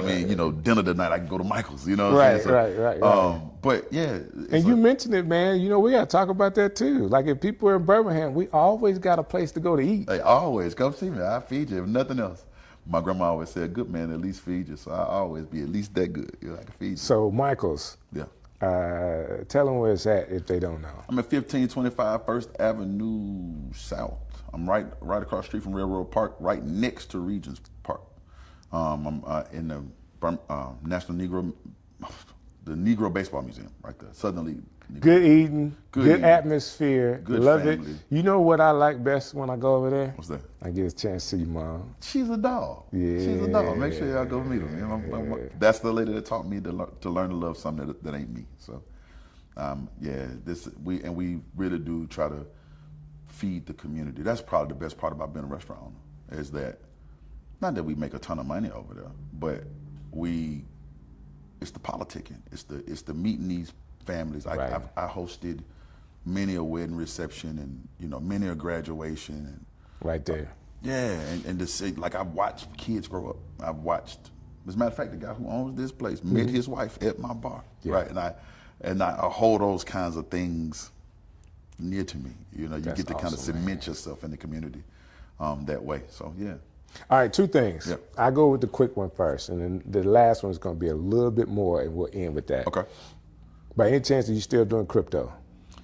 A little bit. I keep a couple dollars over there. The market's crazy. I took a lot of it out just because it's like I needed to make some smarter investments. Too volatile, and I can't watch it all the time. Yeah. I remember when you said, "Hey, everybody, y'all ready to go get such and such." It worked though, didn't it? It did work because I got some. It worked, didn't it? I told you about that. But then, I made a couple dollars and then I, moved on out of that. Started to do some other stuff. Got you. Yeah. So I'm sharing all this because you know I follow you. Follow you enough to have sat today and watched you pontificate on our reality or our thought pattern, how we've been reared as men. Yeah, I thought about that's a working theory that I have, or hypothesis. I've been working on this for years. And when I say this, and yeah, this is a kind of a thought, I don't mean, when I say this, just know I'm saying exactly what I'm saying, not what I'm not saying. Okay. I believe that we raise our men, not for any, not vindictively or on purpose, but we raise our men in a sociopathic manner. And what I mean by that is we raise our young boys to not feel, but to obey. Right. And to obey without feeling is not good. It's just obedient. Okay. Right? Because good means I can respond to my surroundings. Obedience doesn't care about the surroundings. I'm just here to do a job. Right? And we raise our young men that way. We raise them to be obedient and not good. And you can see that in a lot of ways, and I ain't gonna get too crazy about this, but if you ever ask a young man, hey man, if you ever heard like the love languages, what's your love language? Right? Brother gonna say, physical touch. Right. That's not your love language, bro. That's not your love language. You just don't know how to be loved. You don't know how to be loved. You just know how to get something done. Right. Right? You just know how to get something done. And I feel like because we haven't learned how to respond with our emotions, right? Our counterparts, our partners are, because now they can get it done. Right? So they don't need me to get it done. Right? Now they looking for somebody that can meet them in that emotional space. That we're not reared to be able to fit into. So I'm this whole Sugar Salt album, wait till y'all hear it. I ain't gonna, but it's a deep dive into like, hey, talk to your emotions. Like, get to know yourself, open your heart. Think about what I'm saying when I say this, because that's where we got to be. And I love, this is what I like about you. And I said this earlier about you being outside of the matrix. Inside of the matrix conforms you to that, what you call sociopathic way. And be in the matrix. This is what men do. This is what men do. This is where we are. I don't know. This is what I'm going to do. This. What you want me as a man? I'm going to do such and such. It's either this or that. I don't know. But your way of thought gets us out of the matrix, out of that way of thinking, and say, hey, what about your emotions? What about your heart? What about your heart? What makes you happy? Now, I love that kind of thinking. Now, it leads to other things. Other conversation comes out of that. But how do you feel like when you're in a world where people are in the matrix and you're outside of the matrix? Like, how does that make you feel? Like when you're free of thought and you're able to like just go different places and do different things and everybody else is caged up? I think the beautiful part of it is actually what got me started in this whole thought was I used to hear people say, man, a man's supposed to be a leader. And I would always ask, where are you leading? Right? Where y'all going? And nobody could tell me. Right. And so then I realized that we weren't raising leaders, we were raising managers. Right. Right? Okay. Someone who knows how to be obedient and stick to the script. Right. But what is a leader? A leader is a person that can blaze a new trail. Right? I'm taking you somewhere that maybe they haven't gone. And I'm not saying I know the answer. I'm saying I know where I want to be. And I know that way didn't get me there, right? So it's been super freeing, right? Like it's really super freeing to say, okay, as a man, right? What do I want my love life to look like? What do I want my family to look like? What do I want my community to look like? I've seen y'all try it that way. Didn't like none of that. Right. These are the things I liked from that. Let me use that here. Let me try it this way. Right. And my God, Strick. Bro, I'm blessed that I ain't even get into it, man. Shout out to my girl. That's what's up. Man, you know what I'm saying? That's like, just the best, man. Like, just my life, it ain't even a movie. I can't explain it to you, bro. Well, however good yours is, I can tell you on my end. Talk about it. Yes, sir. I feel you, brother. Yes, sir, man. Yeah, that's what it's about. But it's about blazing that trail. Now, let me say this, because I just really want to home in on this thought, because a lot of people won't get it. I refuse to understand it, and sometimes may not get you. Like, how do you deal with when you have these thoughts and people just don't get it? I've learned to be really patient. Okay. Right. And if you know, like, people will say something to me online, and I calm myself down, and I want to talk as nicely as I can, because I want to make sure that maybe, because I know I might have said something wild, so maybe I didn't take enough time to explain what I was trying to say. Let me calm down and make sure that I get it across to you. Right. Right. And then you can gauge to see if they're just trying to bait you into a fight, or if they really just missed what you said. Right. Right. And so, because ultimately my goal is to be helpful, not to stir up the nest. Gotcha. Right. I'm not here to pander to anybody or to make anybody mad. I don't do this for clicks or engagement. That's just what I was thinking at the time. Right. If that goes viral, great. But if it don't, I'm gonna make another post in 10 minutes anyway, right? Something else gonna come Something else out. gonna come to my mind, right? But so I'm really thankful that so I just learned to just, don't take it personal. These just internet people. But if it can help anybody, I did a good job today. Dude, I'm so proud of you. Thank you, man. Thank you. Like to be able to. This is not something everybody's gonna get a chance to do. You're a very open person. Somebody walked up to you, you're gonna show them some love. Absolutely. But rarely would you just sit down and spend, I don't know, an hour or so with somebody with these cameras and lights on. But for you to do that to me, man, makes me feel good, man. It's good to talk to my friend, man. It's good to see you. It's been some years. It's been some years. But I absolutely love it. This is not the only time you did it. Now, when I was online, like through the pandemic, you came through. Yeah. And at that time, you had a brush cut, totally different look, no beard. Yeah. So I appreciate you, breaking away, and I get to see pink beard. Man, it's good to see you, Strick. Man, I can't believe, we still doing this. And Why not? Why stop? I love it. It's Now, good to see you, man. none of us thought that when we got up of age, that we'll still be kind of like, I just never thought, and I still don't have a thought like, will I do this for 10 years? Probably be doing this for 10 years. I don't know what else to do. Yeah, it's life, man. And I wake up every morning and I say, man, I'm grateful, I'm thankful. It could have been another way. Come on, man. This could have been another way, Strick, man. Oh, I get it. But it's this way. You know what I'm saying? I'm thankful that it's this way, and I'm thankful that I got this opportunity, and I'm thankful that I got this friend, and so that gratitude, man. I'm a hush, but I'm thankful, bro. Thank you for having me, man. Man, no problem. It's been. Listen, I hope you feel the love where you are, and do one more thing for me. If you really felt this conversation and you think Pink Beard is the most interesting person you ever met, like I do, share this so your friends can see it as well. This has been another Strick City Live. I'll see you next time. Look, I saw that when I went to Japan last year. What do you do in Japan? I am at the time I wasn't, but now I'm on the board of Birmingham Sister Cities. Okay. And we took, I think it was 15 high school students to Japan as a part of kind of like an exchange I was opportunity. excited until you said you took some students over there. No, thank you. It was a lot. But the good thing was they stayed with host families. Okay. So we dealt with them during the day. In the evening, they was with their host families. And we was at the hotels. That's cool. Like Birmingham City Schools? Yeah. So 15. Pretty So cool. it was like 20 some kids went through a summer program. 15 qualified to get on the trip to Japan. And so we did, we stayed the first night and the last night in Tokyo. And then we were in Hitachi, Japan, and then Mabashi. Or the other way around. Now you're Mabashi, saying all those Hitachi. cities, I don't care where they are, I don't know anything about Japan. That's it. So that was the rural part of Japan. part, So okay. there are two sister cities, is Mabashi and Hitachi. So Hitachi has a very similar industrial history like we do. Still. And Mabashi, I don't know how they got layered on, but they was like, T, you work with kids, you could probably handle being a chaperone. You want to go to Japan? And I was like, I got to pay for this?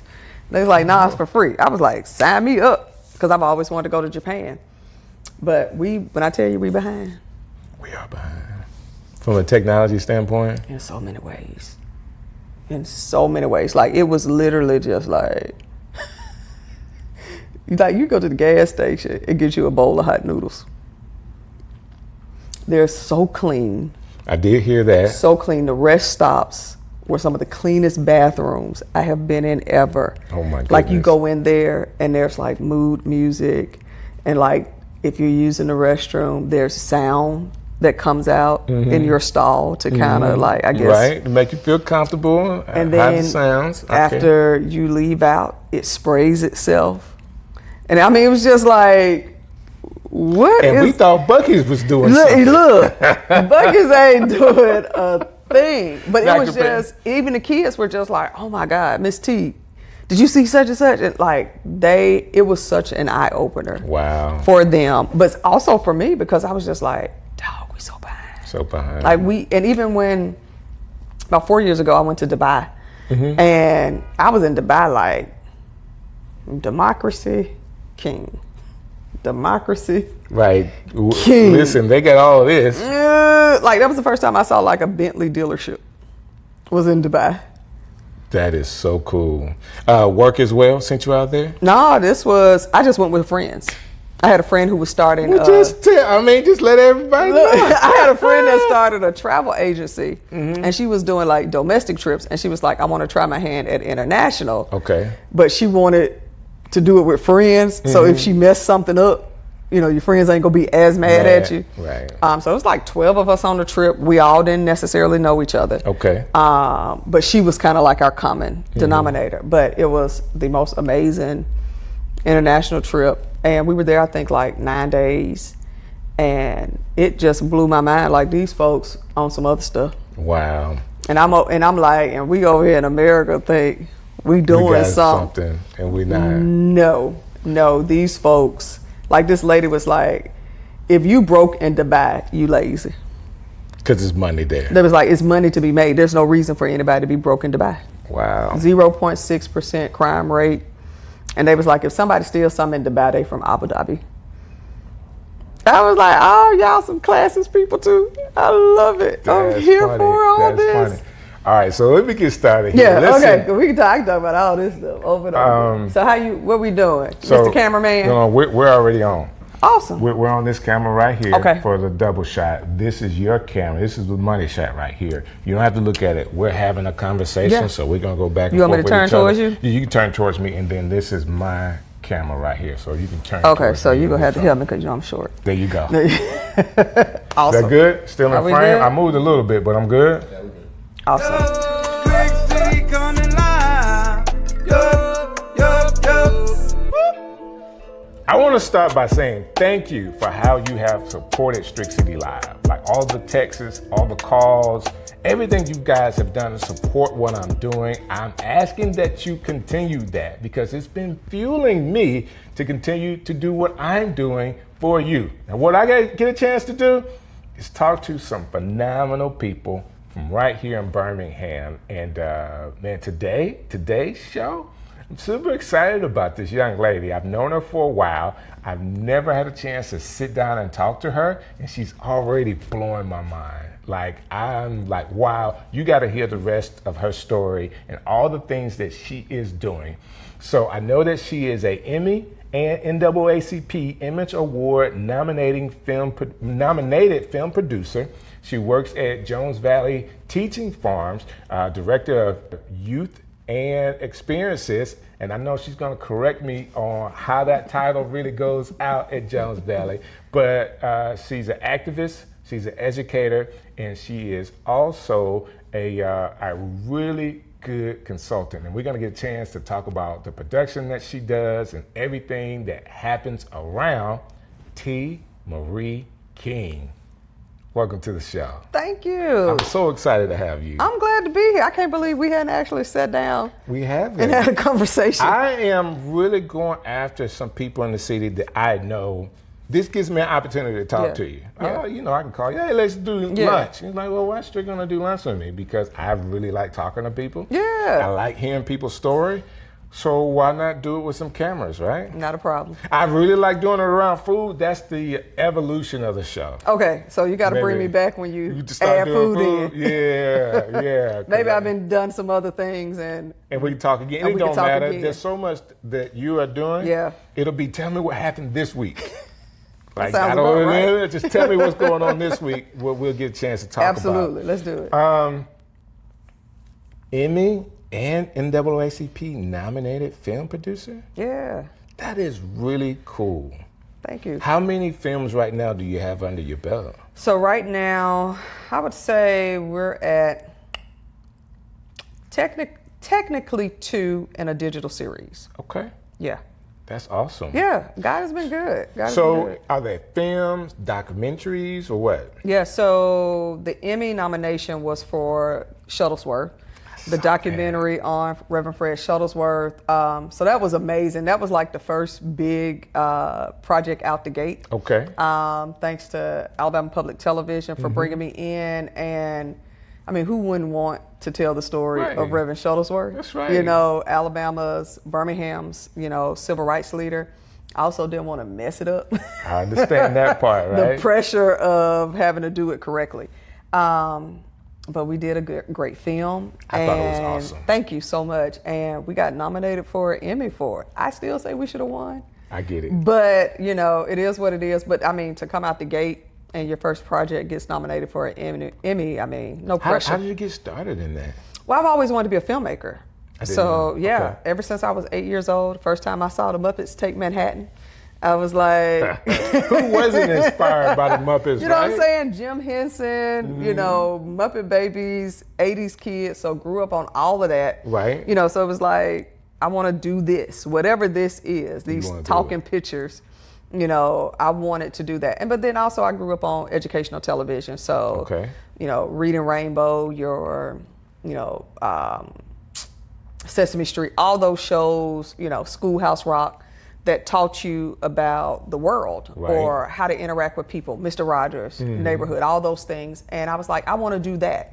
I want to learn about other people because I love talking and learning from other people as well. Okay. And as I got older, I realized it wasn't action films or things like that I wanted to make. I actually wanted to do documentaries. I get it. And so as I got older, I realized, okay, there's a term for these type of films. And it's like, that's what I want to do. And Birmingham in the 90s was not a place you do film. Right. So it was trying to navigate and figure out how do I get to this goal. Okay. I ended up interning at Disney. I moved to Atlanta, did freelance videography there. Okay. Found my way back home, kicking and screaming. I did not want to come back to Birmingham, but God had a different plan. But I fell into community work, is what I said. I got you. And it's been a blessing, but it's not what I would have chosen to do. I got you. But it's through that community work that I think grounded me in a way that I could tell Shuttlesworth's story. That's awesome. So is that how you got to Jones Valley, or that's further down the list? That's further down. No, that's further down. So when you say videography, are you behind the camera now, or are you doing more of the directing and writing part? So in Atlanta, I was more so behind the camera because for a moment I was thinking cinematographer. Right. And then I was like, but I want to be in control of the story. Right. So I was like, what is that? And I grew up on A Different World and Debbie Allen, and it was like, okay, that's what I want to do. I want to produce my own stuff.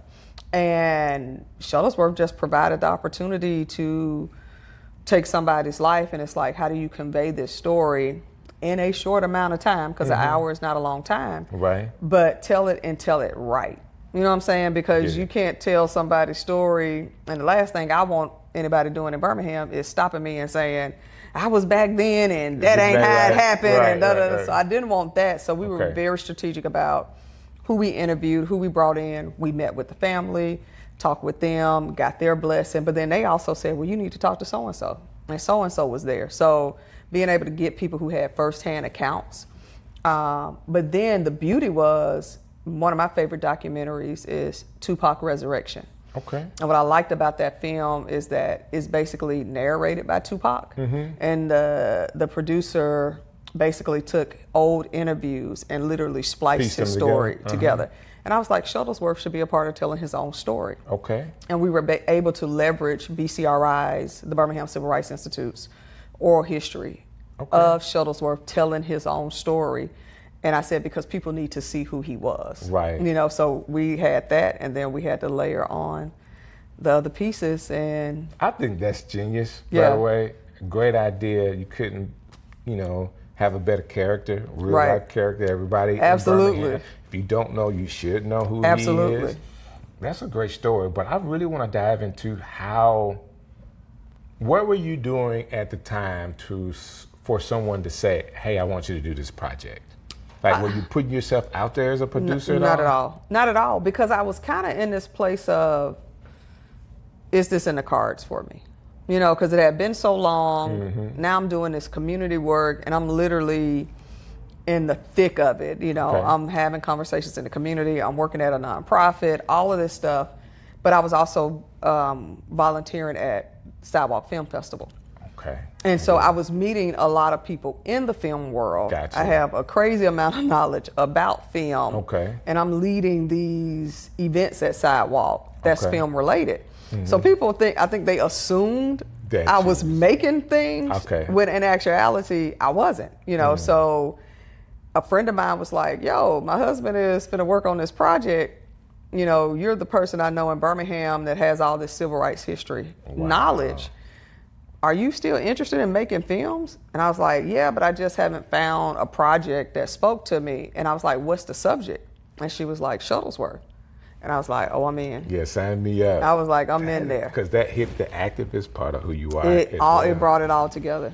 That is really cool. I Yeah. want to go back to something because we're finna draw a line in the sand between the two of us right now. Okay. When you were a videographer, what were you using camera-wise? Oh, at the time, You know, this is important. I'm just going to tell you, I think I I'm a was Sony using guy. I was using a Canon at the time. So sorry to hear that. I was using, and this was early 2000s. So I was using a Canon, was at the the time. way to go. Early that was what 2000s, everybody Canon was using. was the way to go. That's I what get it. everybody I was get it. using. I get it. Sony had to fight their way, They their way did. into people using it. For They video. did, but in Atlanta, like if you weren't using a Canon, Yeah, what were like you folks doing? didn't want you on Right, their right, projects. that's true. So it was like, all right, then that's what we're doing. That's true. That's true. I am newly onto the Sony bandwagon, but I get it. Yeah, And yeah. right now they're fighting for everything. Absolutely. Because everybody's at their necks. Look, that part.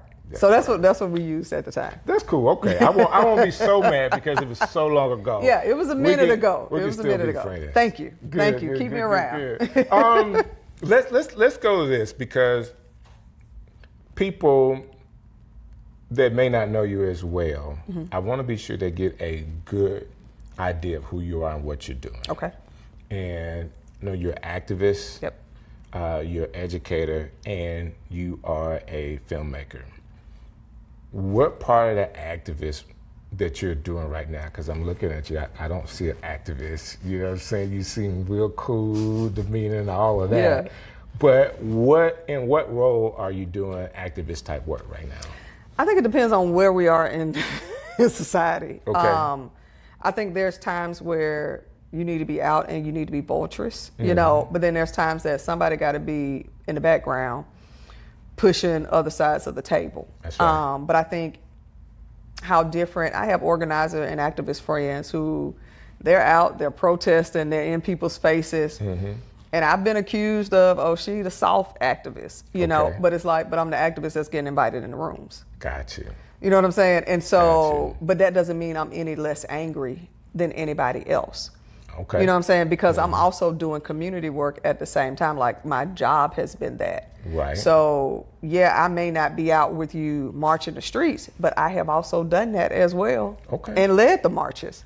But sometimes it's like, no, I need to go have a conversation with this senator and let them understand why this needs to be looked at or why this should be on their radar. Okay. But if so-and-so ABC organizer activist is tagging them in posts and talking about them, they're not going to readily go sit down and have a conversation with that person. But I can say, hey, I need to talk to you about something because of da-da-da. Oh, well, T. Marie, she's nice. that gets me in the door. I get it. But when I get in the door, it's like, yo, this over here, right? You need to do something about this, and you need to do something about it quick. Because I got friends who will actually come and storm your office. I get it. So how do you want to handle this? Right. And a lot of times it's, all right, T. Marie, well, tell me what actually is the problem. Right. You know, and so I think activism looks differently. And I think people have to utilize, you know, their strengths. But I've also advocated for organizers and activists that I know that are more vocal and have told people in positions of power, you need to look at what they're doing at such and such. So-and-so need money. So I'm a lot of times advocating for people behind the scenes, and they don't even know it's me that's advocating for them. Well, if you're advocating to send money around, just put my name. Put your name out there. I got you. I got you. What is he doing? I don't know what he's doing. He just said he needed some money. But then also I'm seeing other smaller organizations or nonprofits doing things that don't get pieces of the pie. Right. You know, so I can go in and say, y'all need to give some money to so-and-so. Right. They're actually doing impacted people's lives. That's good. You know, and because I built trust over the years with people, they'll say, okay, T, send me some information on it. Or, okay, we'll go by there and check it out. Gotcha. You know, so I see it as my work is working with young people, being a voice for the voiceless or people whose voices aren't strong enough to speak up on their own behalf, but also drawing light to dark places that need light shown on them. And that's how I see my work. With that being said, I gotta ask you this question. We're in the same boat when I asked you this question. So this is not something to say we're on opposite sides, but why are black people still in Alabama? I think some of it is comfort, it's home. You know, why do people say, I'm gonna stay at Big Mama house? Because you don't want to go nowhere else, because it's comfortable. Because it's comfortable. But then I Big think Mama house is falling down and all of that. Yeah, but it's Big Mama house. But it's Big Mama house, so I'm gonna stay there. I'm staying here. But I also think some of it might be a lack of exposure because you haven't been anywhere else. Like I work with young people, I work with teenagers. And I've had parents that be like, well, where you taking them? And it's like, we're going to Six Flags. I promise you I'm bringing them back. Yeah. But I know people and families who haven't been out the city or the state. Wow. So for me to say I'm taking them across the line to Georgia to go have fun or to go visit a college, it's like, whoa, you're taking me too fast. And I think some of it is comfort. I think some of it is a lack of exposure. And then some of it could be fear. It could be fear of the unknown. I say that because I asked myself that question. Yeah. And I feel like it's a calling to be here. I have stayed outside of the state for a while, and I think there's some great places in America right now that's more conducive to African Americans. Like we could really have a state that is not like Alabama, but it's home. It is home for me, and I have grown up with pretty much the same type of ideas all around me, but. I do believe there's just people here that I'm called to. Yeah. Like for me, that I'm called to be a leader of, and I just kind of hunker down in that. Do I want to be some other places? Yeah, probably. I do. Yeah. But this is home. I think that's what's important about understanding what your purpose is. There you go. You know what I'm saying? So like last year, my grandmother passed. Okay. And we were extremely close. And somebody a little time after she passed was like, what's keeping you in Birmingham? Right. And I said, absolutely nothing. Because the person that was keeping me in Birmingham is no longer here. Right. So there's nothing keeping me here, yet I don't feel a pull anywhere else. So for me, it's like, well, God, if you're not pulling me to go anywhere else, then clearly there's something I'm still supposed to be doing here. Wow. You know? And that's why I'm doing this show. Yeah. Because I do feel like not just Alabama, but Birmingham, it is a very unique city. Yeah. That has tons of stories to be told. Like people need to know who you are. Yeah.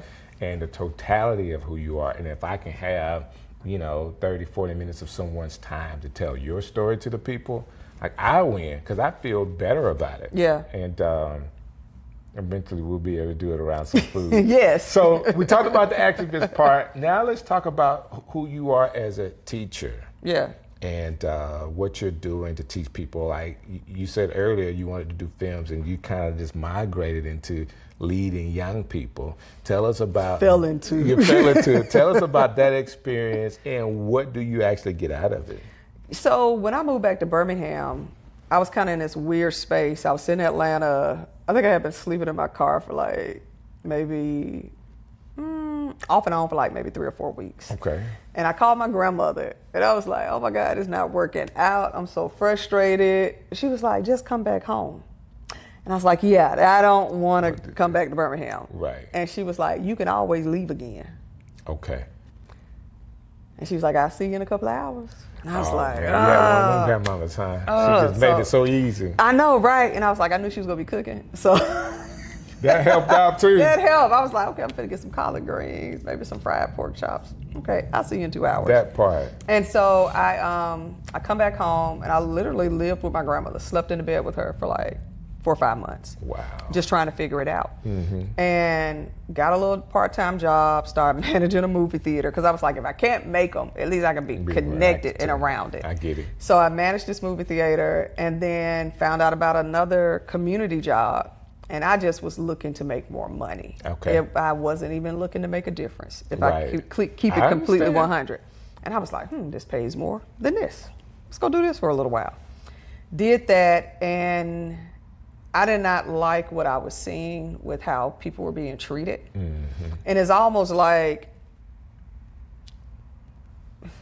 it found me in a way, because then I felt like, well, I can't watch this happen and not speak up on it. Right. But then also I'm seeing these young people and nobody's doing anything with them or activating them. Gotcha. Let me do something with them. Because as a former young person. Right. I was young a couple of weeks ago. You know what I'm saying? Right. I was like, I know what it's like to feel unheard. So can I create a space where they can at least feel heard and valued? So I started doing that in Woodlawn. And these young people just won't leave me alone, and somehow I end up finding my way back to working with young people in some shape or form, and I always end up with teenagers. And I love the little people. I don't necessarily want to work with the little people. I get it. But the teenagers, you can really have a conversation with them. And you're closer to making your own decisions than the little people. They're still under their parents, like, rule. Mama got to bring you, mama got to drop you off. Teenagers, you're a little bit more flexible. You can ride with your friends. You can figure out how else to get there. And I just kept finding myself in these opportunities to work with young people. That kind of parlayed into, leading groups, whether it was speaking to kids that were in, juvenile system, whether it was working with organizations that were working with young people. Like I was always, come work with the young people because you're good at it. Wow. And it's like, okay. And I might be there for a little while and then God will move me somewhere else. And then now I'm over here. And it always made sense. Like to people who were running these things, it was like, oh no, don't leave. But when I would get to wherever the new place was, it's like, yeah, this is where I need to be at this time. And so several years of doing that, I've worked with several nonprofits, and now I'm at Jones Valley. And it was, hey, come and help us with this internship program. And I was like, all right, cool. And been working with some amazing young people, since I've been there. We hire high school students to learn about agriculture and culinary skills. But in addition to that, like I've been a guest, instructor at UAB in the African American Studies department and in the film studies. It just blows my mind. I'm sitting here with you, and I'm creative. I love talking to other creatives, but people that I say that can walk and chew gum. That's multifaceted. That can do different things, but on the inside is just wanting to be good, wanting to be helpful, wanting to make a difference. But you're going to do that whether it's kids and your real passion, which is developing films. You're going to have your heart in it, and that makes the difference. I don't do anything that I don't feel some way connected into and it. I was hearing you talk about your grandmother and your living situation before and after, because sometimes people don't know what the struggle is, even if the struggle is self-inflicted. My mom was saying, baby, that's a choice that you're making a choice to sleep in that car. Right. You don't have to, but even that choice, that experience, now you know what it could be. But she allowed you to have some freedom. to be able to be creative or find jobs that you thought at the time, oh, I need to get paid, but it was in an area where you can make a difference. Yeah. And it kept growing. And when you get into that world, you do get a chance to see things differently. When I tell you it opens it up, because even at the movie theater, like 90% of my staff was high school students. Right. Like I've always ended up amongst teenagers, right. You know, and a lot of those kids are grown now. I've been to weddings. Wow. I've received birth announcements, like all this stuff. I've been to funerals, right. To people of, let me support your family. Some of them kids, I'm still in contact with their families. Today. Yeah. And that was a predominantly white area that I was in. Wow. You know, and so when people say stuff about, you know, what about working with at-risk youth? I was like, well, which ones are you talking about? Because they all at risk of something. We're all at risk of right. something. That's right. So, but to be in these situations, whether it was the movie theater, whether it's at Jones Valley, whether it was when I was working in Woodlawn, when I was working at the Alice Stevens Center, like wherever I was, surrounded by young people, it's like the ones who were there needed the most encouragement, needed the most support, needed the most direction, and the economic status of their parents was irrelevant. It didn't matter. It didn't matter. Hurting is hurting. Pain is pain. Struggle is struggle. Trying to figure it out as a kid, that's universal. Right. It don't matter if you black, white, Hispanic, none of that matters when you're young and unsure about who you are and what your future holds. Well, of course, you're talking to DJ Strick. Yeah. And years of my experience have been youth ministry. Yeah. That's just what I did. And from DJ work to then working at a local church, actually doing youth ministry. And that's what I love. Now, thank God I've been promoted. I get to work with the big kids now. Yeah. But I'm getting this chance to see kids that were 15, 16, 17, 18, now they're 30 with children. Yeah. And it's a whole different world. You get a chance to see those seeds that were planted in them. Absolutely. They remember things you absolutely don't remember. They do. And it's just good hearing that those seeds that you plant actually have a chance to root, and they tell you stuff that you said that they held on to all those years. Absolutely. And I always tell people we enter people's lives at different times, right? Mm-hmm. You know, and so I always say you're either planting seeds, watering them, and sometimes you get to see the harvest. Sometimes, yeah. You know what I'm saying? And I think sometimes people get into community work or work with young people, and it's like, I want to plant and see the harvest in a week. Yeah, and that's not how it That works. is not how this thing works, because I've actually worked with young people who I've had to go eulogize. Wow. You know what I'm saying? And so to me, for people who try to take my activism card, per se, and it's like, oh, well, you ain't doing this. And it's like, yeah, but I've had to help families figure out how to bury their kids. Right. You know what I'm saying? Right. I've had to help families. I've held people's hand while they passed. Wow. You know what I'm saying? And it's like things that I experienced that I'm not posting on social media because I'm there with these families. You know, and it's like, no, I'm walking through. I've sent dominoes to kids because they didn't have anything to eat. Wow. You know what I'm saying? I've taken shoes off my feet and given it to a kid who had shoes that had holes in them. But I don't post about that. Right. I don't talk about those things. And I mean, I could, but I don't, because I'm not doing it for you. For them. You know what I'm saying? I'm here showing up for these kids, which is why, regardless of how you feel about me, people will say, she the same.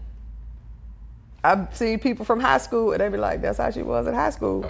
She the same. She was always." What high school did you go to? I graduated from a county school before people started tripping. Okay. I know how y'all Birmingham City graduates you gotta are. go to the one of them Birmingham You know, schools. but I graduated from Hueytown. Okay. That's But what's up. I grew up in Birmingham.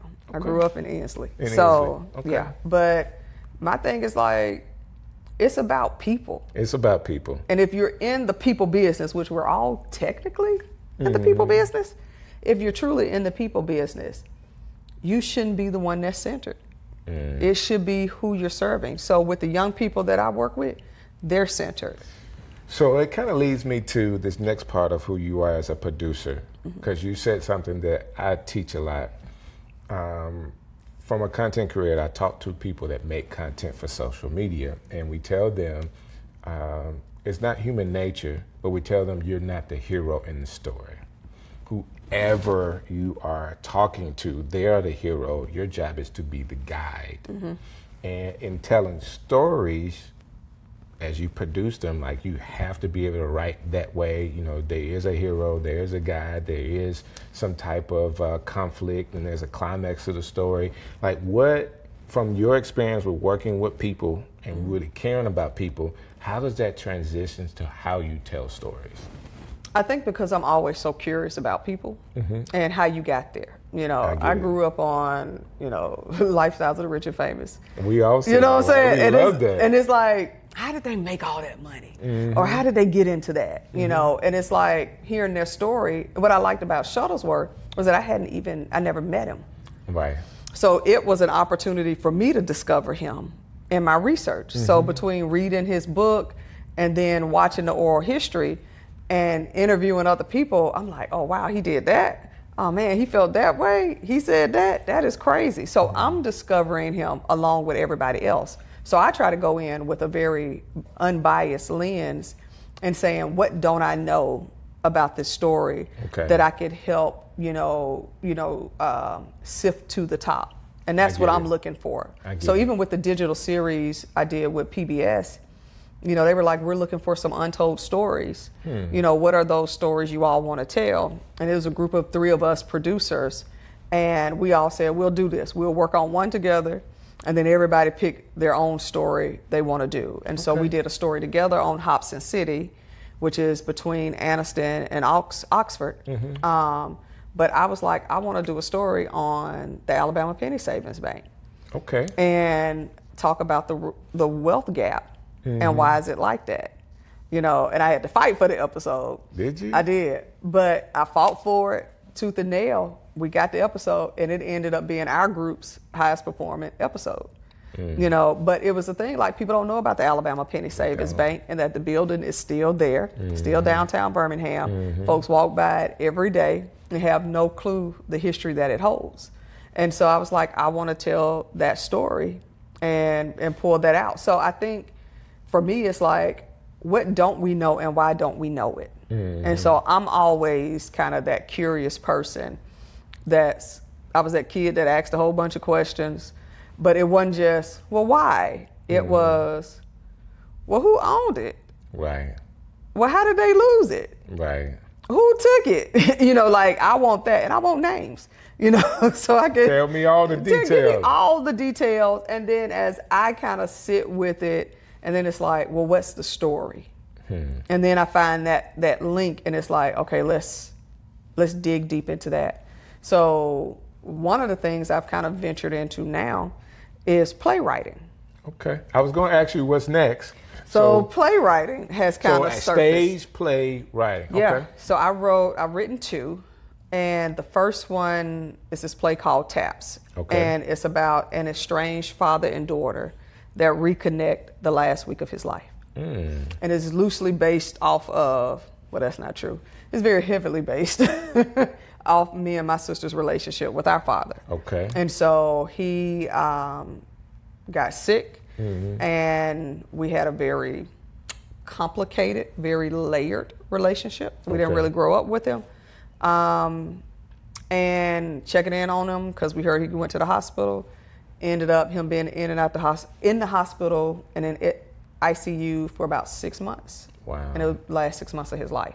And so 3 people who had this fractured relationship, now these 2 daughters were now having to take care of somebody who hadn't taken care of them. Ooh, that's a story to tell. So once we kind of got through it, he passed, we made it through all of that. I think maybe 6 months or so passed, and I told my sister, I should probably talk to somebody. At this point, you need some help. I probably need to process all of this because everything was so in the moment, and I was still filming Shuttlesworth at the time. So I was in the middle of that, and all this is going on, and he's sick and having to run to the hospital and deal with his health stuff, and literally making life or death decisions for somebody who hadn't been there for you. That's tough. You know what I'm saying? And so to make it through that and to go through it with a disposition of forgiveness, because I understood, I didn't know he was gonna pass as soon as he did, but the writing was kind of on the wall. Right. And I was like, well, in order for me to be here for him, I can't have any issue with him. Right. You know what I'm saying? To really show up in a way that it's needed. Needed. Did he deserve it? No. Right. He didn't do anything to earn it. But that has nothing to do with me and how I choose to show up. Listen, he was lucky to have girls because boys don't do that. Look, he lucked out. He lucked out. Boys do not do that. I'm hoping my sons, they have a girl so I can have some people. So have somebody to take care of you. And they would. They would. I already know. But it was crazy, and we were there holding his hand when he passed. Oh man! And so you fast forward 6 months out, and it's just like I should probably talk to somebody. But I got my own issues with counselors, so I started writing. And this story just took shape. And the story ends up, it's a daughter that's a combination of kind of me and my sister's experiences, and then it's him, and wrote it and was just like, okay. Took a breath and actually let somebody read it, and they was like, you need to do something with this. This is powerful. So I'm planning that stage reading in February of next year. And then last year I started writing something that turned into a one-act play that I did, and it was a conversation that I crafted between Dr. Martin Luther King Jr. and Rabbi Milton Grafman.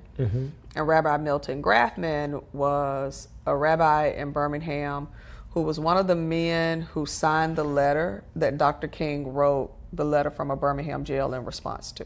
Wow. And so my question, and this is how I get when I start thinking a little differently about things, was if these men would have actually sat down and had a conversation, what would that have been? So the whole play is them having a conversation. And according to history, they actually never met. Wow. So it leads me into a question I have about, you're just coming back a couple of weeks ago from Detroit. Yeah. With your latest film. Yeah. Can you tell me about that? Yeah, so the before is a short that is kind of my response to the frustration of what I saw coming. Okay. Having conversations about race with people, I was hearing what people were saying, and I knew way before campaigning started who was probably going to get elected. Okay. And if everybody else was paying attention, they should have known as too. well. I didn't understand why people were shocked. Gotcha. But my frustration was I don't see a lot of empathetic people, if that makes sense. Right now. And I'm like, let me show people what it means to be othered. And so the before is set present day. It's about school integration, because the thing that people will fight tooth and nail on is their kids. That's true. And so it's like, but the place where some of the most real things are said in a family is usually at the dinner table. It's always at the dinner table. So I said, well, let's have a dinner table scene where a family is wrestling with school integration with these other kids that are coming. And so the whole film kind of sets it up where it's, these protests are happening, you see this family, they're having this conversation, this kid is confused about what's wrong with these other kids.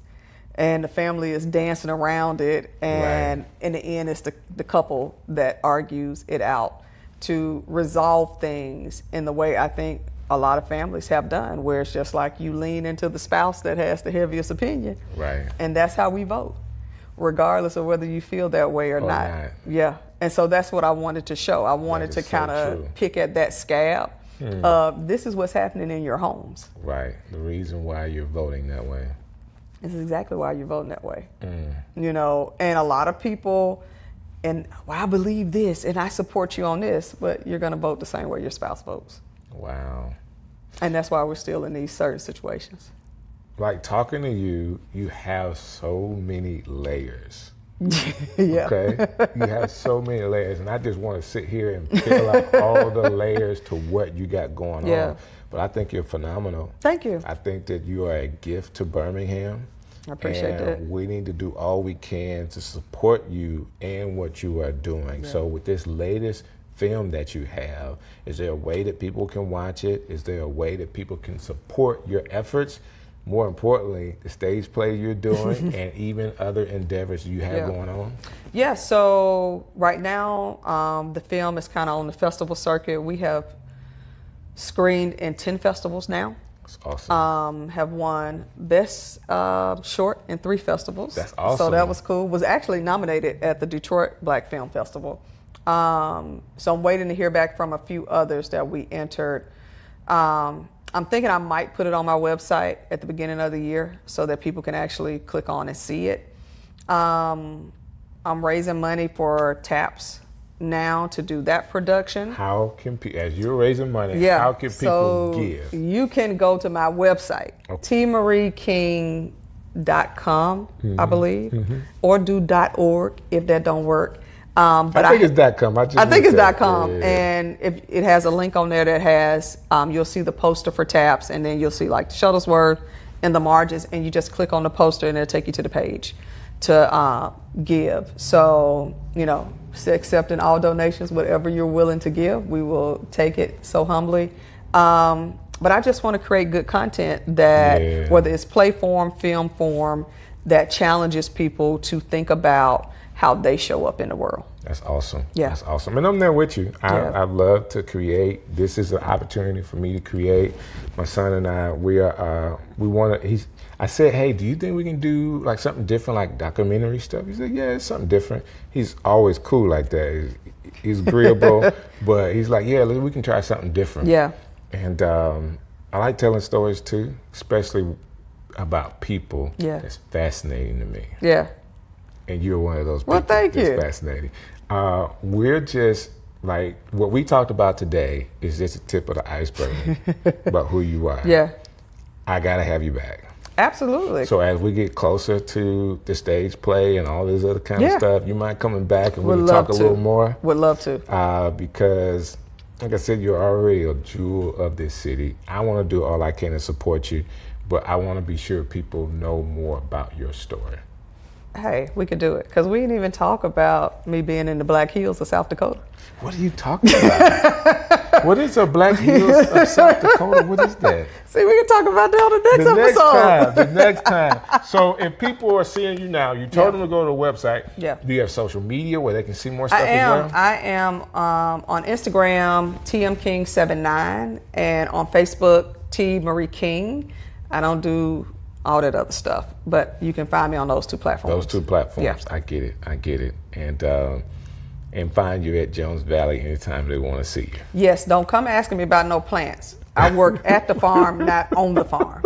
So I can't tell you about why your plant's not growing. But if you want to talk about young people, if you want to talk about your child getting a job, we can have that conversation. But yeah, I can't help you grow stuff better. Oh, that's a short. You already know I'm cutting that out, right? I'm cutting that out. Hey guys, this has been an excellent episode of Strick City Live, and please do me a favor, go look her up. Follow her, go to the website, make a donation to her next project, and who knows, when it comes out, we'll let you know so you can support her as well. There's so many creative people in Birmingham. Guess what? I'm calling them and asking them to be right here on this show. So don't go nowhere. Keep it locked. We're going to make sure that we're dropping episodes of people that you should know in this city. God bless you. Strick City coming live. Yo, yo, yo.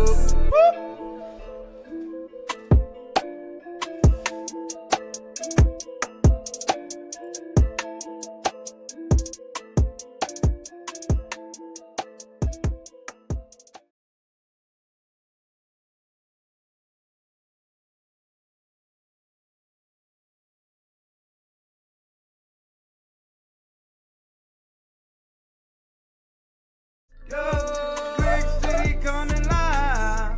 Yo, yo, yo. Listen, you guys have been awesome. The last time I put up a live stream, you guys watched it, commented, and shared it, and I am like so happy. Yes, I did bring Strick City Live back, but you guys are making it what it is. So thank you so very much for doing that. I have an opportunity to bring some of the people that I know for a very long time in the city of Birmingham to you to talk about some of the things they're doing so you are aware of what's going on right here in your city. And today, I have a longtime friend. I'm just at all of the things that God has allowed his hands to touch over the years. I believe if we talk about it, he may have 5, 6 different lifetimes of different things that he has been able to do. And we have him here in the city, and we're going to talk about some of the things he's doing. And I get the preview of diving in some parts of his life he normally does not talk about. So if you hang along with us today, you get a chance to hear from none other than my friend, Dr. Henry Pangan. How are you doing, sir? Doing great, man. How you doing? Man, I appreciate you hanging out with me today. Thank you for having me on, man. Listen, now you have been known in the city for a long time with your work with UAB. Of course, people know about your relationship and the work that you do with Stevie Wonder. Everybody knows that you're, now I want to say music director or conductor of his orchestra. Yeah, I'm orchestra conductor and arranger. I love it. Now, you've been arranging since your times at Alabama A&M. That's right. That's where it started. So back in the dark ages. The dark ages, where you had to really write everything down on paper? Had to write everything down on paper using an eraser. But that was a wonderful experiences. You know, back I graduated, I don't mind telling you, I graduated from A&M in '81. Wow. And left there and went to graduate school at The Ohio State University. Okay.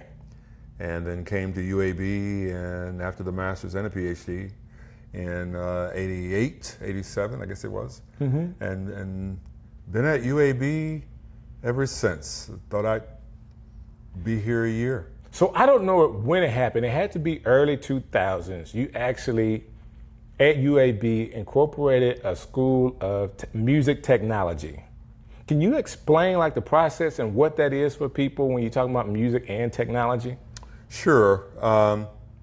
One of the things that was really, really important when I was at Ohio State, mm-hmm. I was just there at a time when a lot of the technologies that we use in the industry were just being developed. Like computer technology. Computer technology, Pro Tools, scoring software. I was using Pro Tools when it was called Sound Tools. Okay. Okay. People don't know that.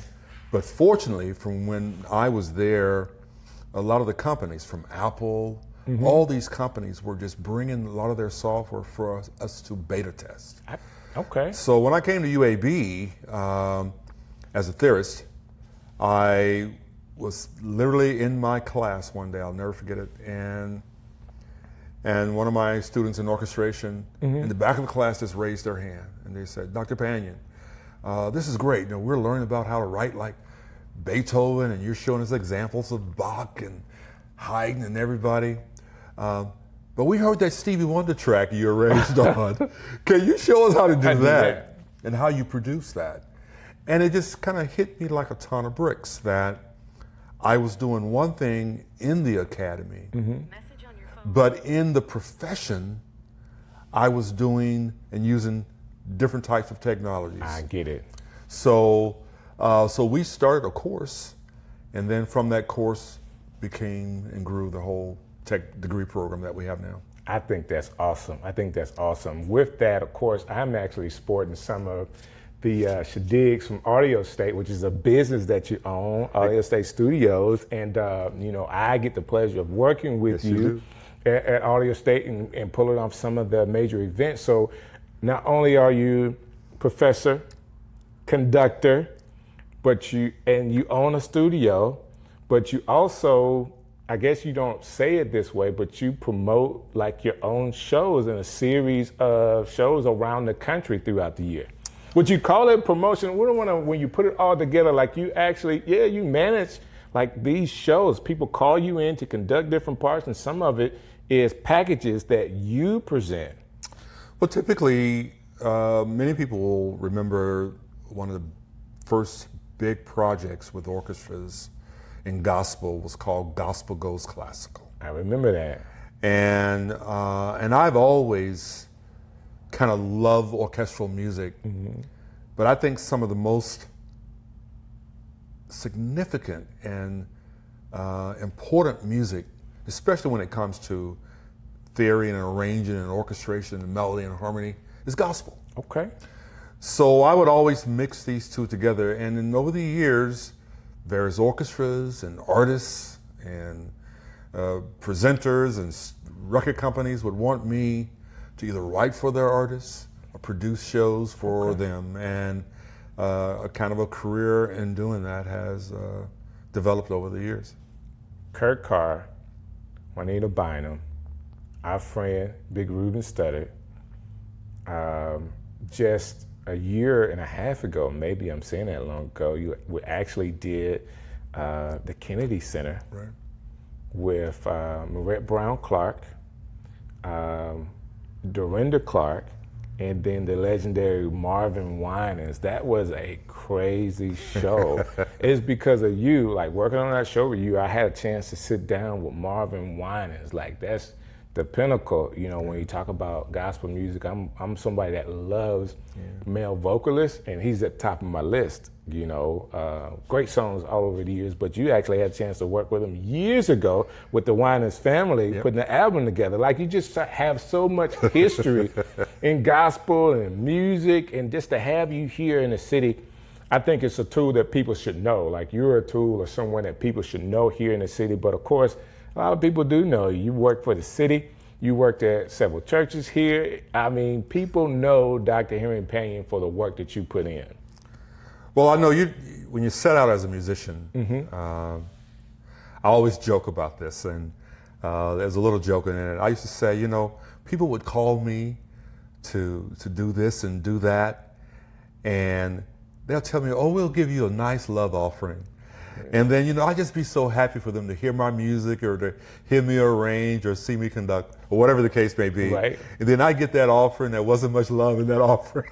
That'll happen. You have to be ready for that. But, you know, that it was always about what I felt was an honor to be able to do that. And one of my dear friends just sent me a note the other day, and she just posted one little word and a couple of words, and she doesn't say much, but she's a very respected person. I'm not going to name drop. And she just said, Henry, your gift really has made room for you. And I really take that to heart, because you don't set out for the recognition. You really don't. You set out to do good work. Right. And if you look up one day and, you know, people are calling you, and you know, just to think, I've been working with Stevie for 32 years now. Wow. And it's like, you know, and people always say, well, how do you work for Stevie Wonder? Well, I promise you, I didn't pick up the phone call and call him and say, hey, Steve, I'm really good. Right. Call me back. And people hear about your work. And so, you know, the Winans Project, that's just an amazing situation there, you know, where I wasn't going to do the project. Nothing was coming together like it should. Wow. And Marvin knew that I really wanted to do the project. He said, Panion, you really want to do this? I said, yeah. He said, well, let me tell you, if it bombs, we're going to tell the whole world it's your fault. It was such a big hit that Quincy Jones signed them. Wow. I get the call to work with him and to work with them on a record that wins a couple of Grammys. So you know, you give what you have to give, and that everything else just happens after And that was, you know, almost a lifetime ago with who you are as a person that I know, because now you're talking about winning Grammys. You have upwards of 14 Tellys now? That's 27 Telly Awards. So Telly Awards are awards given for, you actually submit for that for documentaries, right? Well, the Telly Awards for television broadcasts, they are in all categories from production to orchestration to arranging. Then they'll have significance as for its cultural impact. Wow. So we've been very, very fortunate with our PBS shows. 21 Tellys though? Yes, I think it's 27 Tellys. 27? So we're talking about award-winning in music, award-winning music in film, and in film now. Couple of Emmys. Couple of Emmys? Yep, 2 Emmys. Hey, people need to know this. So, but you know, again, we are just still working hard at it. And And I'll tell you, it's just not a single person. You know, like you, how we're so fortunate at Audio State to have you partner with us, and I appreciate that, and the team of good people. And James and Tammy, I mean Connor, you know, all these people that help pull things together. And the beautiful thing about that whole family we call Audio State a family, from all the singers, from Valerie to Valerie Smith and Valerie R. Harris, right, to basically the band with Cameron and everybody. The heart of people makes the difference. Yeah. And I always know that if I'm out of town, sometimes I don't go to Audio State in 2 and 3 months at a time. But I know that I can lay my head on the pillow at night, not even think about it. Right. It's because of the nature of the people that you have around you. God-fearing, honorable people. And you tell me something, Valerie tell me something, as you all have done, I just stop in my tracks and listen. Right. And I feel blessed to see how God has just provided. And I tell you, it is a God thing. And in every turn, you know, it's just amazing how God has revealed to me that sometimes he allowed me, I'm not gonna say he put me out on that ledge, but he's allowed me to be on a ledge to the point that if it needed him to succeed. Because if it failed, I said, God, if this fails, it's gonna be a reproach on you, whatever the case may be. But God have wanted me to see that I needed him. And it's amazing. I look back not with a sense of cockiness, but I can look back on some of the things that God has allowed to happen. And the next thing, I don't have to even exercise faith for that thing. And that's the way I truly feel. And I don't want to be overly spiritual in talking about these things, but I do know the foundation under which my whole life has been girded. I'm glad you're saying that, because I started out telling people that I know a little more about you than most, and we're going to get a chance to talk about that a little bit, because I think people need to actually hear another side of you. Yes, they know about the music, know about your connection with UAB and the orchestra and all the things that you have done, and may not have known about the television and the documentaries, but they are awesome, award-winning documentaries. Have a few to work on. Like, I can't wait for the Donna Lawrence one to come out. Yep. Yeah, I know you're working on that. That being said, could you help the people kind of explain, yes, creatively, I have been able to do all these things, but what sustains you is some of your business acumen and what you're doing outside of music, with your finances that are helping you to kind of create? Yep, exactly. Does that make sense? Okay. No, it makes perfect sense. I think for people wanting to be in the music industry or the entertainment field, the first thing you have to recognize is that you must be willing to invest in yourself. That's right. If you're not willing to invest in yourself, then don't expect other people to have the same kind of desire to do so. Right. But I have a business degree, and I'm not saying that necessarily that was necessary. I didn't even want and thought having to have the business minor. Wow. Because music was all I wanted to do. Like most to musicians. I wanted to be in that practice room. I wanted to be writing music. I wanted to be doing band practice, choir practice, jazz band, concert band, my small groups. Wow. And they said, you're not going to graduate if you don't have a minor. I said, all right, I'll do a business minor. Gotcha. And I'll tell you, that has been the most important thing I have done to support my activities, my knowledge. You know, people see Audio State 55, but Audio State 55 is 3 different entities. Wow. It's the recording studio. Right. But there's Audio State 55 Entertainment, which is both the production side and the record label that's distributed through Warner Brothers.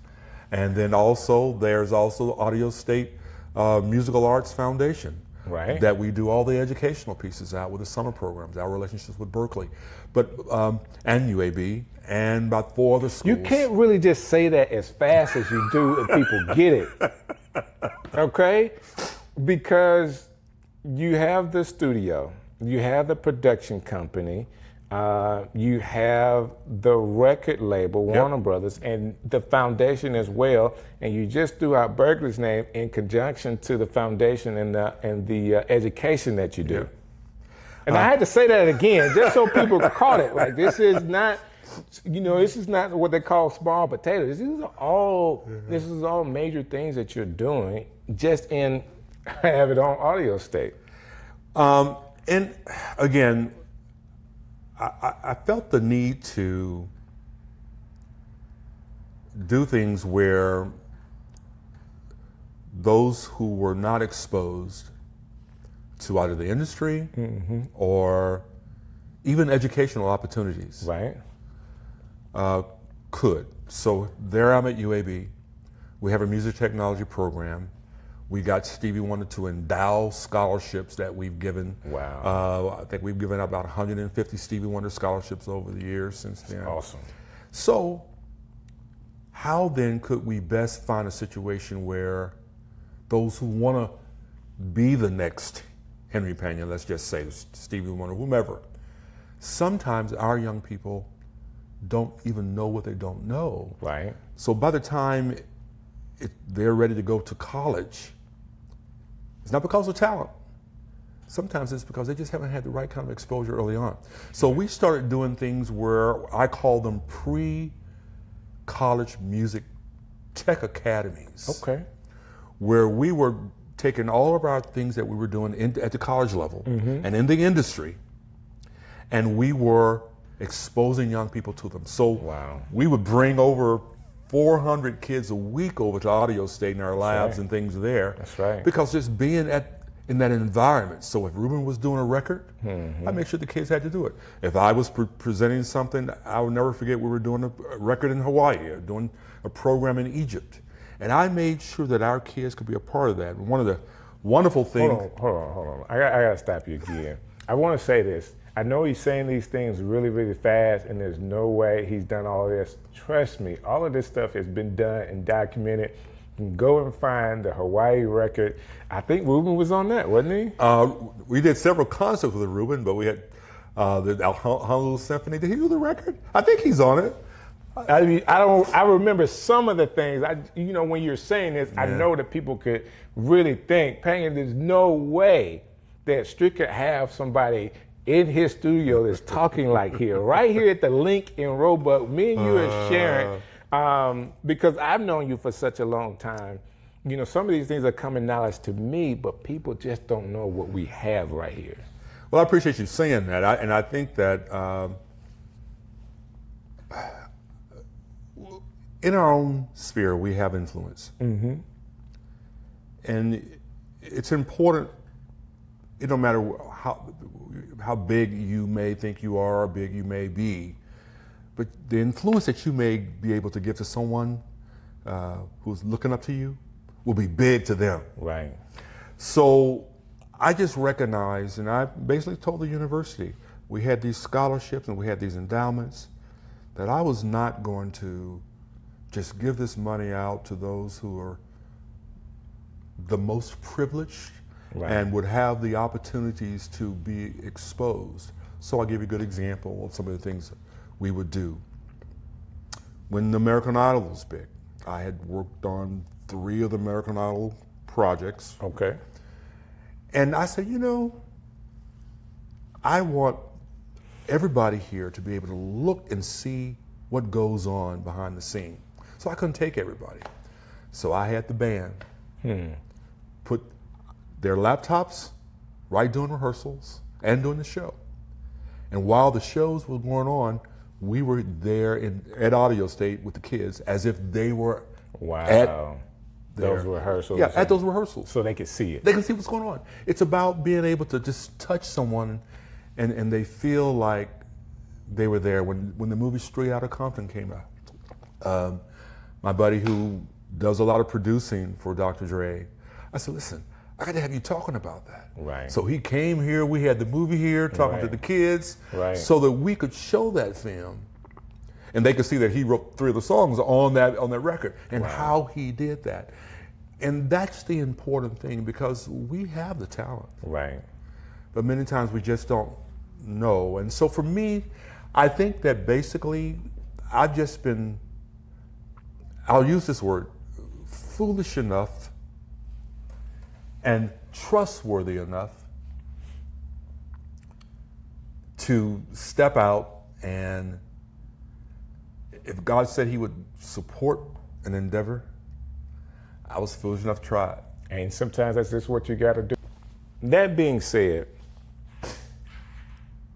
I want to be sure that as we talk about all the accolades that you have, that people understand how you have some of your businesses structured and how they need to rethink their mind on just their creativity. Like, do your creativity, but handle your business so you can create longer. Because I feel like that's what people that are creative miss it. You're somebody like, let's do Andre 3000. There's no way this young man could be walking around playing the flute if he didn't have money. Well, he could, but I get you.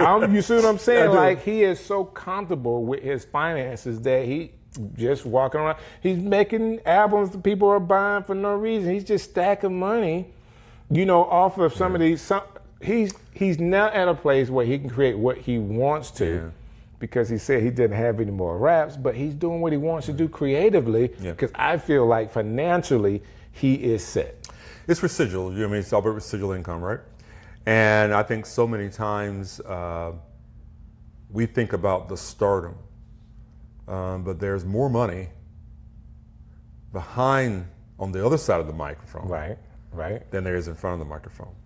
So, but the part I want to get to is with you that I know it's the real estate ventures. Okay. It is the other businesses that kind of undergird Audio State. Even though there's 4 or 5 different things in Audio State, it is running without you, but some of that's because of the business that you have structured and the foundation of it. Yep. So Audio State basically is a place of operation off campus, but it is a professional recording studio that people can use to rent. We have engineers there who run Studio A, Studio B, and Studio C. Of course, most of Pastor Mike's records are done at Audio State, and along with a lot of others. It was built, the entity, primarily for me to do my projects off campus. We were doing a lot of things on campus, and I had a studio on campus that was built for me to primarily do my research, and that's the way the university looks at it. But as it grew, I needed a place off campus. So to support Audio State, that's one part of it. There are 2 publishing companies. There is HP3 Music, which is an ASCAP company. Okay. And then there's Audio State 55 Publishing, which is a BMI company. No way. And so basically, no way. People, if you're in music, you understand what he just said. But basically, there's 2 major companies that does publishing, and he says he's got a company with one and a company with another. I've never heard that before. Because if an artist comes through and we're producing that record, and they're associated with BMI, then you use that. Then we use that publishing company. And if our records are distributed through Warner Brothers, then the publishing company owns the records. Right. They own the songs, and they have control and interest. Right. So even if we have a relationship with a songwriter, that's a partnership, that ownership is really, really important. And that's kind of residual income forever when you think about that. You also have to think about when the synchronization licenses, things that go on just because a song is on a record. What happens when that song is on television or in film? Right. There's a whole different type of royalty structure that goes along with that. Gotcha. And so then there are all the PBS, Netflix, film distribution opportunities there. But to get to that stage, as it were,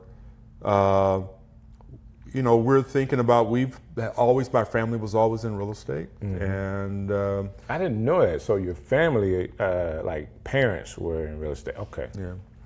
So, and that didn't do much. I mean, I guess I was always around it, but I think that when I learned the importance of, in business school, really, to begin to think about it, that basically, and I hated these courses. I hated the principles of accounting.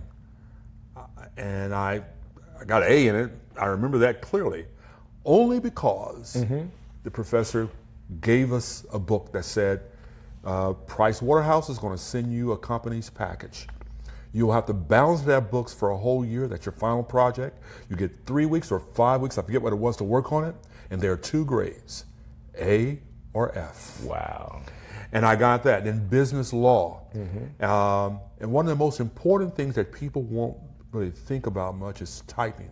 My typing skills are great. And I had a typing instructor back in the day who would walk around like those old piano teachers and crack your knuckles if your hands weren't like this.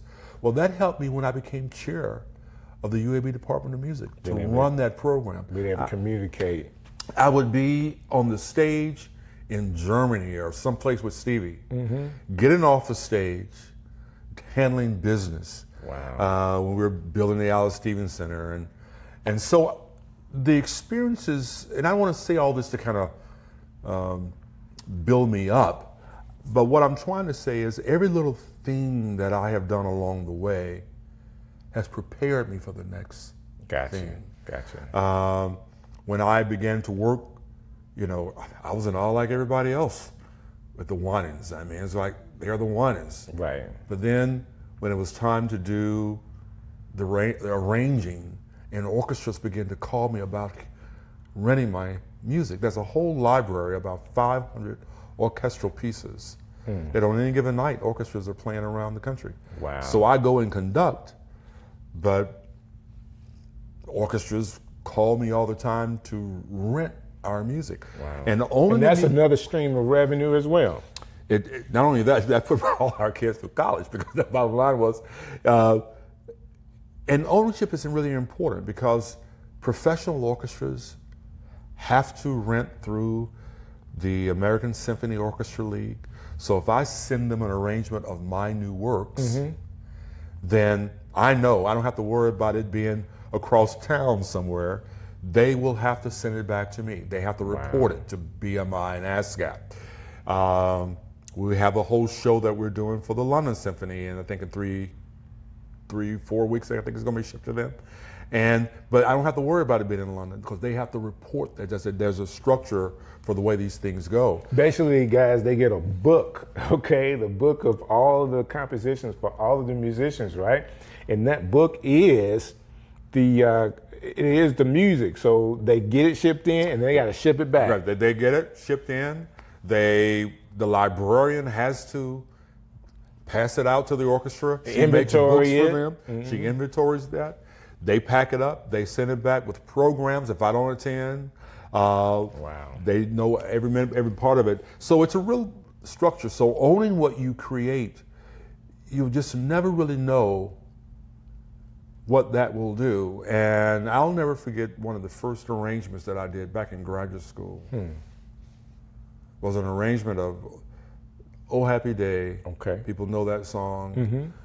And because the symphony wanted to do it, some years that piece, even to this day, may have as many as 15, 20 different performances of my score. Something that you did while you were in college. Yeah, my youngest son is 30. My oldest son is 32, and he would have been 1.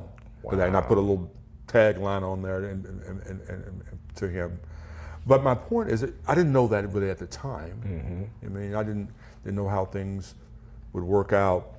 But I've always been willing to do, and in all the great churches that allowed me to work with them, even in this town, Minister of Music at Faith Chapel and 6th Avenue and Sardis, and then the records we did with Israel Houghton and Darlene Check over at Church of the Highlands, what used to be up the street here, Cathedral of the Cross, where we spent so much time, and my home church where I was kind of rooted and raised in is Faith Chapel. I'm not Faith Chapel, Faith Apostolic. Okay.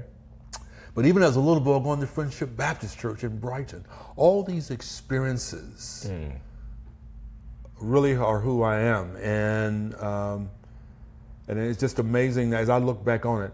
And I keep saying looking back on it. You talking as if I'm about ready to retire somewhere. But no, you're not retiring. Like, I know that there's another phase. Like, there's something that's different. So even with the school, you're having the School of Technology, the music technology portion of the music department. Mm-hmm. I know because things are moving so fast that the next thing is we talk about AI and stuff all the time. Yep. There's going to be another facet that you bringing technology, because like me, you want to stay ahead of the curve. And that's very, very important for you to say that. Because we are in technology, I've had to take this time over the last year to retool. So we actually, with our majors, have exposed them to the tools. We can say everything we want to say about AI. It's here. It's here. So how then have we best tooled our majors? So I just finished writing a new orchestration book, all through AI. Wow. And the book uses AI for testing and for creating scores, interacting with the students on orchestrations. Wow. Using Henry Mancini, who wrote The Pink Panther, if you don't know that name, his book and some other books. But because if we don't expose young people to AI, they will be, once again, behind the curve. And you don't have to be afraid of it.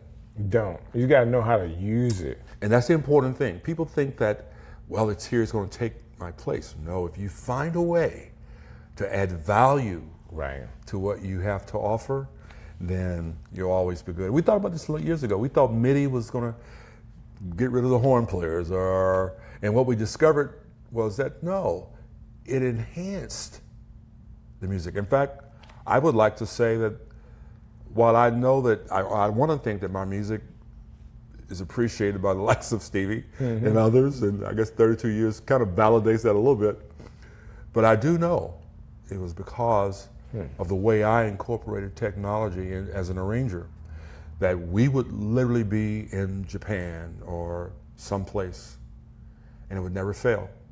We'd be through rehearsing. Right. And Stevie would say something like, Henry, and I know we're through with the show and it's ready and we're touring, but I really would like to do this song. And what he's saying is, go to your room and orchestrate this tune. He never tells you, he just says it like that. So many times I would go to my room that night, orchestrate it, have my printers and all my keyboards and stuff on the road with me, print it out, go to rehearsal the next day, and sometimes Stevie would be coming in on sound check. Wow. We're doing it, performing it that next night. But if I didn't have technology, I wouldn't be able to do that. That's awesome. I want to ask you this last question, because we talked about a lot here, and of course we got much more to do. Guys, be on the lookout on a conference that we're going to put on, because I'm saying it now. We've been talking about it for years, but I got to expose him to more people. Like, he's got to do some Birmingham music conference stuff outside of, I'm not saying bad about UAB, but UAB can be a little bit of a crutch because there are kids there that wants it, but there's so many more people in Birmingham. We got a big city with a lot of musicians and a lot of creative people that need to hear all the experience that you have. They need to hear that. That being said, if there's a high school student, not college, because you deal with college students all the time, but they're very creative and they want to get into music, what would be some of the things you would tell them to focus on? Well, I think the most important thing is to really think about, number one, honing your craft. But everybody looks up to someone. So when you see someone you admire, and don't just get to know them or trying to figure out how can I get next to them and network with them, figure out what their path has been to be where they are right now. Okay. And I oftentimes will tell people, before they interview me, I can tell, they say, "What? Tell me about yourself." I said, "No, you're not ready for the interview. Right. You know, go do your homework." Or a student want to talk, go do your homework. You need to know what people have done and understanding the profession. I mean, all this stuff is so available, readily available to you now. Now, when it comes to applying for colleges, and I'm not going to say colleges for everybody. I'm not going to go down that road.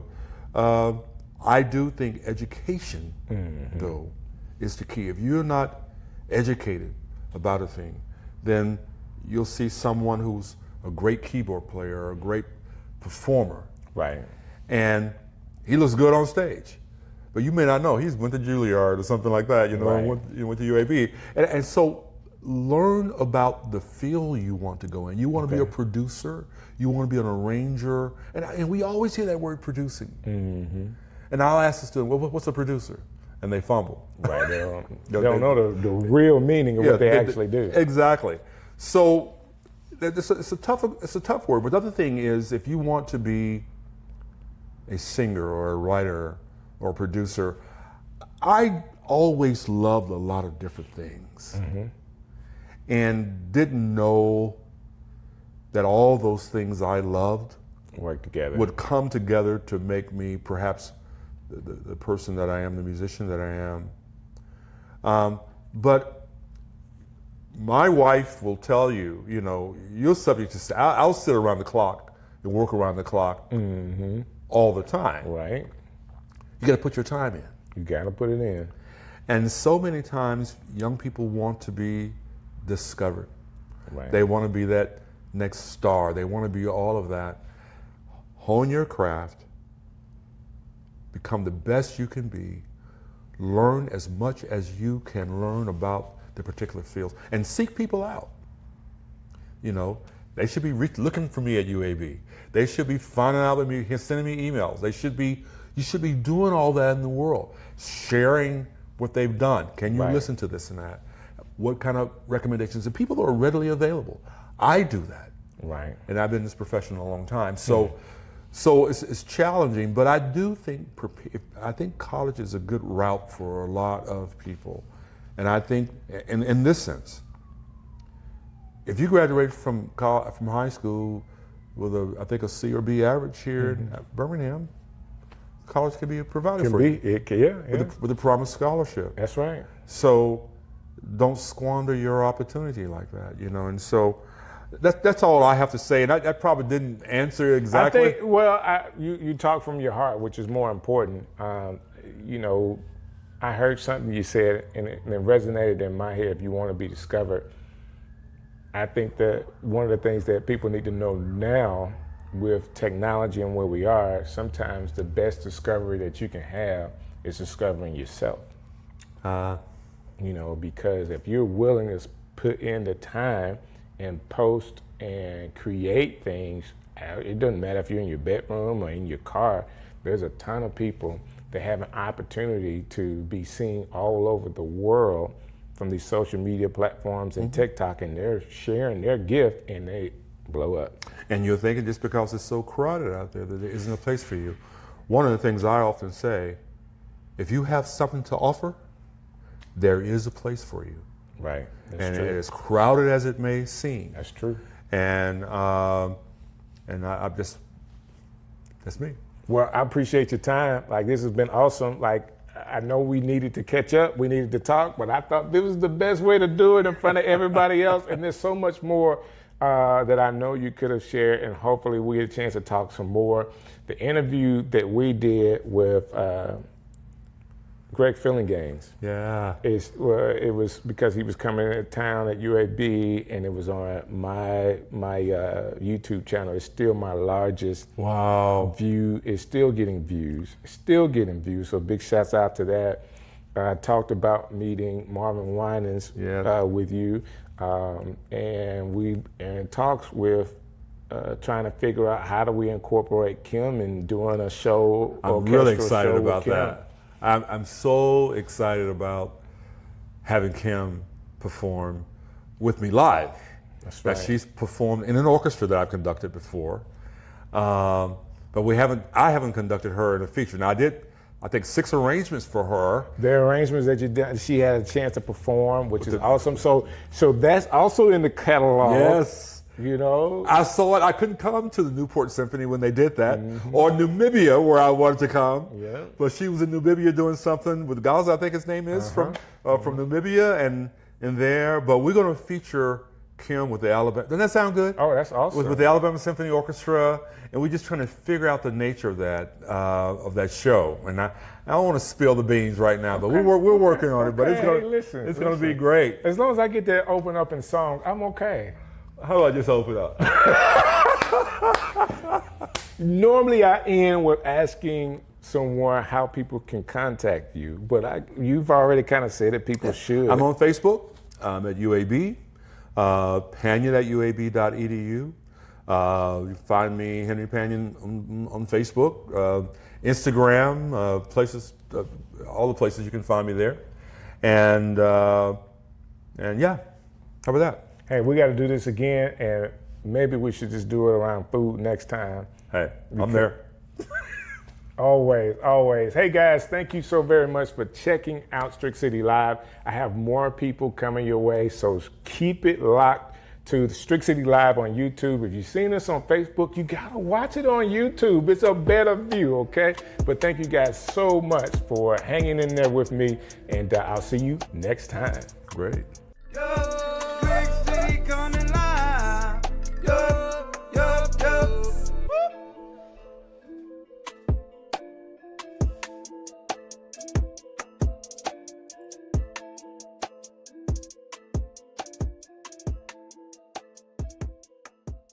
Hey man, I'm enjoying this.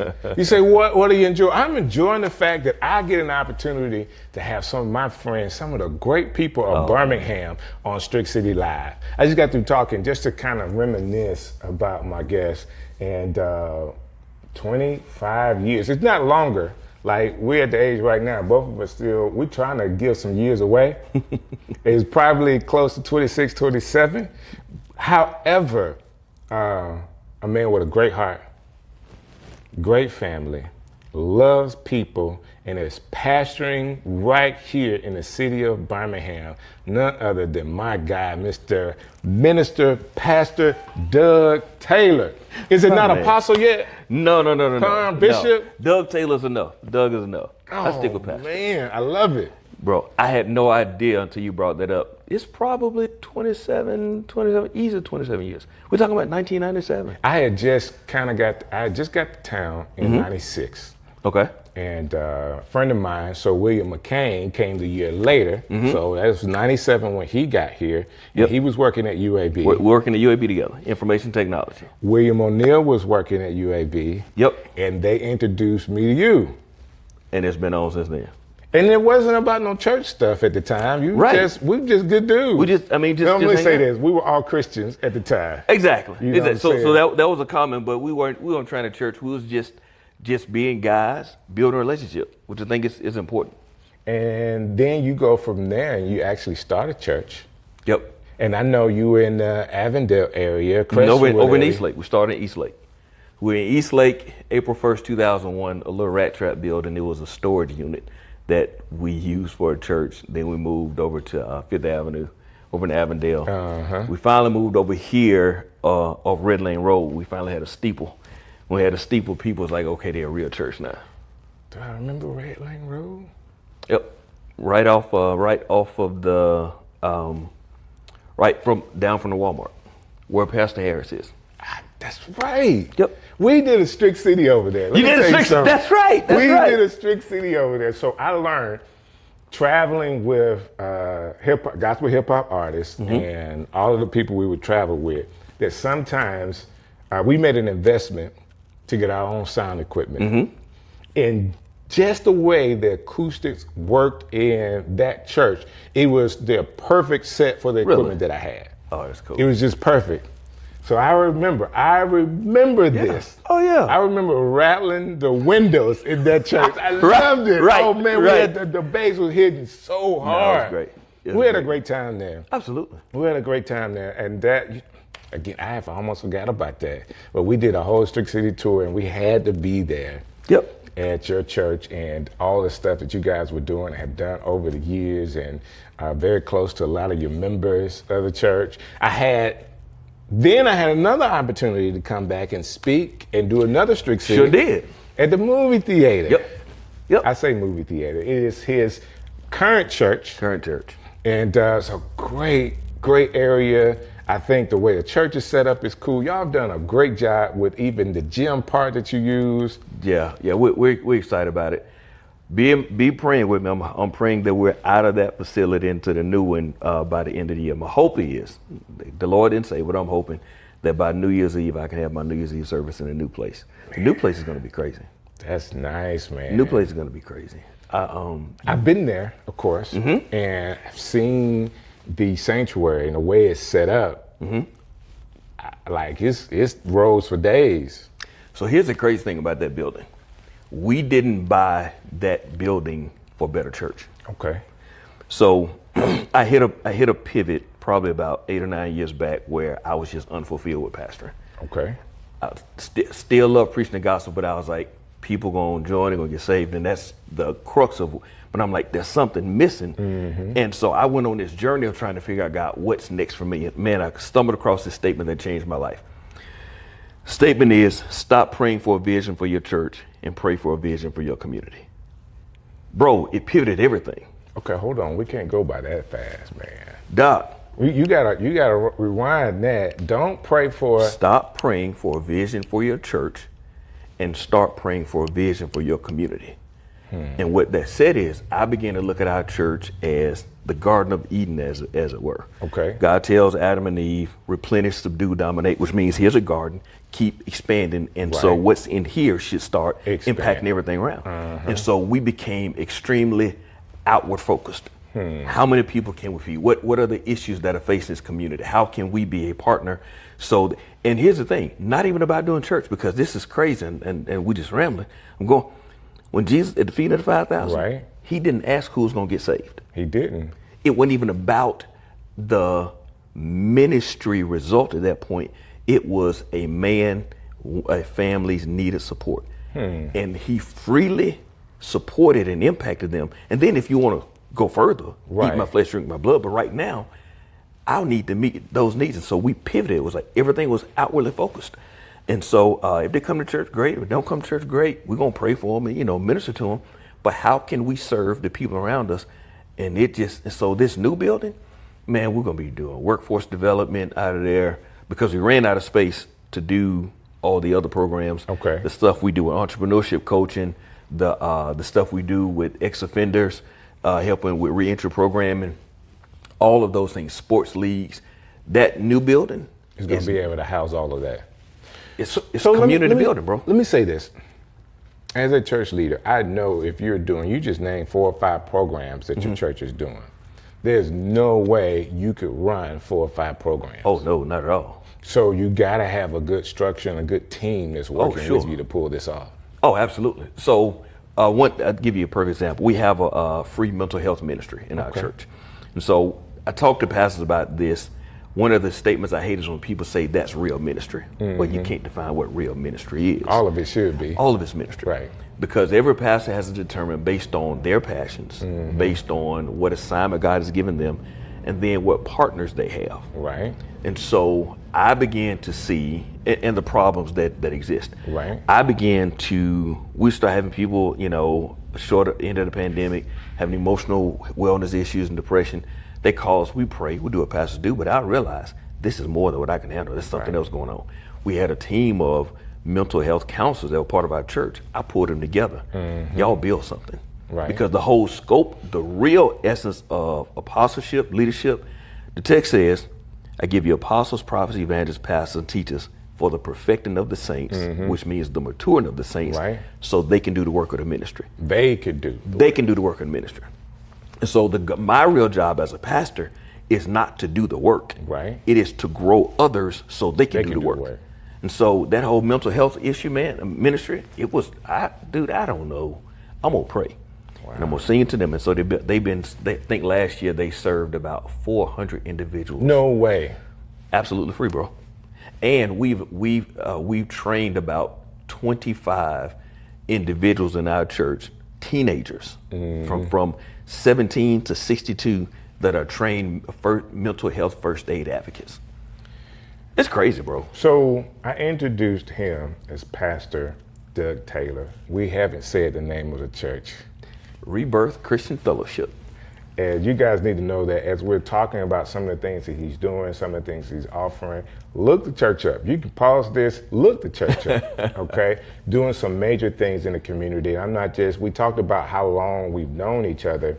Our children have grown up together. Absolutely. You know, people don't know how small Birmingham is. Bro, yeah. You know, or who is connected to who. You can go if you want to and start talking about somebody else in Birmingham. Absolutely, it's going to get back. It's going to get back, or somebody's going to know, well, I kind of know him really well. Exactly, you know? yeah.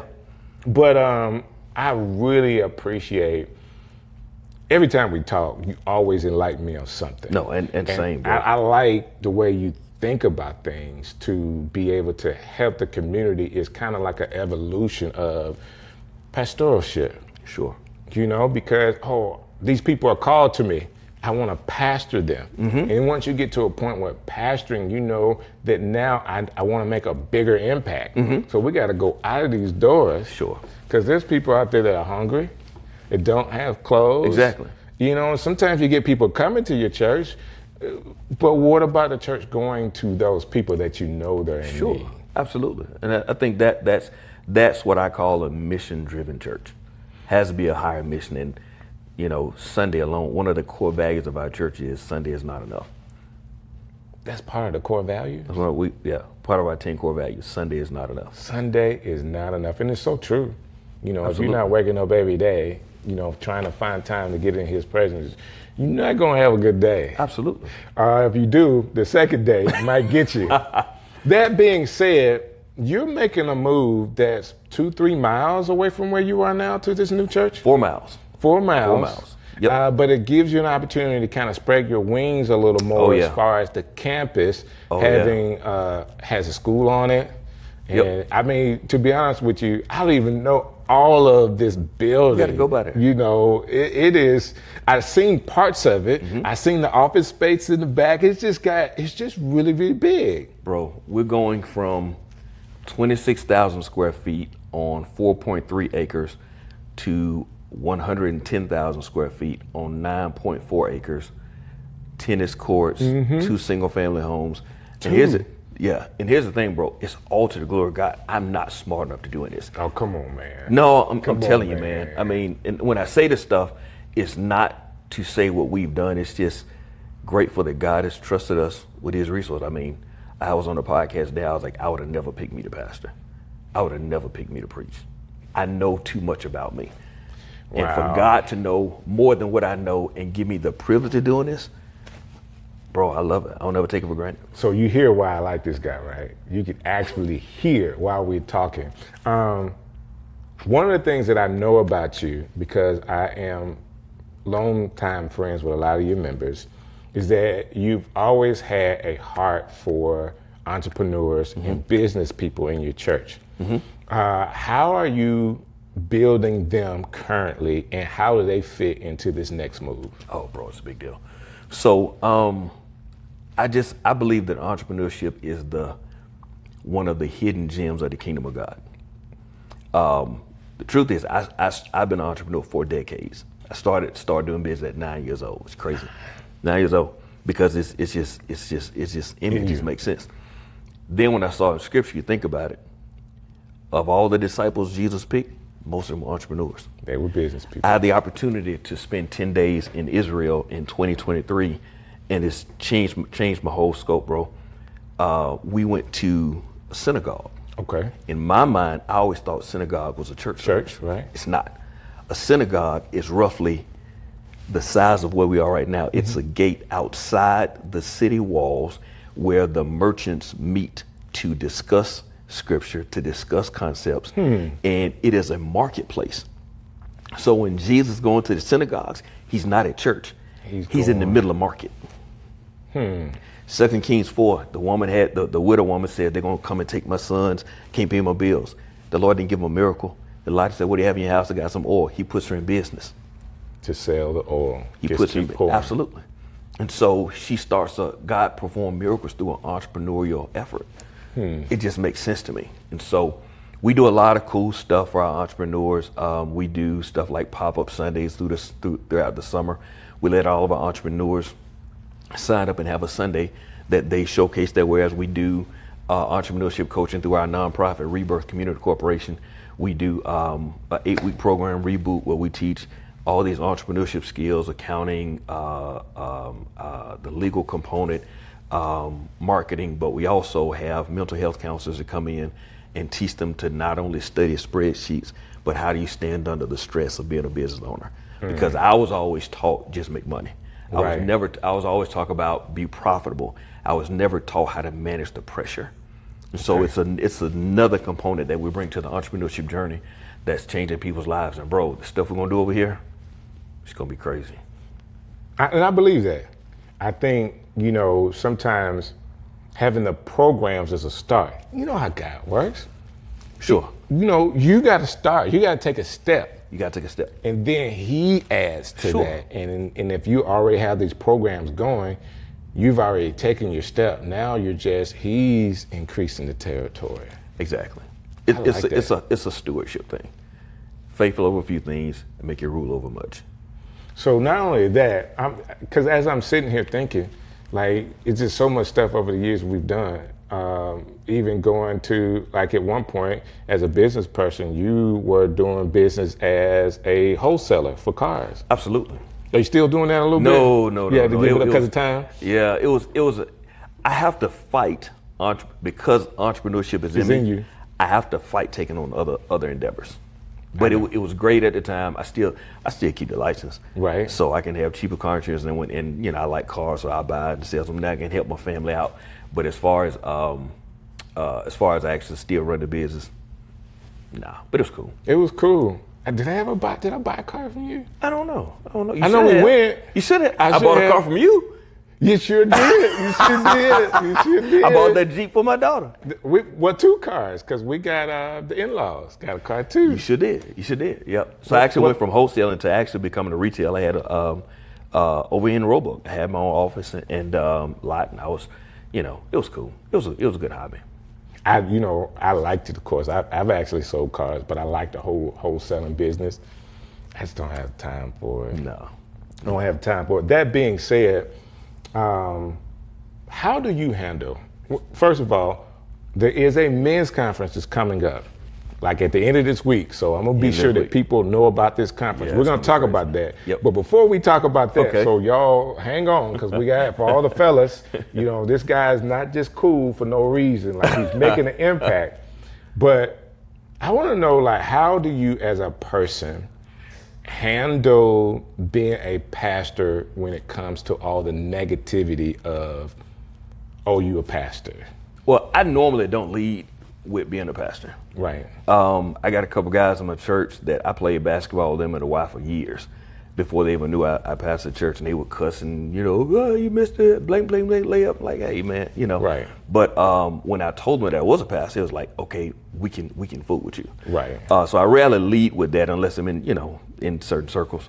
But then I just have to understand too that in every profession there are some good, and there are some bad. Right. And I can never eliminate the stigma that exists on some preachers, because real talk, we earned them. Okay. The truth is, I handle it by understanding that many of them are valid. Right. Because there have been some messed up preachers, messed up doctors, messed up bankers. So to deny it would be intellectually lazy. Gotcha. But to counter it is understanding that nobody ever highlights the planes that land. They only have a newscast about the ones that crash. And so I just have this mentality. No, sir. No, sir. Like when you around me, you just can't just drop something like that and keep talking. Yeah. Because they don't talk about all of the thousands of planes that are in the air at one time. Absolutely. It's that one that comes down in this major news. I get it. And as a pastor, you know, hundreds of thousands of pastors. Absolutely. But, you know, you can find the outliers that don't represent the profession well. Absolutely. And we have to own that. We have to own that there are some that have misrepresented what we do. I used to be offended, and you know, but I was like, you embrace it. You just have to understand it's the truth. But the other thing too is, at this point, I try to counter that by being willing to explain, at least give a point of reference for why they're off. Few people, if you haven't passed it, you don't know where to take the pastor. Right. I tell us all the time, okay, you're doing this. Having a camera does not make you a photographer. That's right. Having a Bible does not equip you to pastor a church. That's right. And so I have to understand that there's some things that people think about pastoring. And I'm going to try to explain to you why that's not new. I have people say, well, all pastors. I'm like, well, we don't do that. Well, we ain't talking about your church. I was like, well, if you're not talking about our church, don't say churches. Just say some churches. Eliminate all those extremities. And so I'm like, I just want to model something different.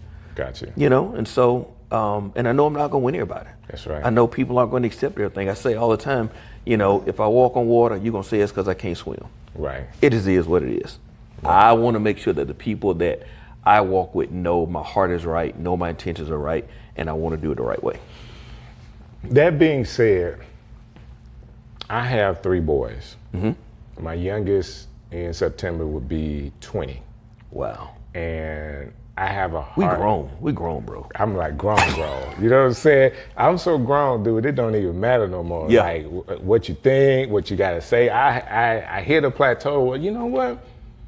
I don't care. Yeah, exactly. Yeah. It's just, there's a freedom in that. There's a freedom in it, bro. It's a freedom in it. Yeah. There's some wisdom that comes with age that until you get there, you don't understand. Sure. Now, I do have how you want to say it, I'm a very A-type personality, but sometimes I would back based on the audience, people I was around. I'm not doing that. Yeah.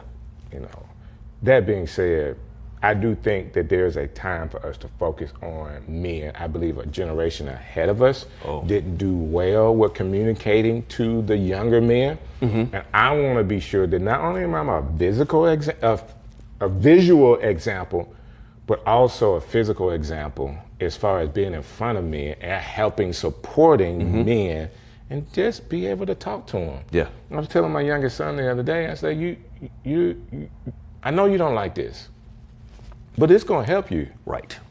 And I'm thinking he might never appreciate it. Sure. Not verbally, not in his heart, but if you don't stop doing this activity, and I know you're doing the activity and I don't help you, it's my fault. Absolutely. No, dog, that ain't gonna happen. Not with me. Not with me here. I grew up, man, and the men in my family were not vocal enough. Very vocal women, not vocal men. And I think I suffered a little bit. Now, it ain't their fault. Like, my decisions are my decisions, but I would have loved somebody, hey boy, what you doing? Absolutely. Do you know how far that goes? Hey boy, what you doing? Yeah. And somebody can actually think about what they're doing. And my statement is, why don't you ask me why I said that? Yeah. Just ask why. Yeah. Like, if you don't understand what I'm saying, well, why would you say that? I said that because of ABC. You see this? If you keep doing that, we can explain it. Right. But there's not enough men that are saying, hey boy. Yeah. And not in a put you down way, but to kind of shake you. Accountability and challenge and just cause us to even question what we're doing. Because here's the thing, bro. The Bible says every man's ways seem right in their own mind. In their own mind. All the dumb stuff we do, we think thought it's it was right. So the thing about it is, people are living at the level of their understanding, so I can't fault you for doing what you think makes sense. Right. Until you are exposed to better information, then you still do the dumb thing. Now something wrong with you. But until you know, people are living at the level of their understanding. You got to respect that. And so you change it by giving information, not criticism. So I have this statement for younger guys. You don't know what you don't know. All day. All day. You know, how can you make a decision? You don't know what you don't know. The question is why? Like, dude, just come and say, I'm thinking about this. What do you think I should do? Sure. And the answer is not always don't do that. You know, Correct. I can't tell you don't do that. Kids get to a certain age and you have to be like, hey, this is your option. You can do that if you want to. These are the consequences of making that decision. I think that's key, sharing the consequences. I know when I grew up, and you know, generations change. In our generation, you ask your parents a question and the answer was because. Right. So we had instruction, but no understanding. No understanding. It was just mindless obedience. Because I said so. Because I said so. And that's not a healthy answer. It's not. That does not equip generations to make wise decisions. Right. And so even we parent the same generation. We parented things a little bit different. We had open dialogue. Talk to them. And as you said, don't just tell you what not to do, but tell you why you shouldn't. You know, what are going to be the repercussions? So now, even if you do what you want to do, I've given you enough information to make an intelligent decision, because it's not a sustainable answer. Let me ask you this question. When you was growing up, young elementary age, did you have the little key around your neck, having to go home with the key? Oh, absolutely. Our kids would never understand what that's about. Not being picked up from school in a car. Oh yeah. One of car line. You had to walk home. On no car and you line. had the little key, so you weren't missing the key around your neck to get in, and mama wasn't there. Dude, and when you get in, you call her, let her know you in. And God forbid you stop and play football in your school clothes. It's over with. It's over with. It's over, bro. Man, the generation that we parented, man, had it so easy. Now, you know, I'm not taking anything away from their intellect, because my kids are way smarter than me. Oh, all day. And my boys have way more integrity than I grew up with. They're great guys, but they had it easy, man. Yeah. They had it easy. Yeah. As far as how we allowed them to grow up, you know, we lived in the same area. Our kids going to the same school. Come on, man. What high school did you go to? Oh, do we know them? Come on, Jones man. Valley, we know. Here's the thing with that, though. I think we, as parents, we have to take some of the responsibility for it, because, as I just said earlier, there are two types of people in life. You have builders and buyers. Okay. A builder walks in the room and sees a hammer and nails, and they see a wall. A buyer walks in the room and see a hammer and nail, they see a hammer and nail. Right. And so I think it's important to understand how to function as a builder, because God doesn't give you life pre-built. Right. He gives you pieces. And you have to build the life that God has for you. We grew up as builders. We didn't have acrylic backboards. No, we didn't. We had a piece of plywood and a bicycle rim. If we had that. It was a pine tree with a rim. Bro. No nets. Exactly. No nets, no nothing. And so what happened is we built with nothing. Right. But then what happened is we blessed our family with what we built. Right.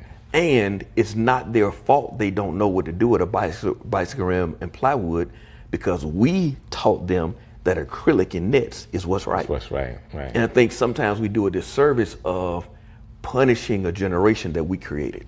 We created them because we would never put a bicycle rim up. Oh, bro. Now, you know what? Now, I was rebelling when we moved over into Trussville. I had my basketball goal put up. Dude, I put chain link nets up. Dude, I'm bringing Winona to Trussville. Oh, I'm like, no, I'm not gonna conform. But no, I think it's important just to see how we can merge the two generations, because they're not wrong. They're different. They're different. You know, and I think every generation has weaknesses and strengths. Like we grew up desensitized to pain. Right. The problem with that is we were desensitized to pain, and so we're bleeding, and we should have stopped. Right. But this generation is now more attuned to their emotions. Right. And I think sometimes they stop too early. So we didn't stop enough. Right. They stopped too soon, and so I think it's a balance of helping each generation. We become a little more sensitive to our weaknesses. They become a little more attuned to their strengths, and we both find this middle ground. That's part of why I think the men's conference is going to be cool. Friday night, we're going to have. Thank you for bringing it back to that, because obviously we go just talk about random stuff. No, that's cool. But that's what we do. Whenever we get on the phone, bro, we'll go from thing to thing. But what's going to be cool about Friday night is we're having a special session for young men, 12 to 18. And this is August the 8th? August 8th and 9th. So Friday night will be the kickoff. While the young men are having a breakout session, I'm going to have a panel for multiple generations. And so I'll have 3 generations of men talking through certain topics before the crowd to see how this issue is managed in different generations. Like, perfect example, I had to tell my son, so he went off to take a job in Orlando, and I told him, you're grown. I don't think the job is going to be good for you. He said, why? I said, because you're different than me. When I started working, I was looking for the 1st and the 15th. Right. You're looking for fulfillment. You're not going to find fulfillment in that job. Oh, man. I was looking for a payday. You looking for purpose. Right. And so he's way more in tune with life and things that matter. I didn't start thinking about a life that matters. I'm in my 30s, bro. I'm trying to pay bills. Right. And so what happens is, in that, I even think that's where sometimes we discount and even throw bricks at this next generation for not having what we call the same level of loyalty. Well, I'm not fulfilled. They're not fulfilled because they're going to the next thing. Going to the next job. And granted, you should develop a healthy work record. Right. But I don't want to make a lot of money and hate my life. I want to find fulfillment. I like that. It's just, it's finding the balance, bro. I'm going to do this thing. And I know I'm talking a lot. Hold on, before you do that, they want more details on men's conference. How can they get that? rebirthchristian.org/kingmaker. Friday is going to be great with the panel. Saturday is going to be crazy.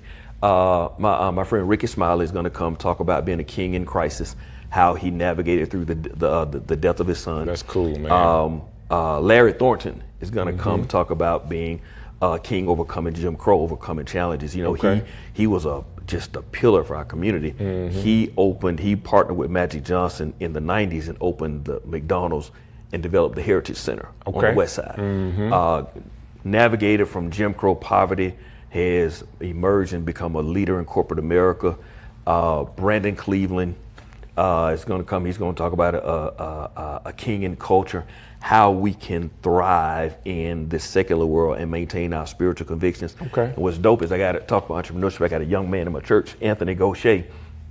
He's going to talk about, he's 14 years old. 14. And he's going to be one of my speakers and talk about up and coming kings, how he's navigated through running a successful business. At 14. At 14. His father passed unexpectedly, and just his journey of dealing through that and some personal challenges and finding himself. And he's an athlete, strong leader, Christian leader. So I think it's going to change the trajectory of what I consider church conferences to be. Wow. It's going to shift from doing better church to actually raising our thought process, raising our perception of what happens because of my walk with the Lord, what's possible. If some people are hearing this, men don't like to sit down and talk. All right, so conferences could be a big deal. What would you tell a young man that's watching this and may be questioning whether they should come or not? Like, what would you tell them? Not just, hey, this is what it's going to be about, but what would you say if you would kind of entice them to come?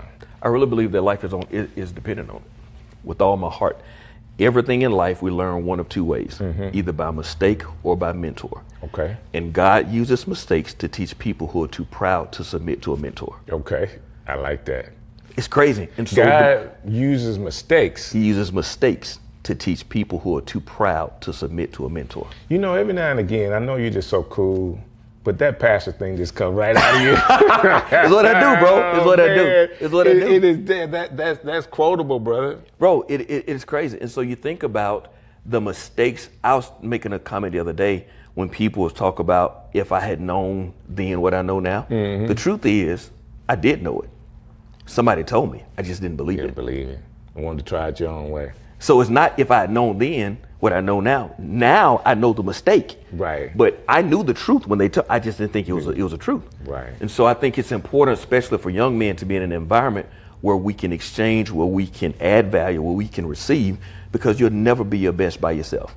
And whatever mistake they're making in life right now is probably because they don't have a successful mentor. And here's the other thing, bro, of understanding that championships don't transfer.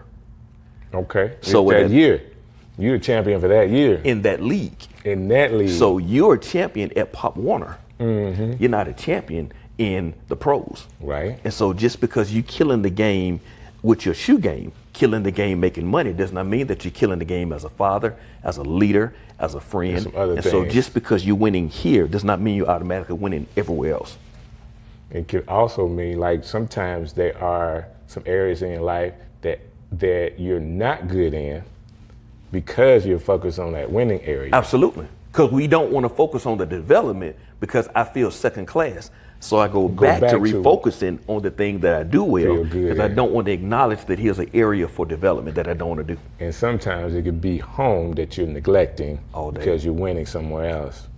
I used to always tell people, and I try to get it myself, like internally, Michael Jordan had his own physical trainer. Yes. Okay? Like, he paid for his own coach. Yep. Those things are important. Like, he was at the top of his game because he had somebody that he was paying to be sure that his nutrition was right, the way he worked out was right. Right. He moved from basketball to baseball. They changed, that same trainer changed the regimen for him to fit baseball. That's good. We want to be successful in life. In everything that we do, you want to be the best. You want to be a Michael Jordan. Why not do what he did? Absolutely. We could talk for days, brother. Yeah. Can we please do a part 2? Oh, man, come on. Part 2, after this men's conference, I want to go. Let's tour the new church. I want people to see the vision, man. Let's tour the new church. I would be honored. And show people what's going on right here in Birmingham, Alabama, because I really like your vision for the community. I have a pastor. Big up to Dr. Thomas Beavers. My God. But I like this dude right here. I like this dude. I like you too. No, you're my guy. You in the community, man, we need people like you. Man, and my prayer is that as you build, more and more people are aware of what God is doing in your life. Man, I'm humble. And you got to tell your family I say hello. Oh, all day. You know, I got to tell you, I love your family. You know, we watched our sons and daughters grow up together, man. That's right. I saw your son walking today, man, had a full beard. I'm like, I remember I bullied you on a field trip. That's what I'm saying. That's what I'm saying. Give me these snacks. Listen. Pastor Doug Taylor was there when one of my sons, which I'm so proud of, got to be in the spelling bee. Yeah. All right, and your daughter was in the spelling bee as well. And you know, it's just special times. I remember being there at the school and him being in the spelling bee, your daughter being in the spelling bee, and us being there together. And I'm not even talking about going up to Jasper to the camp. Oh, bro. Hey, man, we got so many things. We can talk. I got to end the show. We're going to do a part 2. We're going to get a chance to see what God is doing in his life with his new location in just a few weeks. All the men, I need y'all to go to this website. rebirthchristian.org/kingmaker. All right, go there. I want to see you guys at this conference. You guys be blessed. I appreciate you. Another episode of Strick City Live. I love it. When the last time you played basketball? Oh, it's been years, bro. What's up? You just not gonna play no more? What? I'm done. I mean, last time you probably played, I probably played against you. Maybe I did like 30 points or something. Hey, I'm living through my kids now. Oh, you might hit 30 on me. You won't hit 30 on Zay. I'm not even playing Zay. I told him I was gonna dunk on him. He just shook his head. Hey, I won't even play him now. Will you not? Absolutely not. I should have been recording when he was a kid. I heard myself playing him. Like, when he was younger, he would play.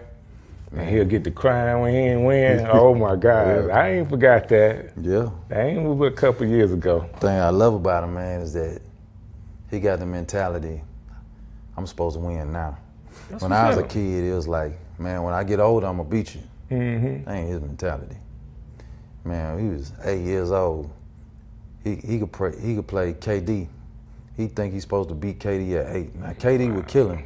Right. But he would cry and be mad because he ain't win. Can't win. Because he think he's supposed to win right now. Oh my God. Yeah.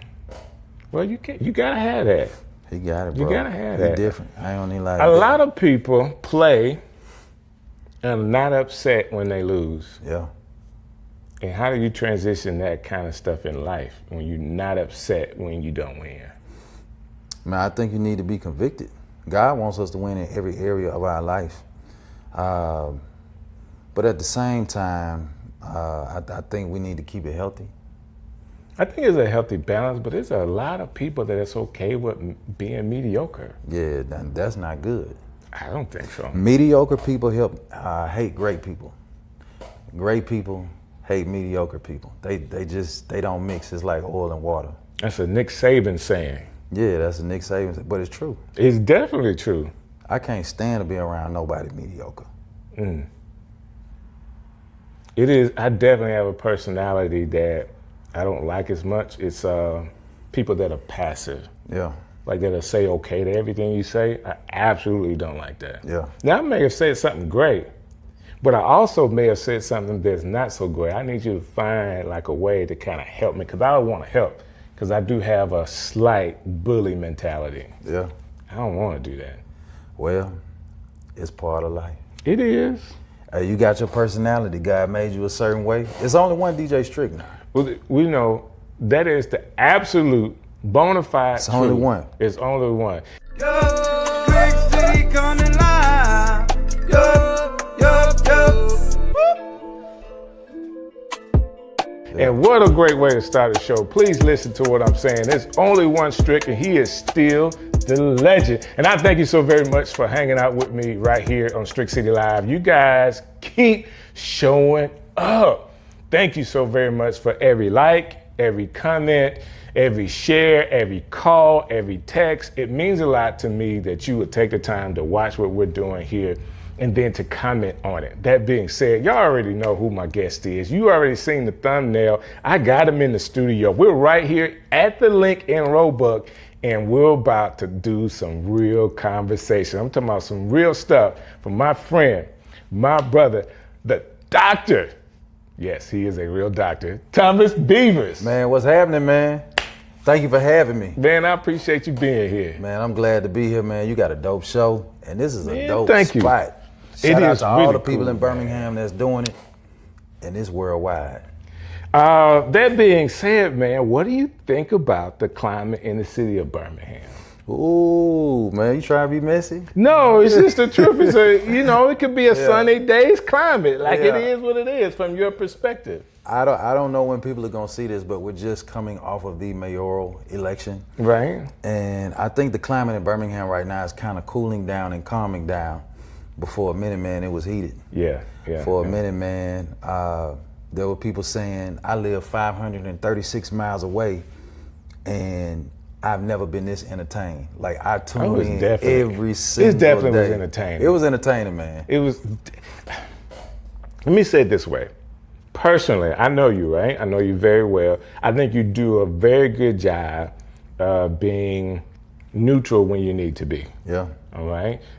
It was a very long time at the church that you ever even said that you were an Alabama fan. I didn't know for a long time. Wow. Because I came walking through the door talking about War Eagle, you know what I'm saying?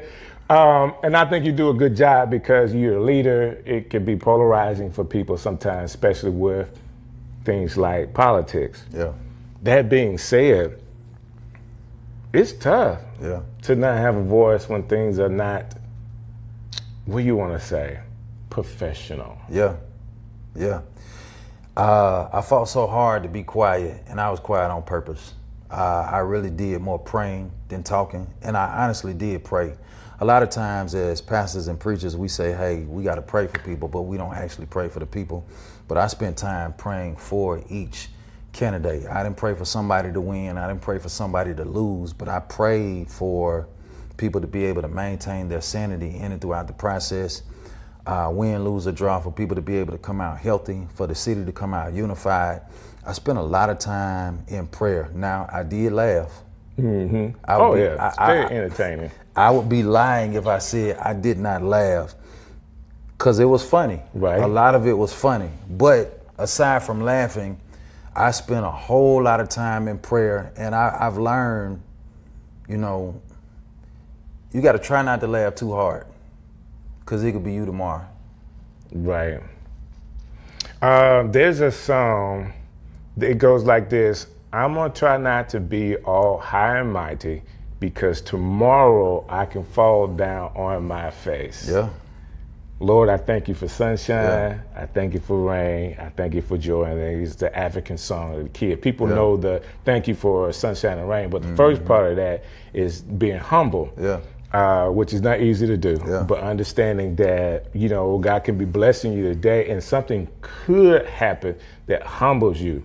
And I can say this, I personally went through a humbling experience in my life. And it was you befriending me during that time towards the end of God humbling me, kind of bringing me back to give me opportunities to be who I am right now. Like a humble, more mature Strick. You know? I get it. I don't always have to say I'm the legend. Because I know I am. You just know it. So, but it took me a while to get there. We've all been through those humbling situations, me included.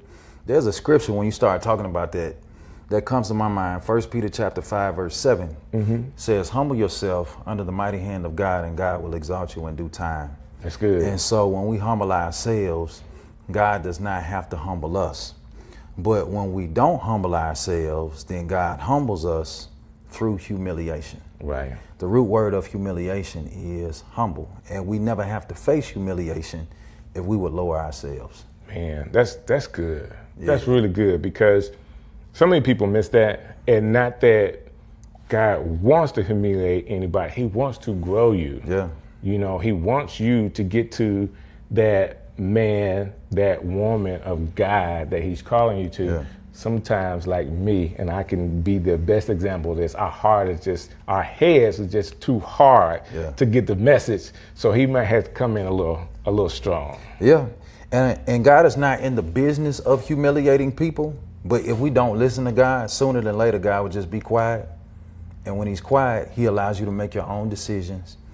And then you see what you want is not actually what you need, and you end up humiliating yourself. Right. And there's levels to that. Like public humiliation is definitely different, because I thank God that I hadn't gone through any type of public humiliation. But for me, I was humiliated because of the actions that I had that I know about, you know, because everybody is different. Like I can be honest about me. I understand. That being said, when I talk about the climate of Birmingham, it's just one facet of what we have to deal with, because there's also a climate in the Christian community right now that it seems that it may have died down a little bit for as bad as 2024 was, but we still have some things in the Christian community that, as one of my friends used to say, we have some opportunities. We have some opportunities to do better, to show better. What is your feeling as a pastor, like when you see all these things?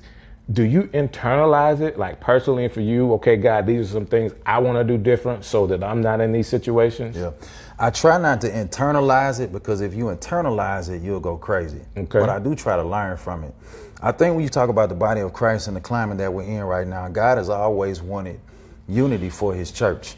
I think there's a scripture in John 13, 34 and 35 where Jesus says, by this all men will know that you are my disciples, that you have love one to another, which means that the loudest message we can preach is not with our lips, but the loudest message we can preach is with our life. And so God is our Father, but when his kids are not getting along, it breaks his heart. And so we see a lot of discord and a lot of, everybody has a voice, and everybody should has a voice, but we don't all use our voice in the right way. And so a lot of people in the body of Christ are beefing, and that is possible, because you see in the Bible, Paul and Barnabas had a beef.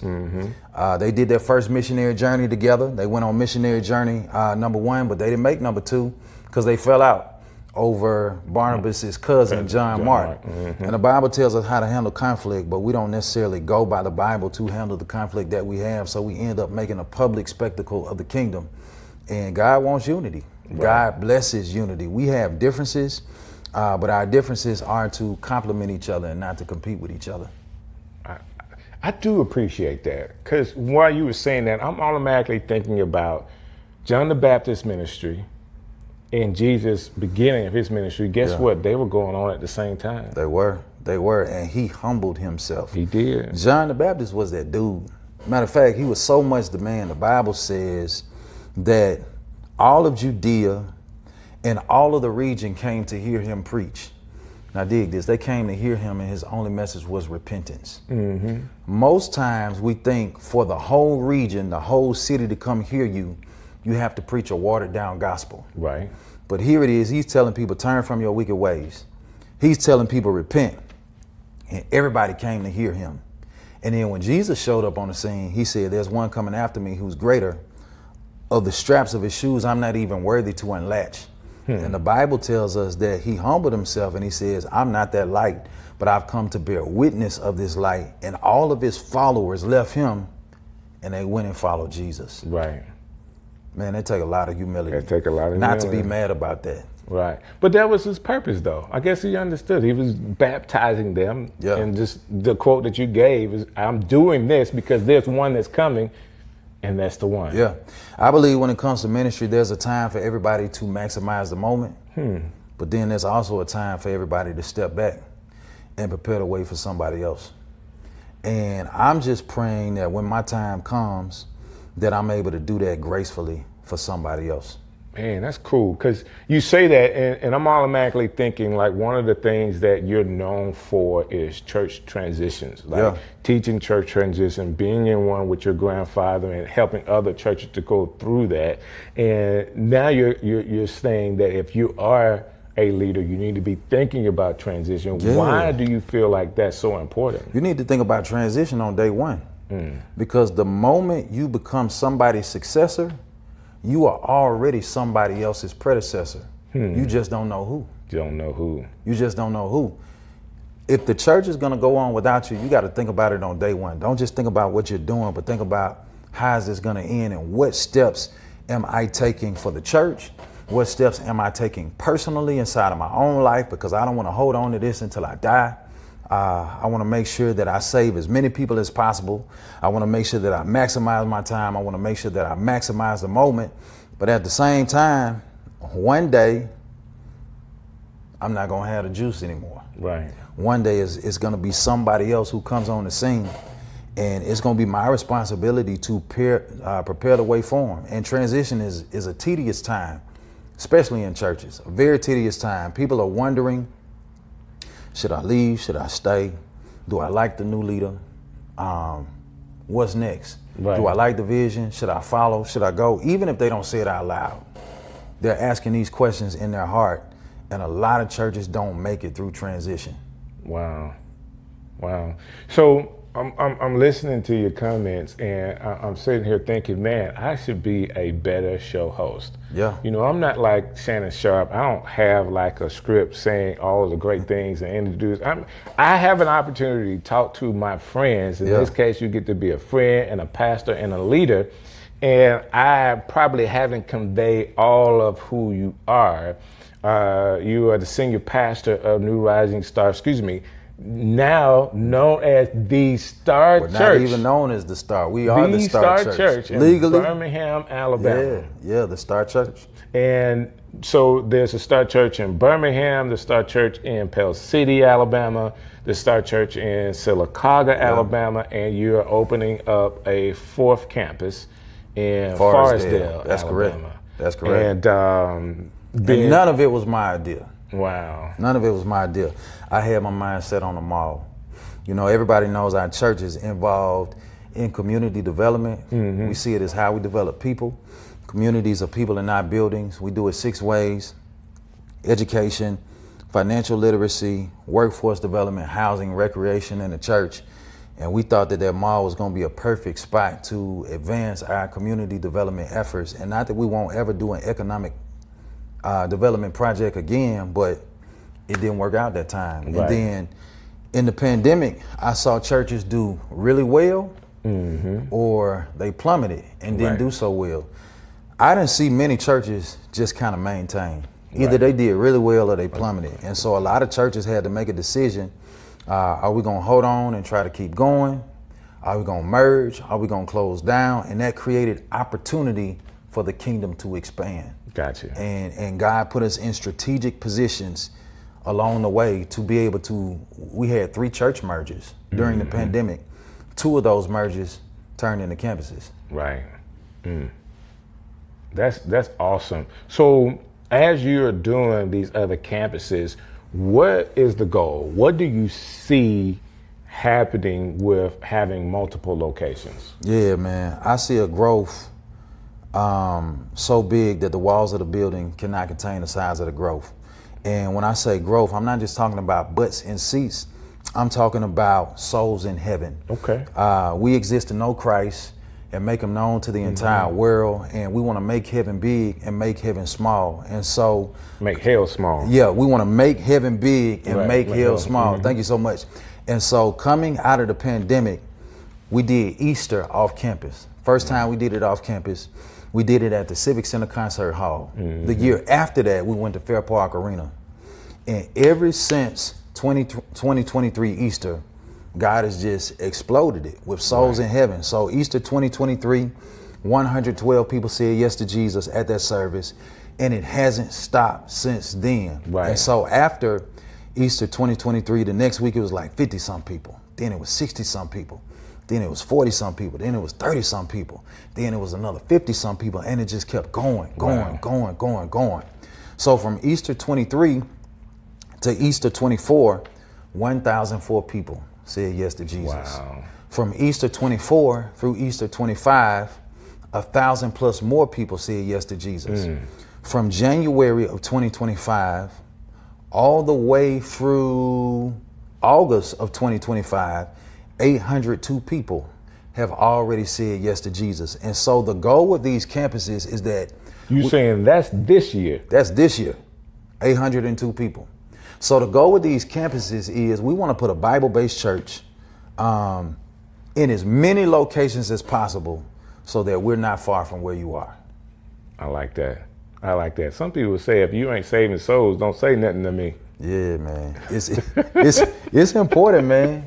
It is very important. It's very important. We want to get lost people saved, and we want to get saved people pastored and delivered and discipled. So let me say it this way.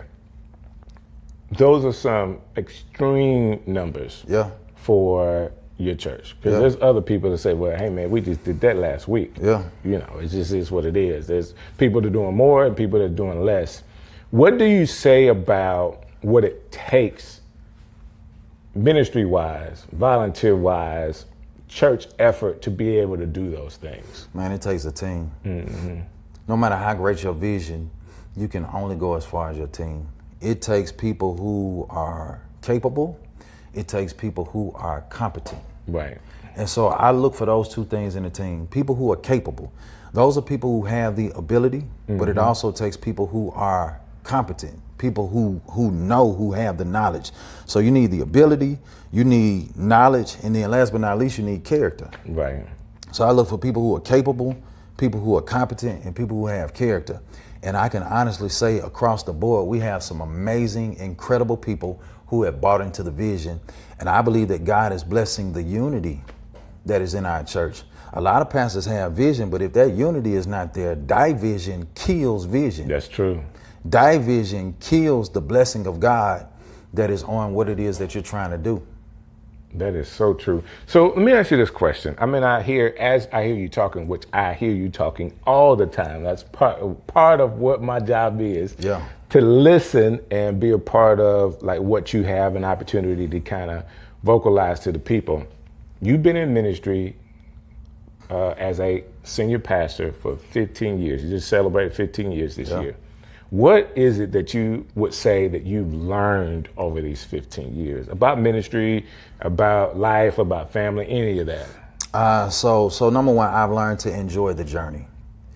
There was a point where I was so focused on getting there that I never enjoyed the journey. And the moment that I reached one place, I was already focused on the next place, and I didn't celebrate the wins. When you read the creation story in Genesis, God made the world in 6 days, rested on the seventh day, but he didn't wait until the seventh day to throw a party. Every time he took a small step, he threw a party. He did. In the beginning, God created the heaven and the earth. He said, let there be light. There was light. He stepped back, he said, and it's all good. He threw a party. Day number 2, he did what he did. He stepped back, he said, it's all good. Day number 3, it's all good. So he celebrated the small steps. He didn't wait until he had one big win. I got it done. I'm gonna sit down, I'm gonna rest, then I'm gonna throw a party. He celebrated the small steps along the way. which means that God enjoyed his own journey right. of creating the world. And I have learned to celebrate the small steps. If you don't, it's not going to be enjoyable, no matter how much you accomplish. And so I've learned that personally in my family, I've learned that family is first. That's right. Ministry should be an overflow of your family. And anytime you are so driven in ministry that your family goes neglected, your family and you suffer really, really bad. And it's hard to do ministry burden-free when home ain't right. So we hear this a lot, and I guess I'm a church boy, so I grew up in church. I've heard this a lot. Do you think there's other professions to where people struggle with so much of the dedication to whatever their profession is that they may neglect family? I do. I think anybody who's passionate about what they do, no matter what the profession is, runs that thin line between being passionate about what they do and their family. Gotcha. I think anybody who's passionate about it runs that thin line. I think about Jesus when Jesus was on the cross. When he was on the cross, he had 7 last sayings. Father, forgive them, for they know not what they do. After that, there was a man, a thief on the cross, who was right by him, and he said, today you'll be with me in paradise. But after that, he looks at his mom, and he looks at John. He says, woman, behold thy son. Son, behold thy mother.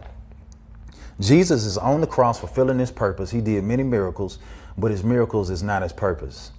He healed the sick, raised the dead, gave sight to the blind, but his purpose, according to Matthew 1:21, was to die to save his people from their sins. So as he's on the cross dying, he's fulfilling his purpose. But he stops his purpose to make sure that he doesn't lose sight of his priority, which is his mama, which is his family. Right. And I believe that as we fulfill purpose in life, we got to make sure that we take care of priority, which is family. I like that. Anytime we don't balance that, it's not good. I just want y'all to marinate on that for just 1 second, because sometimes we could say stuff, and I always stop my guests, Pastor, it's just the way it is, because we can go by that and miss an opportunity for the message and the lesson out of having the right priorities, even with the passion that you have. Yeah. And you're right, it could be other professions. My wife is extremely passionate about playing the flute. Yeah. I said, okay, babe, we gotta slow that down. Yeah. You know, yes, you're gonna have everything that you want, but we can't take every day. Yeah, David said he makes me lie down. Come on. In green pastures. He's the king of Israel. He has power, position, prestige. He has wisdom. He has wealth. He's passionate about being the king. But guess what? Sometimes you can be so passionate that God will put you in a position to make you lie down. I'd rather just go and lie down so you ain't got to make me. It's so much and easier. I've learned that over the years, because most times when I rested in the past, it's been because I've been made to rest. Gotcha. Not because you decided I want to rest. Yeah, but not no more. It's 52 Sundays in a year. Yeah. How many are you preaching? Then and now, or just period? Just now, yeah. 40 out of 52 That's Sundays. 12. I got you. I'm a stand in our pulpit. So the 12 that I have left, maybe 4 of those, I may be in somebody else's pulpit. 8 of them, I'm with my family. Got you. Yeah. Got you. That's important. Yeah. What does it feel like being off on a Sunday for you? It's weird. I'm getting used to it. You know, I tell this story, man. My mama drugged me to church. Right. So, man, that's all I knew. Now I'm getting used to it now. Right. Especially this last month I just took off, I'm getting used to it. But, man, when you've never done that, Monday night Bible study, Tuesday night choir rehearsal, Wednesday night midweek prayer service, Thursday night life recovery, Friday night youth activity night, Saturday we witnessing in the streets, Sunday you don't just go to church, you in Sunday school. Right. So I passed the drug test. She drugged me to church my whole life. So being off on a Sunday, not being in church, you know, is weird. But I've also learned that rest is necessary. Here's what's interesting. In the Old Testament, the Sabbath was on the 7th day. And that started because God made the world in 6 days, rested on the 7th day. The Sabbath was made for rest and reverence. Okay, the Sabbath was made for man, not man for the Sabbath. So when God made the Sabbath, he made it to intentionally give us a day to rest, to relax, to refuel, to recharge, and to reverence him. Right. In the New Testament, when Jesus died, he got up on the first day of the week. So we now celebrate the Sabbath on the first day of the week. And I think there's a principle in that. Okay. In the Old Testament, you rested on the seventh day because you were tired after you worked 6 days. Right. In the New Testament, you rest on the first day so you don't get tired when you work the next 6 days. Wow. So I'm learning to rest so I don't get tired instead of resting because I am tired. And I guess an application to that is the success, and people can take this the way they want to, of a Chick-fil-A that's not open on a Sunday, but still has the productivity as though they were open for 7 days. They do, man. Chick-fil-A doing numbers that other businesses are not doing because they're honoring the Lord on his day. I think it's the same thing, the principle of tithing. The same thing with our time, tithing and our time. God tells us to give him more time than money, but it's all a trust issue. Trust in God is only authenticated when I'm able to give the very thing that I'm tempted to trust more than God. And the very thing that I'm tempted to trust more than God is my money, my wealth, my possessions, my time. Right. And so God says, give me 10%. And you'll see that I can do more with your 90 than you can do with your 100. He then says, give me 1/7 of your time. And you'll see that I can do more with your 6 days than you can do with your 7 days. People struggle with that, Pastor. Yeah. They struggle with the whole tithing thing. Yeah. They think this is some type of construction of the church to get money. Yeah. I guess for the pastor could look a particular way. Yeah. I mean, we're experiencing that maybe a couple of weeks before this gets loaded from when we're talking. But, you know, it's just last week we had a guy posing as a biblical leader. And the federal government had to come in and shut what he was doing down. Yeah. But it was in the midst of millions of dollars that he was raising. And people struggle when they see that. Yeah, and it's abuse in every profession, but people still go back to it. They do. It's only when it comes to the church and you see abuse in the church that people walk away from God. And that's a very, very sensitive area. I know that it's sensitive for a lot of people, but I tell people salvation is free, but it costs to do ministry. A lot of people talk about what the church is not doing, but when you see the church doing something, when you see a church with an actual vision of education, financial literacy, workforce development, housing, recreation, and a church with a vision to revitalize communities, not just through real estate and homes, but also by revitalizing churches that have died out. So that we won't be far from where you are, so that we can put a Bible-based church in every area to be able to make heaven big and make hell small. Man, that's a vision that you really want to get behind. Well, guess what? It takes a lot of money. It does. To do it. It takes a lot of money to do it. And what I tell people is we're not giving to a church. We're giving to God through a church. I like that. And so when people give, don't put your eye on the pastor. You know, when people give, don't put your eye on what it is that you think that you see. Your giving is to God. Your church, your local church, is just the vehicle by which you do it. So what if a person is in a local church and their pastor has come under some scrutiny for whatever it may be, questionable activities, integrity issues, character issues? What would you tell somebody that is really struggling from seeing him as a pastor, but also knowing that there's some real integrity stuff that is hindering the word? I would tell them to keep your eyes on God. And if you can't trust where you are, don't allow that to be a reason for you to stop giving to God, because you were never given to that person. You were never given to that place. You were giving to God through that place. Gotcha.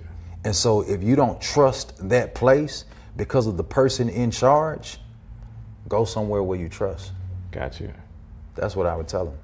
There's a man somewhere. There's somewhere, a man or a woman somewhere. Yes. And you brought it up, a woman somewhere. So yeah, I did. There's a man or a woman somewhere. Go somewhere, but don't allow that to be the excuse why you just fall out altogether. Because when you stop giving, your giving can benefit the people or the organization or the church you give to, but never benefit you. Wow. If your attitude is not right.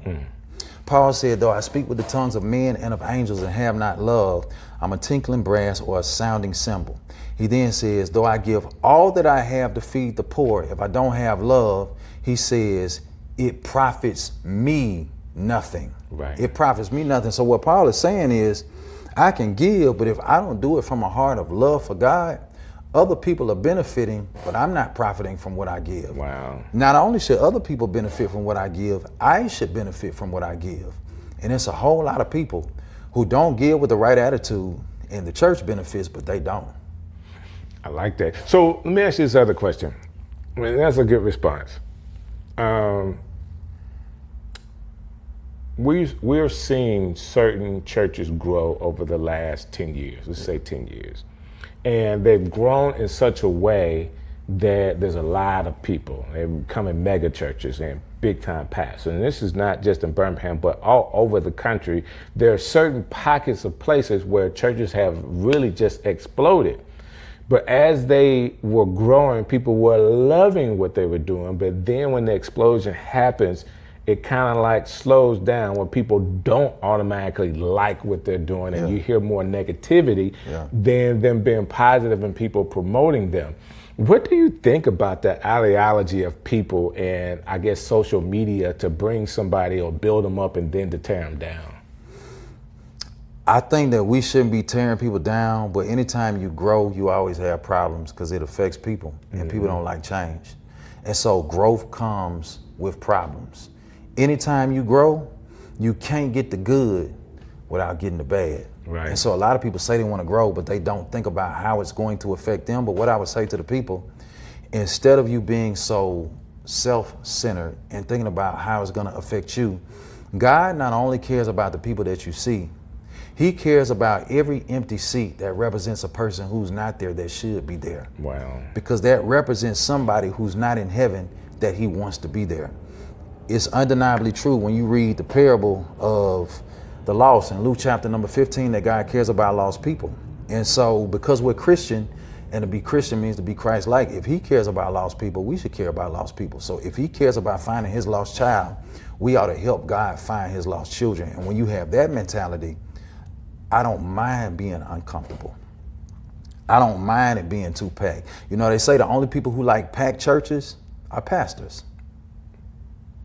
To everybody else, it's an inconvenience. It's an inconvenience for me to get in. Ain't nowhere to park. Inconvenience for me to get out. Then when I get in, I got to go to the overflow. Right. And for a pastor, it's like, yeah, it's packed. But that's an inconvenience for people. But when people have the mindset, okay, it may be an inconvenience, but I'm going to give up my seat for somebody else who needs to hear this message so that they too can partake in the kingdom of God. That's how we got to look at it. I like that. So I want to round it up with this question, or an opportunity for you to speak to people. There's a lot of people that may watch this that are questioning their faith. They listen to this pastor sounds good, but what about me? Like, I don't believe in pastors. I've been to a church, I got a major league church hurt, and I'm really questioning if there is a God. Can you speak to those people? And try to help them kind of figure out where they are and where God is? Yeah, so a couple of things. Number one, church hurt is real. A lot of people don't have a problem with God, they have a problem with God's people. Right. And then some people do have a problem with God, but let's just start there. A lot of people don't have a problem with God, they have a problem with God's people. And so when God's people don't properly represent God, they think that there's something wrong with God, when in actuality, he was just misrepresented. Right. And so I tell people that the church is the body of Christ, but also the bride of Christ. So whenever you say I love God, but I hate the church, because the church is the bride of Christ, what you're really saying is, God, I love you, but I can't stand your wife. Right. And although the church is imperfect, the church is still God's mechanism to save the entire world and to bless the entire world through the local church. And the church is not going to be perfect until Jesus returns. And so he says, when I come back, I'm coming back for a church without spot or wrinkle. And I would say to that person, if you're looking for a perfect church, if you find one, when you show up, it'll no longer be perfect. Because just like the people in that church are not perfect, neither are you. Right. And so I would say that to them, but also for people who are just downright questioning, is God real? I would say to that person, if you're questioning if God is real, ask God to show you. You can read all the scripture in the Bible. You can listen to me. You can listen to other pastors all day long. But if you sincerely and genuinely ask God to show you, he will. He will show you through your own experience. And once you got an experience with God, nobody can take that away from you. No, they can't. They can't. And very few people, well, there are people that give testimonies, and testimonies could be one thing, but like when you really had a real encounter with God, like in my life, the humbling that I went through and knowing that it was God being a great father to me, it's something that nobody could take away. Now, I'm very smart about that experience, because anytime I feel like I'm off a little bit, I just say, God, remind me, in my memory, remind me how you humbled me. I don't want to go through another humbling experience. Just remind me, okay, this happened in the past, so I understand where I need to be. And it's kind of like my guardrails so that I can stay focused on what God has got for me to do. Man, I appreciate you hanging out with me, man. Man, I appreciate it, man. Thank you. Thank you, brother. Because I know how important your time is. All the stuff you got to do to come sit down with me, man, is really huge. Man, I'm proud of the work you're doing. Man, that's what's up. That's what's up. All right, so hey, guys, another Strick City Live. I need you to do me a favor. Go to beatmethetostar.net. Beatmetotostar.net. Check out the Star Church in Birmingham, Alabama. Figure out if this is a place you can come to and just visit and see what's going on. There's tons of places in the city you could go. There's tons of places all over the world that you can go. But if you're in the Birmingham area, we would love to have you at the Star. All right, I'll see you guys next time right here on Strick City Live. Yo, Strick City coming live. Yo, yo, yo.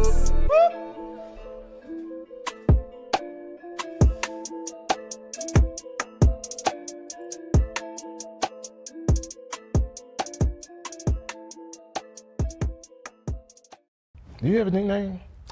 I don't. I've just always been. Where'd you grow up? My mom was in the military, so kind of travel a little bit. But Birmingham is home. Birmingham is home. Travel a little bit. So in your like formative years, like when you were young, elementary age, where were you at? I was in Birmingham. I went to North Birmingham Elementary for the 2nd and 3rd grade. There's no way you went to North Birmingham Elementary and nobody gave you a nickname. No, it was always LaDonna. Okay. They might have shortened it. Like I know my grandma used to call me Donna, but other than that, it was LaDonna. Not Madonna? I've been called Madonna, Shadonna, all the Donnas. Your nickname is Lily. That is so crazy, because my dad, his name was Lily. Like that was his nickname. There you go. I called it. You did. He in here somewhere. Like in here? Yeah, he in here. Well, he can stay wherever he's at. If he's nice and quiet, we're gonna keep it that way. We live? Yeah. Strick City. Woo! Strick City. All over the world. City, man, we live. Yo, Strick City on the ride. Yo, look like surprise. Yo, taking your city like we live. Yo, man, we live. Yo, taking your city like surprise. Yo, on the ride. Yo, Strick City coming live. Yo. Hey man, I am DJ Strick, and first of all, I have to say thank you so very much for how you guys have supported the show. You are an awesome audience, and shouts out to Birmingham, just showing up every time. I've told you that I will be bringing some of my friends here, and I got my friends here. Well, she's kind of a friend. Like if there was a friend metric, she would kind of be like 2.5, maybe 5-ish out of 10. Okay. Hey everybody, this young lady has been called to do events all over this city. She is definitely one of the who's who when it comes to event planning. I am telling you, she took my little $5 budget that we gave her and worked it out for my birthday this past year. But I've known her for a very long time and what she's been doing. One of the first people that I saw in the city using the lighted letter boxes. Like she was one of the first that I saw. She could, somebody else could have did it, but I was like, wow, that's pretty high. I like that. Anyways, without any further ado, I want to introduce to you guys LaDonna Lily Ford. Hi. Thank you so much for having me. Well, I appreciate you coming, sharing your time with me. I'm sure you could be off somewhere managing another event. Do you do a lot of events during the week? I do a lot of corporate events during the week. Corporate events. I never thought about that. Yeah, Monday through Friday, 8 to 5. I have like corporate partnerships that I work with. I recently did something for Books A Million Corporate. You know what? I saw that. Yeah. Cool. Good for you. Thank you. Now, why have I never got a call as a vocalist to be a part of any of your events? Well, because I know that you're busy. That's true. And your noise. No. Vocals, like my singing. I know, but your noise is not joyful. Okay. It says make a joyful noise. Okay. Yeah. You know what? But if I need a host, I haven't got a call for that either. I haven't needed one. Okay, because everybody kind of chooses their own host and all that kind of stuff. That being said, you have done events all over the city. Now you're telling me you do corporate events. I've known you from doing personal events, and I don't know, it's kind of like all over the gamut when people call and say, hey, I just see you everywhere. Like it's almost every weekend. It is. My business has been very blessed. I really don't think about it. I just kind of go. So a lot of times I'll do 2 and 3 in a weekend. Sometimes I'll have more than one in a day. Like this past Saturday, I think I had 2. I had 2 events. And in May, when I was celebrating my birthday that you had an opportunity to do, you were actually doing another event from a friend of mine. Around the corner, and you knew nothing about it. I didn't until you did. Now, I knew he was doing it. I couldn't go to his party because I was having one. We planned it on the same day, and we invited each other, but of course we can't go to each other's parties. We're doing it. But that was like one of my childhood friends. So shouts out to Tyree Melton. Shouts out to you, sir. Really, really cool guy. And he was celebrating his 50th along with me. I was celebrating my 30th. Okay. Right. Yeah.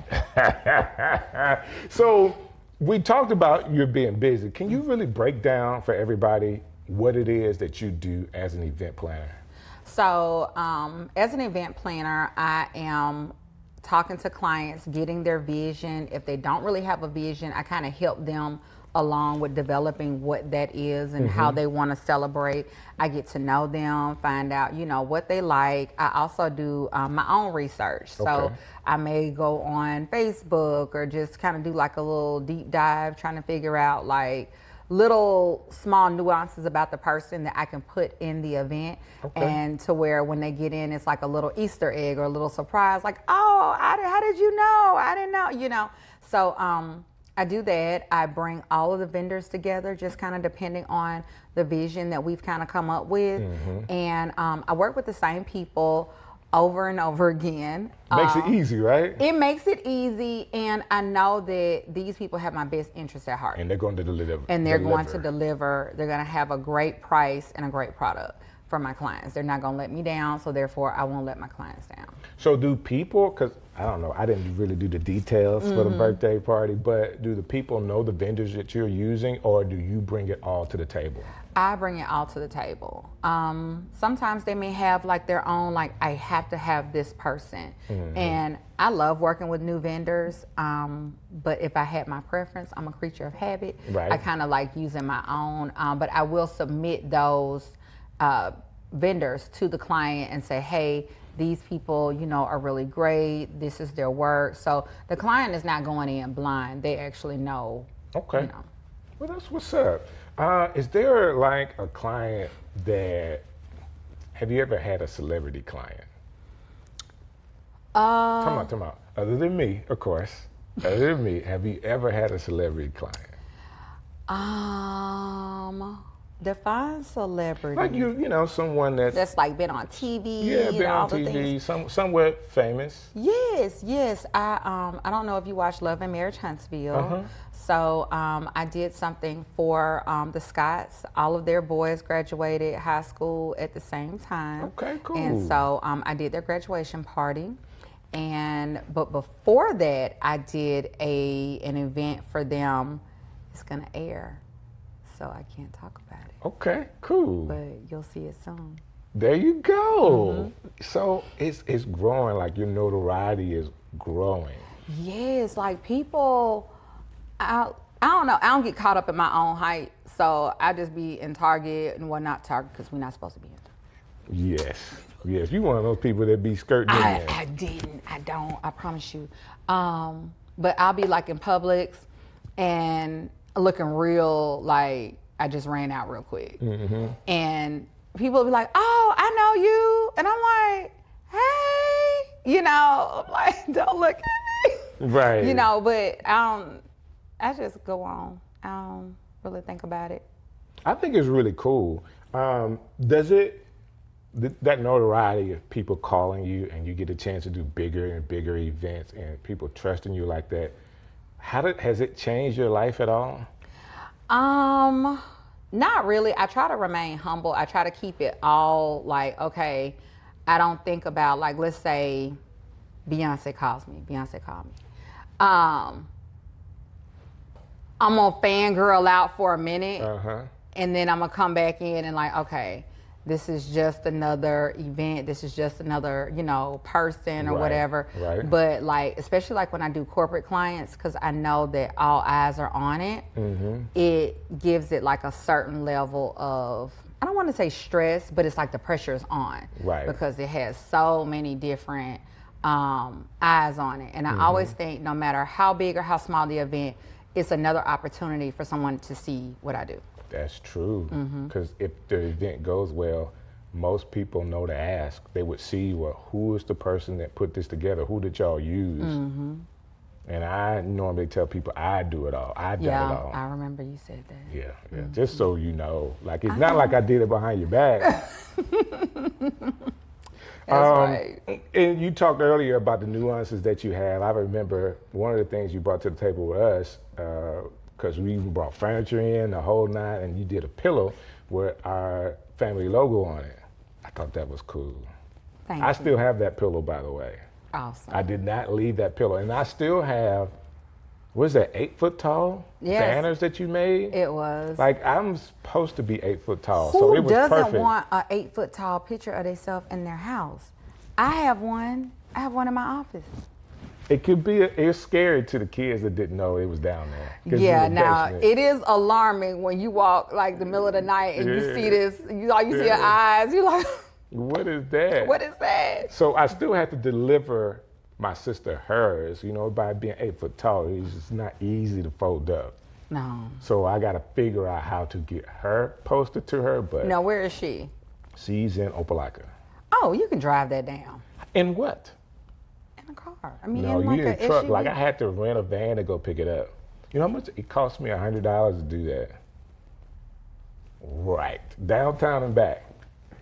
But it's worth it because I got it. Most people would have left it or like Yes. tossed it, and I just thought, you know, it's just me. I have a lot of clients who like, at the end of the night, now how do I get this home? I'm like, I don't know. I just got it here.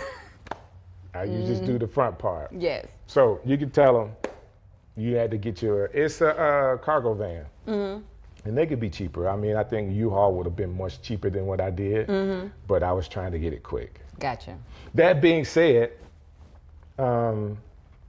people are seeing this and they may not have known about LaDonna Lee Ford. I made it that, don't y'all call her Lee, okay? Don't do that. And Aaron, I'm sorry that I did that, okay? I'll stop. So Lily, what makes what you do different than other event planners? I don't really know what other event planners do. I just know that I really try to take the time to get to know my clients. Okay. I want them to be comfortable with me. I want to be comfortable with them. I want to foster an open door policy to where when they come in, they can give me their ideas. Whenever a bride and groom come to me, I say, okay, what have you always envisioned that day to look like? What do you want your guests to experience? What are some things that are important to you? And so during those initial consultations, I'm taking notes. I'm kind of quiet, I'm listening, and I really kind of want to find out who they are as a person. Gotcha. My bachelor's is in psychology. My master's is in counseling and psychology. Okay. So even though I'm not working in that field, I still kind of get to use some of those skills a little bit. And is that also the skill you use, like when it's the heat of the battle or the heat of the night, and it's kind of like going crazy, and you're able to keep calm? Yes, it's like, you ever seen a shark attack? Okay, so when a shark attacks, their eyes go to the back. Okay. It's like to protect their eyes from whatever the prey is. And they just attack it. And so that's kind of how I liken my personality. Straight ahead. Straight ahead. And like I was working, one of my assistants, we were like, she said, I want a chicken finger, I'm hungry. I said, we'll do that later. And she was like, oh. Like, we're not hungry now, we're working now. Yes, when I'm working, I don't eat, I don't go to the bathroom, I don't do anything. And I kind of forget that other people need to eat and go to the bathroom. Other people are normal. Other people are normal, but I have like, it has to be right. Yes, it's your event, that's great, but it's my event. It's your event too. It's my name, and it's my, I don't want to say legacy, it's my brand, you know. So that being said, it being your brand, I teach this all the time. I'm a content creator. Out of all the stuff that I am, at the end of the day, I'm creating content so it's visible. You have a business. And if you were an event planner that never did social media content, people would never know that that's what you do. That is true. That is definitely true. A lot of people, you know my work before they, know me. That's right. And some people, I always say that, you can't sell the dream looking like a nightmare. Right. So do I want to get up and do makeup and all the things or whatever every single time that I leave, no. Right. I have a hard time with that too. Yeah, I'm sure. But in doing so, it like people have come to expect it. Right. So like I dress for every single one of my events. I don't care if it's a child's birthday party, which I love. You know what I'm talking about? Now that party. you said that, I did have a slight problem with that. Okay. With you outdressing. You tried to outdress me for my party, but it wasn't possible. You're right. It wasn't. But I do appreciate the effort. It does go a long way because everybody has to come a certain way. You came, but it just didn't. It didn't measure up. It was like not to what I had almost. on. Yeah. It's okay. Kim had a hard time. Now she beat me, but she had a hard time. Now competing. both the ladies, they look good. Y'all was all running neck and neck. But however, I give it to the ladies. They look better than I did, but. Yes, but I try to dress for every single event. In those rare times that I don't get a chance to dress up, my clients are like, well, I thought you were gonna, and then are you gonna do a picture? Are you gonna do a reveal? And I'm like, okay, so I have to go in the bed. Like I've changed in small restrooms, in closets, in my car, just wherever I can find a corner to get that done for my clients. Well, I think that is awesome. And I also think that from a business owner, not just an event planner, but as a business, because I really do teach this, what you do, you model what business owners should do with their content. Because once a client uses you, guess what? They're friends with you, they're following you, and those people all see all the stuff. So when they have an event again, you're still what they call top of mind, top of tongue. I gotta call LaDonna again. And guess what? They want to call you based on not just that last experience, but they see you are continuing to work with people. Yes, and continuing on to grow. I also, at different events, try to be very personable, even though I have that shark, mentality. And in the end, I've had guests say, y'all did an amazing job. Right. What is your card? Like, what's your number? What's the name of your business?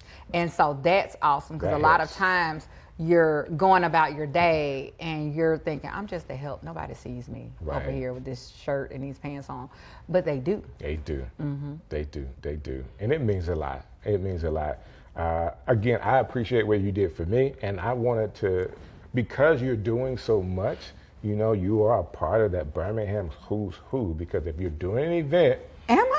I don't feel like. Call LaDonna. Like if somebody's doing an event, and I know there are other event planners out there. I'm not taking any business away from them. But this show is based off of, number one, people that I know that I'm friends with. And I wanted to be able to share what you're doing, because I remember it was a really, really quick conversation around the time when you were leaving your job. Like we hadn't worked together, maybe some church stuff, but we haven't worked together before then. And I was just so impressed. I was just so impressed that you had started a business and allowed it to grow. And it grew so much that you were able to do that full time. So many people dream of that. And you're living that dream. I am super duper blessed. And the only way that I can do that is God being our source and our resource. That's good. And I have an amazing husband that, because of his position, it allows me to kind of move the way that I need to move. That's awesome. Big shouts out to Aaron. Big shouts out to Aaron. I think that is cool what you're doing. If people are watching this and they say, I didn't know who this LaDonna person is, and they want to peruse all the pictures from all the events that you have up, how can they get in contact with you and see everything? They can go to my website, All a Dream, EPD, like E is in event, P is in planning, D is in design.com, or they can go to my Instagram, All a Dream EPD. And everything is there. Everything is there. All the good stuff is on the Instagram, because I'm able to kind of do that real fast. Okay, that's what's up. Well, I appreciate you coming to hang out with me. Thank you for do the inviting podcast. me. I enjoyed it. And let me say this. I want to say happy birthday to you. Thank you. I think it's awesome. I'm a little younger than you are, so I love to respect my elders. Is that like in metric? Is that like? No. It's in time. Like it's time. Hey man, it's been another Strick City Live. And again, I want to thank you guys for how you've been supporting this show. You can continue to support the show by just doing one simple thing. Go to strick.bio.link and you can see all the things that I'm doing, and especially subscribe to the YouTube channel. I would love to see you next week when we have another show. God bless you. Strick City coming live. Yo.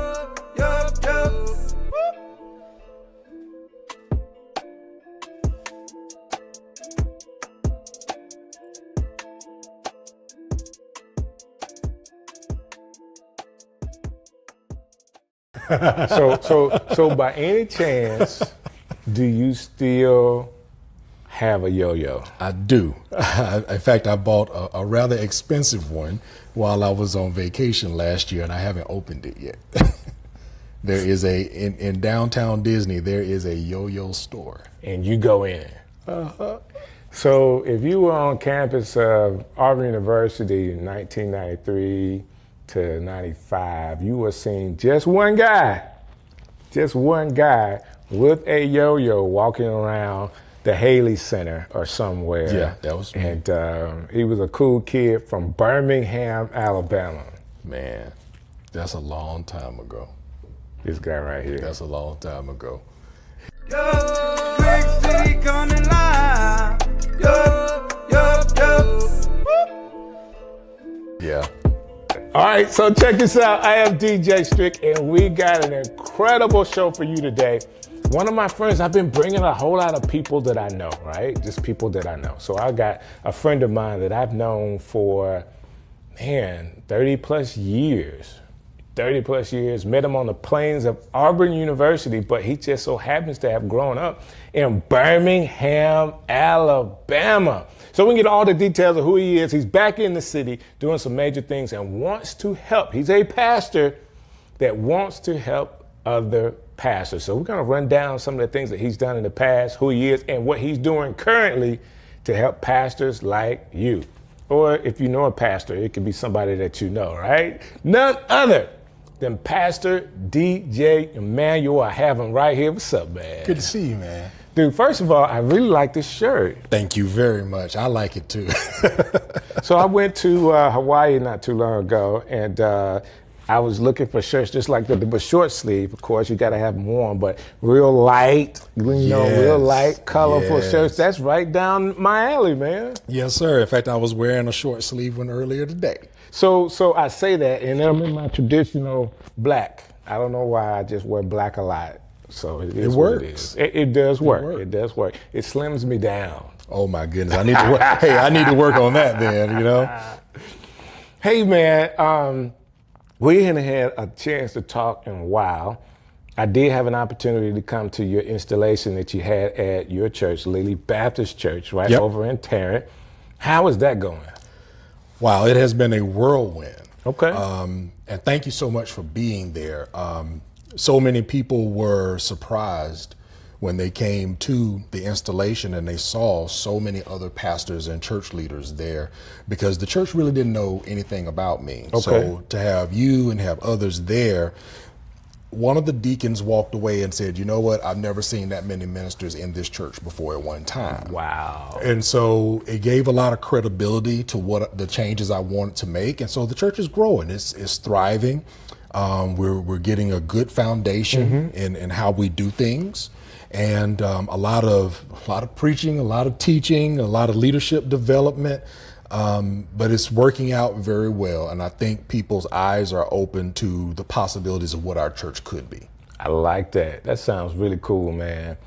I'm excited about the opportunity that you have, especially being a Birmingham boy. You know what I'm saying? Yes. Like, that's a big deal. So we're finna draw a line in the sand right now. Some people may or may not like this.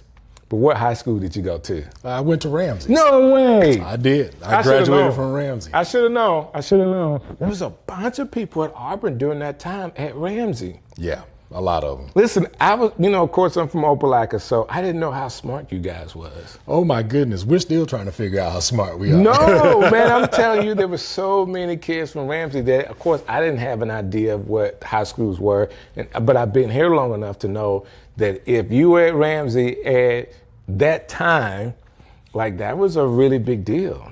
Yeah, it really was. It laid a great foundation and really prepared us for college, because even 35 years ago, you could do dual enrollment while you were at Ramsey. Are you for real? Yeah, there were other folks in the school who took classes at UAB during the afternoon. So advanced placement classes, things like that. So it was all about getting you prepared for college. Man, that's really cool. Like I said, I did not know how smart everybody was. I knew that Auburn was too much for me, but you guys were knocking it out the park. I didn't knock it out of the park. It took me a while to get my legs under me, but I'm glad I was able to finish, business school and also religious studies. Yeah. So it helped prepare me for what I'm doing now in ministry. Man, that's awesome. Like, we all really do try to stay together. Ministries in Actions, trying our best, that first initial group to kind of do some things. There's a couple of chats that go on, text chat that go on, and happy birthdays and stuff like that. But, I always try to, get the group together again. Yeah. We just got to do it, man. We just got to get together. Everybody is well into their 50s. Woo. So we need to do that. Yeah, but I think one of the things that's very positive is that so many of us have been either closely tied to ministry or are in ministry now. And and have found other ways to be successful as well. So we're a busy bunch. Very busy. I'll take that. But there's still, it's nothing like people that know you when you were a kid, college student, those people know and like you for who you are at your core. Yes. Not who you are professionally. True. Very true. But so when people, like earlier today when you called me Steve, guess what? People that know me from that time call me that. Everybody else is like Strick, Listen, and you called me Demekia. Yeah. And most folks don't know that. They don't know it. They don't know it. So it's something to me that I think is extremely special when you have that history with somebody and you know them authentically. Yes. And then you're able to have, listen, some of my best friends in the world today, I've known from college. Same for me. Just close to them. And you can't help but be your authentic self when you're a broke college student and we're all trying to figure out new ramen noodle recipes, So yeah, that's true. I never ate Roman noodles. Oh man, I never had to go. You down that missed route. it. I did miss it. I was going to Dairy Queens for the $1 Blitz burger. Yes, sir. Yes, sir. I had so many of them $1 Blitz burgers, man. It didn't make good sense. It really didn't. It really didn't. But that being said, it's cool to reminisce about those times, and we got so many people that we could probably shout out and talk about, you and your family and all of that. But now you are in Birmingham at a church, but before you got there, around the pandemic time, you were telling me you actually started some curriculum for pastors. Yes. So when we were dealing during the time of the pandemic, I had already been pastoring in Tuskegee. Right.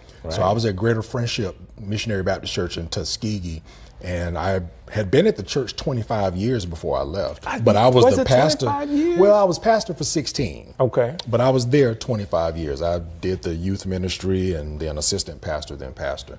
But during that time, I was getting involved in other church organizations. I was getting involved with the Ministers' Council for the county. I was getting involved in different district associations, and I was teaching workshops. Okay. Sometimes those workshops would be on evangelism, or the workshops would be on leadership, just talking about how do you lead like Jesus. Right.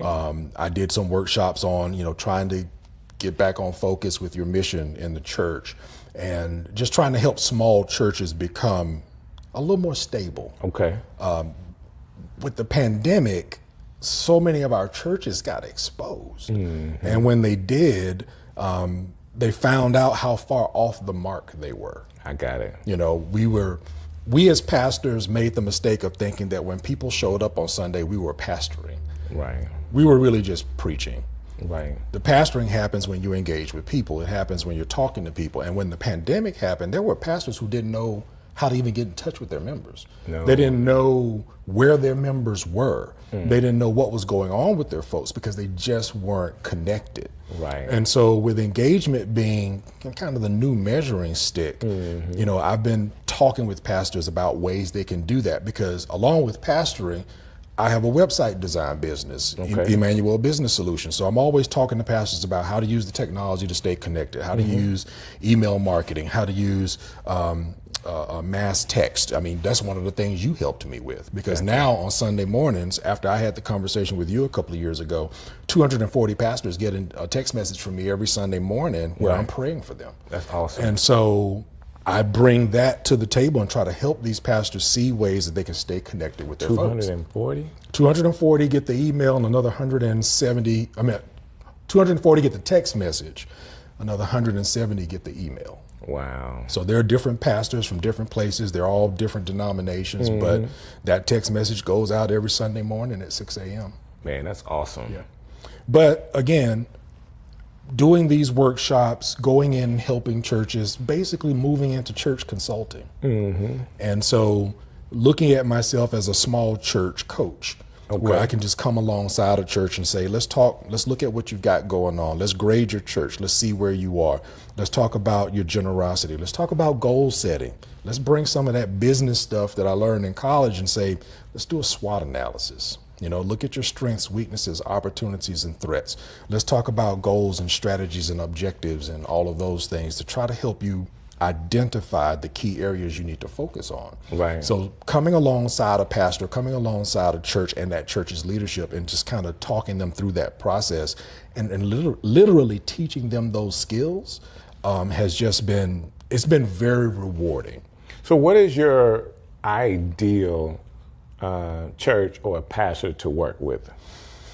I'm looking at pastors of churches that are maybe 250 members or less.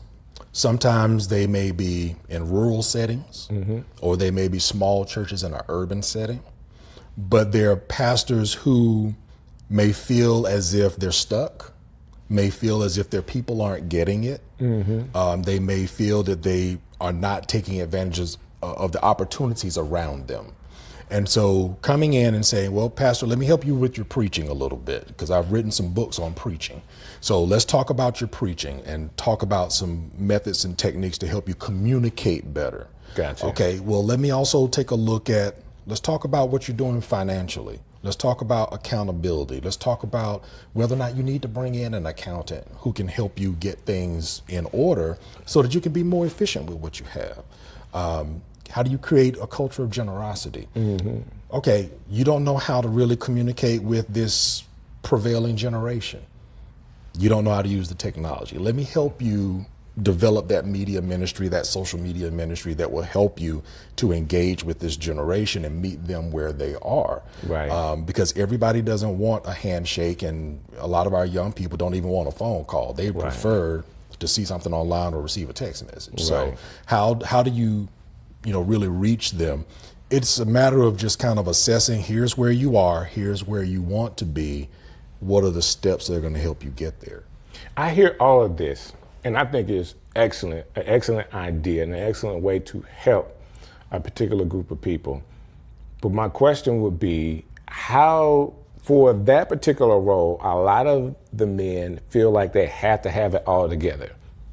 Because what they see, like they see the pastors, other pastors that have made it, they make it look like it's so easy and that they have it all together. So how can they be vulnerable enough to somebody like you saying, I need help? I think that is a major issue, being vulnerable enough to say I need help, to say there's maybe something I can still learn. One of the things that you and I heard in college that has stuck with me for such a long time, William McCain always told us we needed to be fat Christians. We need to be faithful, available, and teachable. Gotcha. And I think sometimes after you've been in ministry 10 years, 20 years, even for me, 29 years, I still have to have that kind of availability and be teachable and not just assume I know everything. The only way to really break through those barriers is to continue to build relationships with those pastors, to build relationships and talk with them, be an encourager for them, invite them to opportunities, never stop inviting them, even if they don't come. Invite them to opportunities to learn something new, see something new. You just have to stay in the relationship. Right. I mean, to win the right to be heard. To be heard. Yeah. And the right to be able to speak into their life, right? Yes. Yeah. So I get it. I mean, that group of people, let me say it this way. I love the fact that there's people out there that have taken the calling of God seriously enough to stand in front of people and preach the gospel. I believe that's a big deal. That's a huge deal. Right. I also know that there's a particular group of people that have certain characteristics that generally go that direction. True. All right. So there's, to be general, all right, there are things that they're good at. A lot of times they're good orators. They're good speakers, okay? They may be good in some type of leadership role, but administration is, in a general sense, not where they shine. I agree with you completely. I believe every pastor needs to take some type of business course, at least take some management courses, take some leadership courses, do something to help them with the administrative role that they have. But I think part of the problem with these particular pastors who have a particular spin on what they're doing as a pastor, unfortunately, it's learned behavior. Right. It is what they have seen other pastors do. You know, it's the mimicry. You're not really learning the substance of how to make these things work. You're just mimicking what you see the successful guy doing. Right. And so you want to sound like that person. You want to behave like that person. You want to lead like that person, but you don't know how that person got there. And you don't know what their journey was, and you don't know the people that they've developed and brought along the way. And administration and organization is most of the time is not what they're showing. It's behind the wall. Right. And that's the majority of the work for pastors. I will tell you. Hold on now. Let's say that really, really slow. Because an hour or two on Sunday morning is just a part of being a pastor. That's the preacher part of the pastoral job. The pastoral job, a lot of that happens. Sometimes you can shake hands and talk to people and pray for people on Sunday, but it's going to be Monday through Saturday where you really get to pastor the people. It is. When you think about Jesus, the way I try to help pastors to understand it is that Jesus, we know him in scripture to be prophet, priest, and king. Right. Well, the prophet part, the preaching part, I mean, you get 30 minutes with people for that. Right. In today's world, 30 minutes. In today's world, right. So you get 30 minutes, and unfortunately, if they don't come to church every Sunday, I mean, even if you spend an hour every Sunday, you're only spending 52 hours with people on Sunday morning at the end of the year. And we're not asking people to do 52 hours because if you think about it, that's a lot for one man to take on. So I always tell people that preachers need not to do 52 weeks on a Sunday. In a year. Needs to get a break or two or three. Right. Yes. But just looking at church time, that's only 52 hours. If you really want to see the church functioning well, you have to take on those other two roles. So you got the prophet part, right? You're getting up, you're preaching, you're dynamic, and people are responding, but there's the priestly part. Right. People get sick. People are in the hospital. People need counseling. People need help with, how do I handle, raising my children, or what resources are available in the community? So how can you help the elderly in your church? You have to couples in your church. Couples in your church. You have to minister to the people. That's the priestly part, and that takes hours of work. Then prophet, priest, and king. The administrative part. Right. And that's what keeps the church going. And if you don't do it well, you'll just be in survival mode. And I find a lot of small churches are in survival mode. They're just keeping the lights on, or they are managing their church like they would manage a personal checkbook instead of looking at the bigger picture of what they should be doing as an organization financially, how to invest in ministry. So most of the work, even since I've gotten to Lilly, and it's been less than a year. I mean, you were there at the installation in January. It's been less than a year. Most of my work has been behind the scenes. Wow. Most of it. I would say a good 80% of my work has been behind the scenes. So do you know one of the ways that I can get you off track with what you're trying to do is to frustrate you to where you're distracted with frustration and not doing the work. And what happens is Satan tries to distract us from an administrative part and get you frustrated because you can't cross all of the T's and dot all of the I's, and the decimals just don't look like they're in the right place. Right. And you can get frustrated, and that takes you off of ministry. It does. When sometimes you got to do all that you can and then allow God to give a blessing to the administration so that you're not frustrated. Because what happens is, and people do it at every level. It can happen when people get new buildings. Guess what? We got to preach tithing, we got to preach giving, and they can go overboard with that. But the same thing can happen with a small church just trying to keep the lights on. It can. In business, they use a tool called the balance scorecard. And if you get any one of those areas of the balance scorecard out of whack, your business is going to suffer. Right. So if you're just focusing on finances, you're probably going to end up failing anyway. Right. If you're just focusing on my business processes, but you don't get the finances part right, you're going to fail anyway. Right. Because your competitors are going to have a better process. If you're just focusing on innovation, but you're not doing those other two, you're going to fail. Right. So you have to make sure that things are in balance, but the frustrations that pastors a lot of times are dealing with come from above them, depending on what association they're a part of or what denomination they're a part of, and it comes from below them with the people. Right. And I say that because, you know, not to take a text, but in Hebrews chapter 13 says, you know, take care of these guys that are watching for your souls, because if you're giving them a hard time, it's not profitable for you. So if people in the church are carrying on a certain way and you get distracted by people being upset or people not understanding and not willing to talk it out with you, you spend more time trying to put out fires. Right. And instead of putting out fires, you should be slaying the dragon. Right. But you Your keep attention running. is now somewhere else. Yeah, it's split. It's split. So it's dangerous. Frustration is dangerous. That's right. That's where burnout comes. That's where God, did you really call me to this comes. You know, I could go sell some cars come, you know, anything but being a preacher. Hey, another church. I'm going to go to another church because obviously these people don't want to go forward. So now I'm looking for somewhere else to serve. Right. Because I'm trying to find a place that's comfortable for me.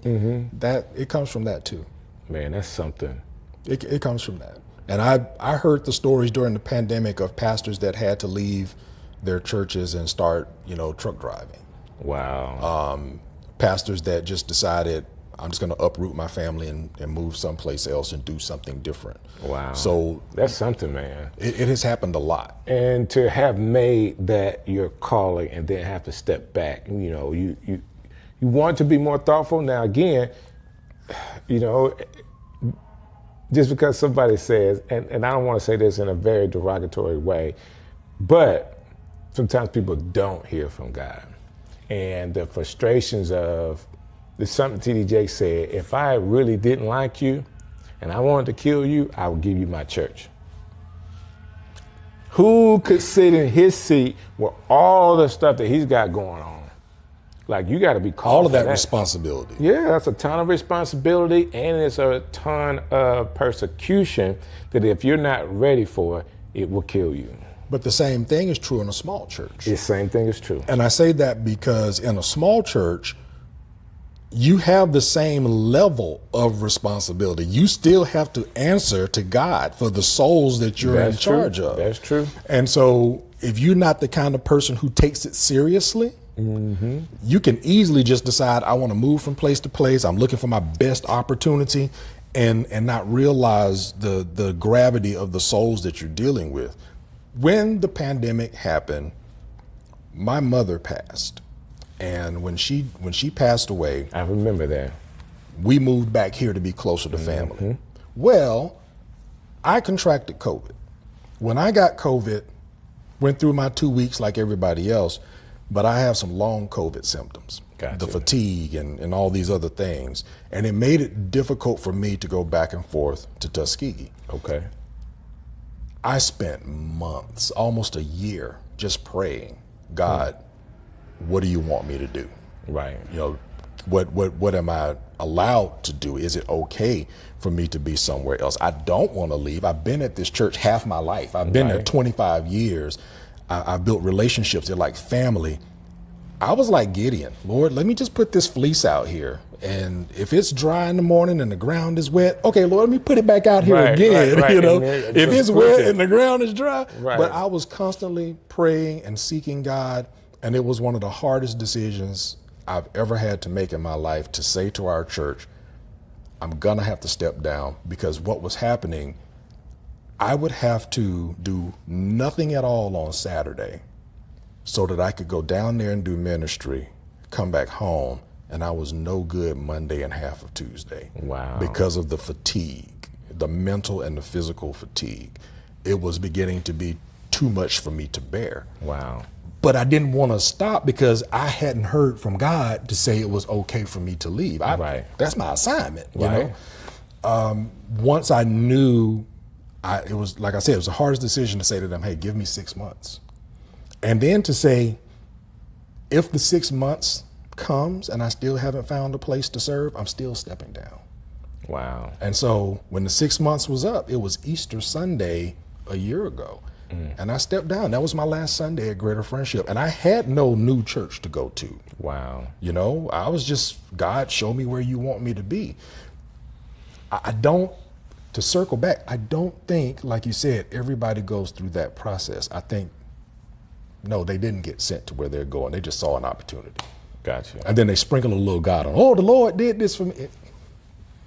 I understand. But you can't really say that to people to their face. You can't say it to their face. We can say it to each other, though. I do have a pet peeve, man. I have a real pet peeve, man. I say this all the time, and I know I'm going to make people mad. But when somebody tell me God said, I'm like, you lying. That's me personally. I'm not talking about anybody personally, but, you know, a lot of times people use that card to be able to do what they want to do, and they are then responsible for the outcome. Well, that's because some people have Jesus as a savior, but not as a Lord. Right. You know? Right, that's true. So he's not in charge. He's just there to save you, to bail you out, but he's not the one that's in charge. That being said, at the same time, I appreciate your willingness to help some of your peers and to be a mouthpiece for God, to be able to show some processes, some procedures that's actually going to be able to help. I know that you have some booklets that talk about preaching and stuff. I want to share this one fact. It is not new technology, and my glasses are talking to me. It's not new technology or a new idea to have a book of sermons. True. One of the first sermon books was actually written for the style, I want to say it was the 50s. And it was written in a style that the words would rhyme. Yes. And it does not get credit for that writing in that style, to me, that it should, because that was a form of rapping that actually went into, so rapping has been around longer than 50 years. It has. But it doesn't get the credit for it because, just like a lot of things, the music that came out of the church went into R&B and all of that. Yep. Well, that style of rhyming, written poetry to rhyme, actually came out of these sermon books and how people, that style of preaching. Well, and I would say it wasn't always literally rhyming words. Sometimes it was rhyming concepts or rhyming thoughts. And so typically when you're crafting a sermon and you're crafting your sermon points, we're typically talking about make it memorable, something that people can easily remember. Gotcha. You know, so I might say, you know, if I'm preaching about prayer, let's talk about the purpose of prayer. Okay, that's good. The second point is going to have some alliteration with it. Let's talk about the presence of prayer. Let's talk about the posture of prayer. Let's talk about the power of prayer. And those may be my sermon points. Right. And that way, it's things that people are more likely to remember. Right. Which is important because if all the people are doing is listening to you, they're only going to remember 10% of what you said. So in a 30-minute sermon, people aren't going to remember 3 minutes. Right. That's painful. After you've labored 10 hours to make a sermon and people are only going to remember 3 minutes out of a 30-minute sermon. You got to make it memorable. You got to make it sticky. You got to make it memorable. So a lot of that alliteration and using those words and rhyming words, I try to see if I can do that with a lot of sermons. Sometimes I can, sometimes I can't. That's what's up. But it's definitely a necessary tool. I love it. I love it, man. So you done a couple of books. So I called you pastor. I should have said pastor, author, pastor. You know, let's talk about some of these books that you have. Okay, so the first book, being in Tuskegee and dealing with a lot of rural pastors, I recognized that many of them bivocational. Some of them lived outside of the areas where they were. I was one of them because I was living in Auburn and driving to Tuskegee. Then I was living in Noonan, Georgia, and driving to Tuskegee. But I knew pastors that were coming from Montgomery and other places to come to Tuskegee to pastor. So your time is limited. And I noticed that a lot of them were doing one-off sermons. I just got a good idea this week. I preach, and then when Monday comes, the clock is ticking. I got to figure out, I got to come up with something else. So I had started preaching sermon series, and I developed a method for how I would be able to break down a passage into a series. And so I wrote it. I wrote it in a book. And hold on, let's see. Could Strick let me bring my book? Yeah, man. So this is Sermon Series Preaching, a guide to developing sermons that connect. And in this book, I literally talk about how to develop specific types of series. Okay. So if there's a strategic series, it's around a strategic time of year. Let's develop a series to help you capture people's hearts and minds during that time of year. Maybe it's a story series. It's a great story in the Bible, and you don't just get to the punchline, the good part. Let's tell the whole story, but walk put it through in it. episodes. Yeah. Or maybe it's a character series. Let's look at a person's life in the Bible and see how that person progressed. For example, if I was doing a character series on Joshua, I would start at the beginning. Right. The first time you see Joshua is when Moses is up on the side of a hill and Aaron and Hur are holding his arms up. Moses just made Joshua general. So this man who's a fourth generation slave is now a general fighting in a battle by himself with all of his army. Never done this before. Right.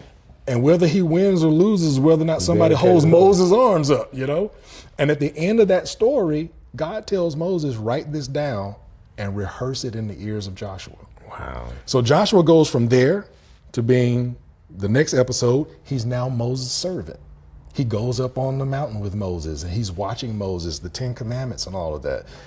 He comes back down, he's still the general of the army, but eventually he's the one, he grows as a leader, that he's the one who leads the children of Israel into the promised land and helps settle the promised land. Right. So his progression as a leader became the sermon series. Oh, that's awesome. And so a series of sermons just about Joshua and looking at those episodes in his life.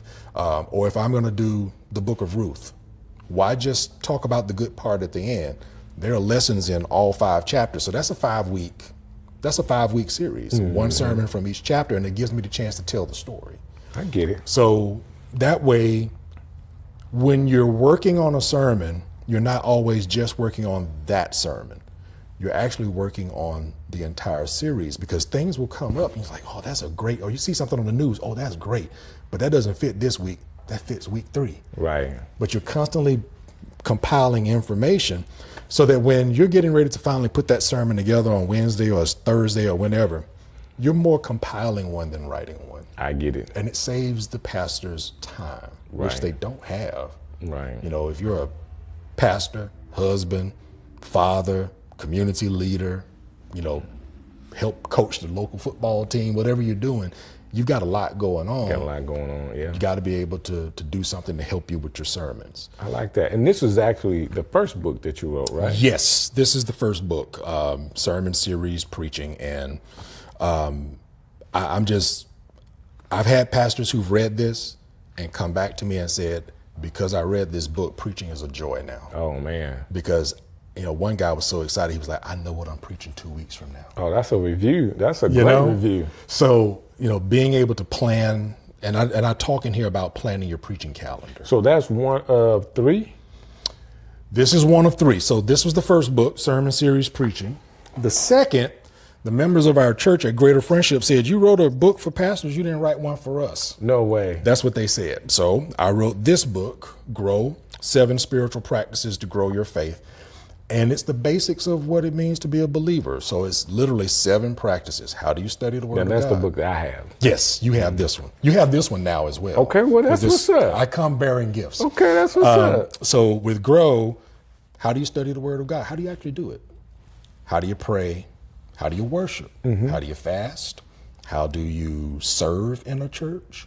How do you share your faith?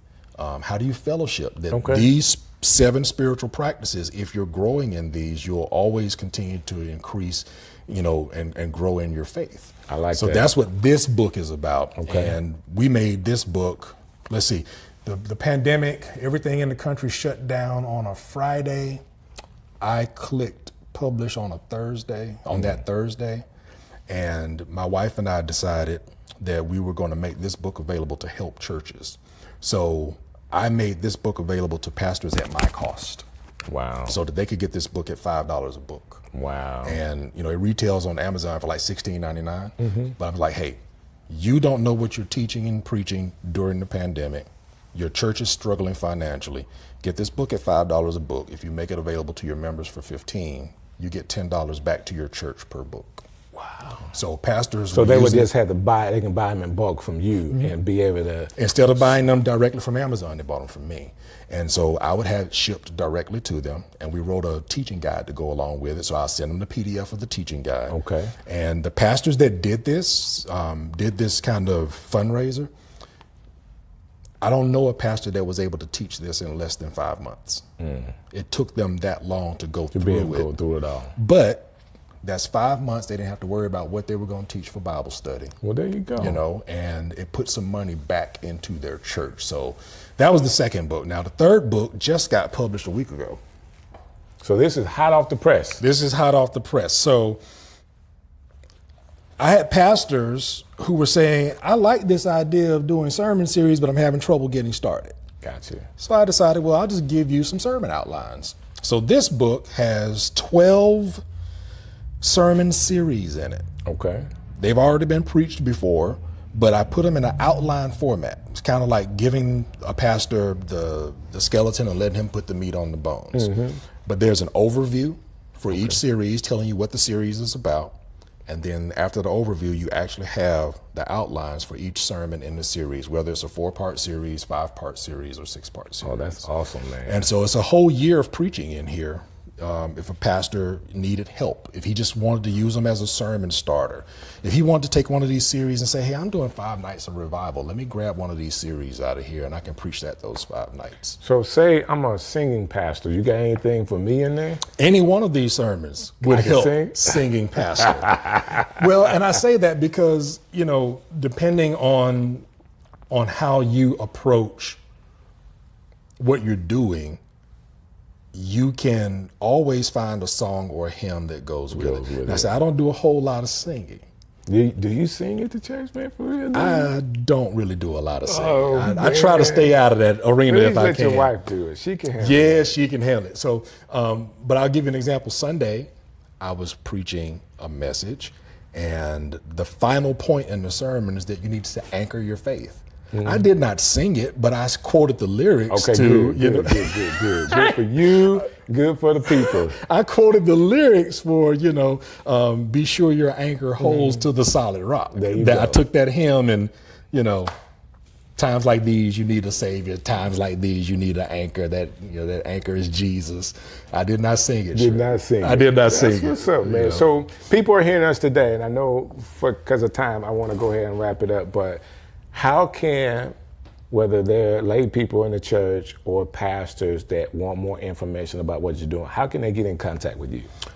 Easiest way is through my website. So I have a personal website.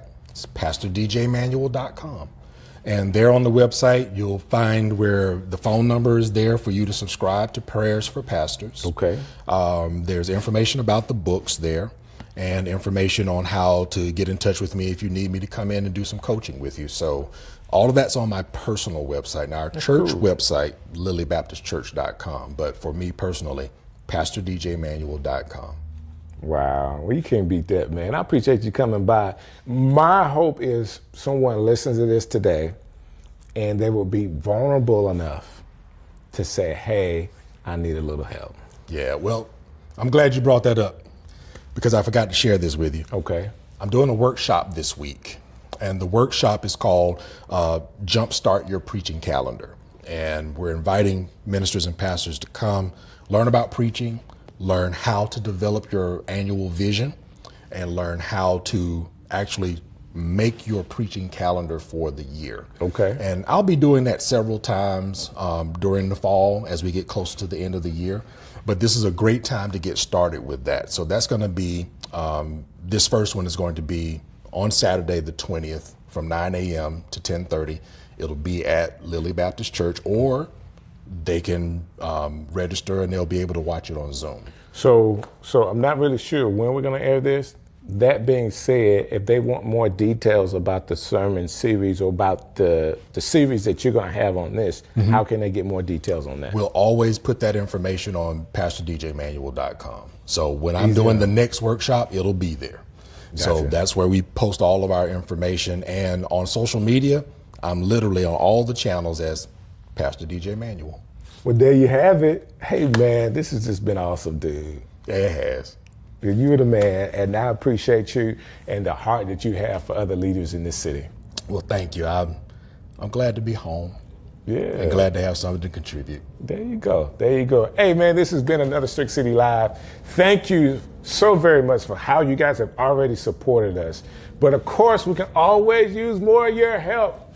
And it's not monetary help that I need. Can you like this? Can you share it? Can you subscribe to the channel? That will go a long way for us reaching more people. So till next time, I'll see you. Strick City Live. Yo, Strick City coming live. Yo, yo, yo.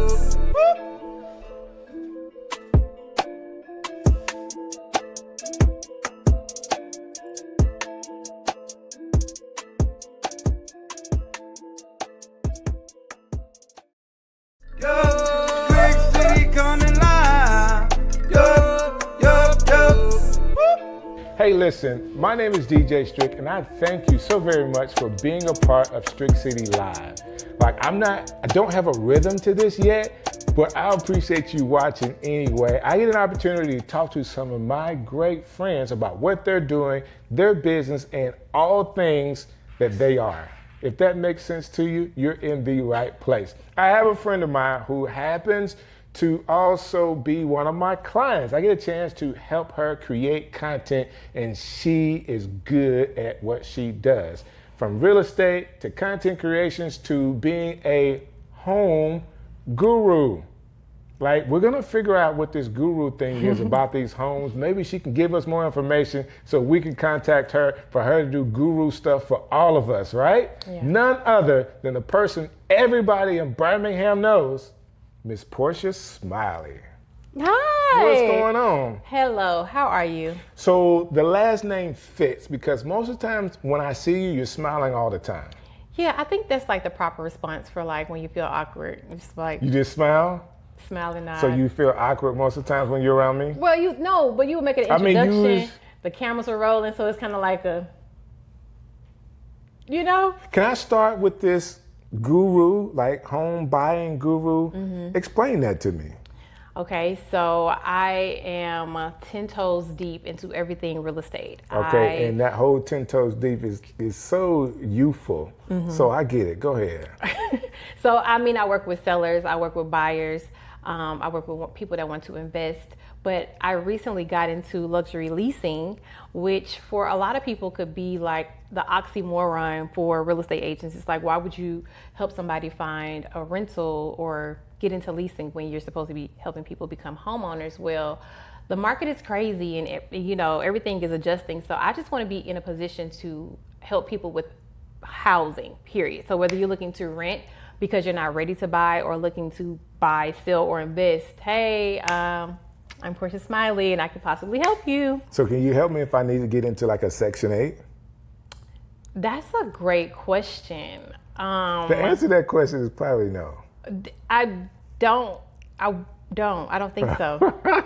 It's okay to say no. It's all right. That being said, you can help people if they're looking to rent a property, if they're looking to buy a home or sell a home.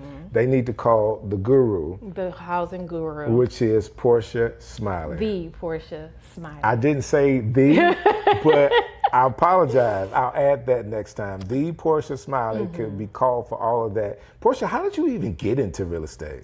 Oh, so I think when the recession happened, everybody just went through like a midlife crisis of like change. Okay. And so that change for me was leaving corporate America.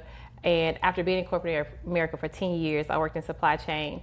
And I just wanted to do something completely different. My friend at the time, Jeremy Norman, was a real estate agent turned broker. He had a small brokerage in Atlanta. that small brokerage turned into now the biggest. Jeremy is like a legend in real estate right now. Yeah. I don't know him personally, but who can't know him?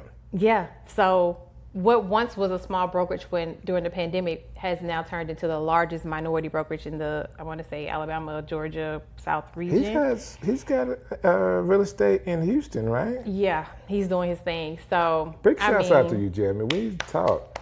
I remember calling Jeremy like, hey, I don't know what I need to do to get in real estate, but I'm about to do it. So I just took the test. I failed it twice. I wasn't discouraged. I just continued to like study. I quit my job, then I took it seriously. Right. And I was like, I have to make it because I quit my job to do this. Right. Yeah, and then I fell flat on my face for the first 2 years. I didn't sell anything.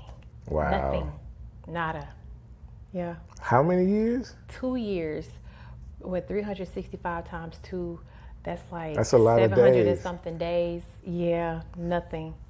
I depleted my savings, touched my 401k. It was a learning experience. Do you think that time prepared you like even more for what you're doing now?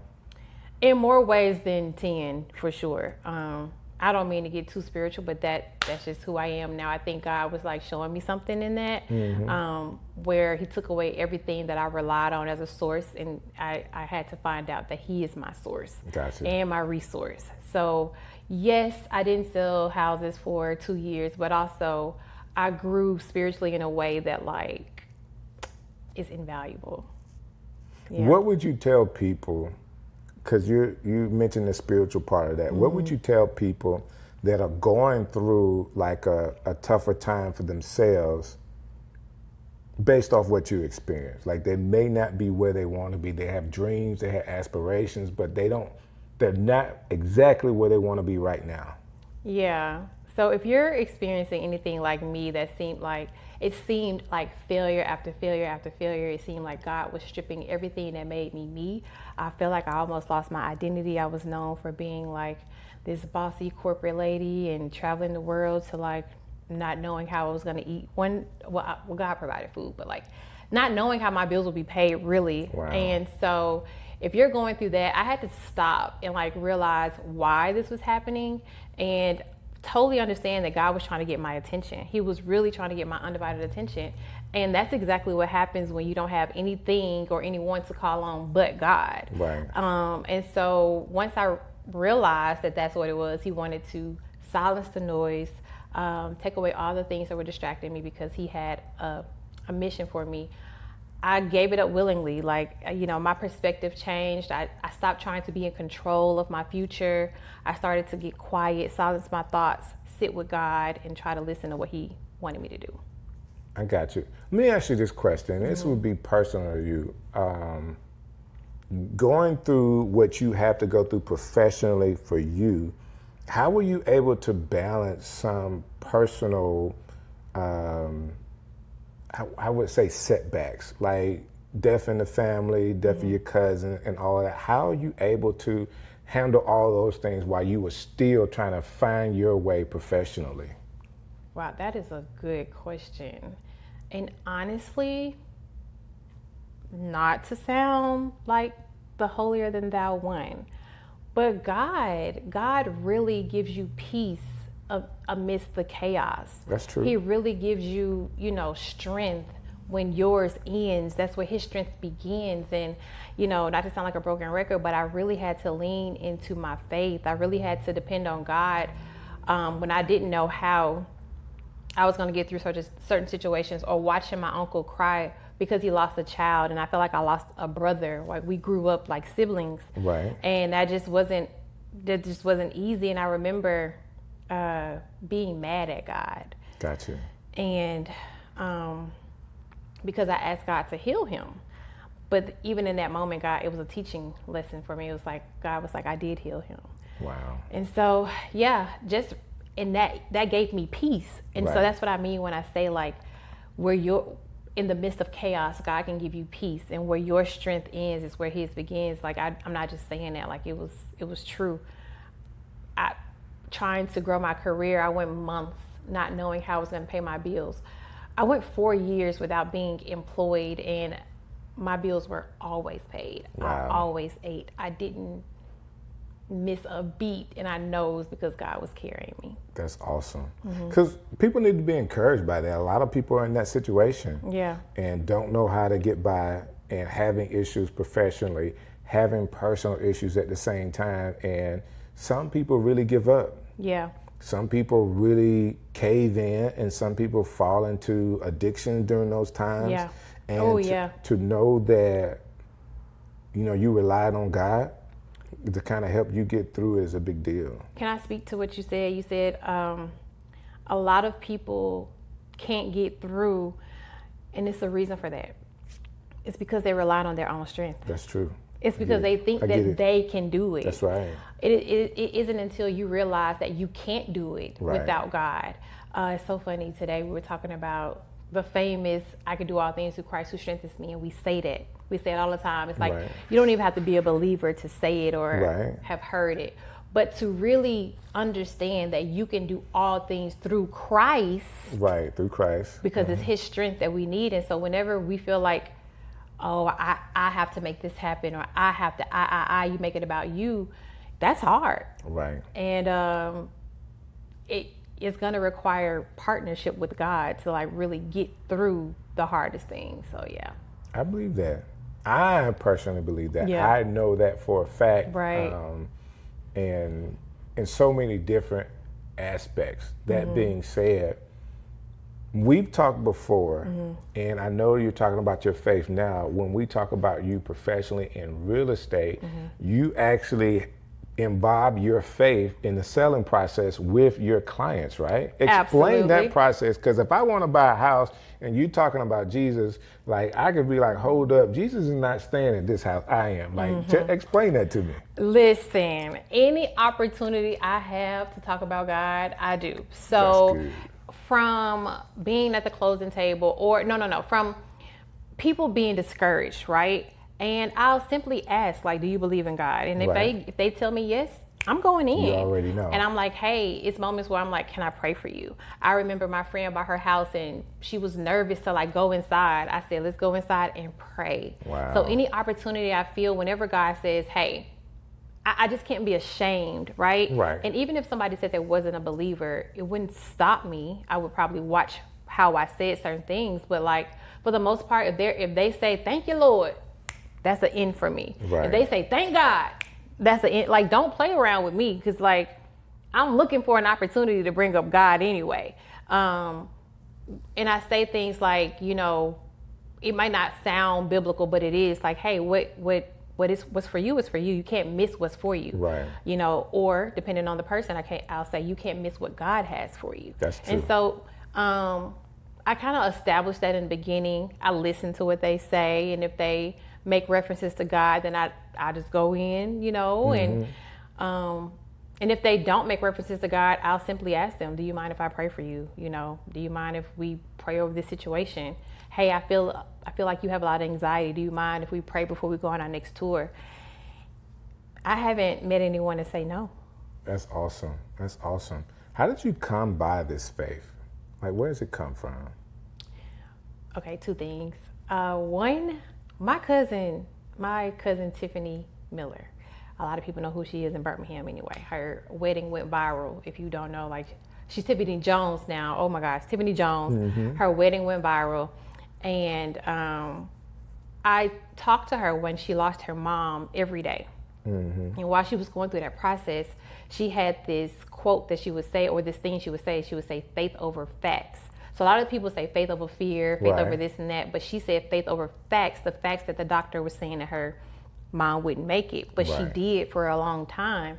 And so watching her faith through that, she lost her mom, she lost her dad, she lost the father of her child. She went through so much adversity, but to watch her trust God through the process. Wow.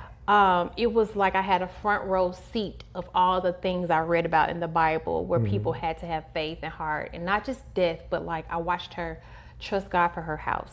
Get it. I watched her trust God for her car. Get it. I watched her trust God for her husband. Get it. I watched her trust God through grief. Be at peace. Wow. To have a front row seat to that, I was like, I want some of that.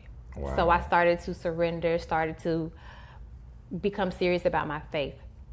That was the first step. The second thing I did, God gives me a word every year personally. And so for 2022, 2023, and 2024, he gave me the same word. I was so frustrated. The first year he gave me surrender. I was like, all right, I got this. Right. I can surrender. 2023, he gave me surrender. I'm like, you just gave me surrender last year, but whatever.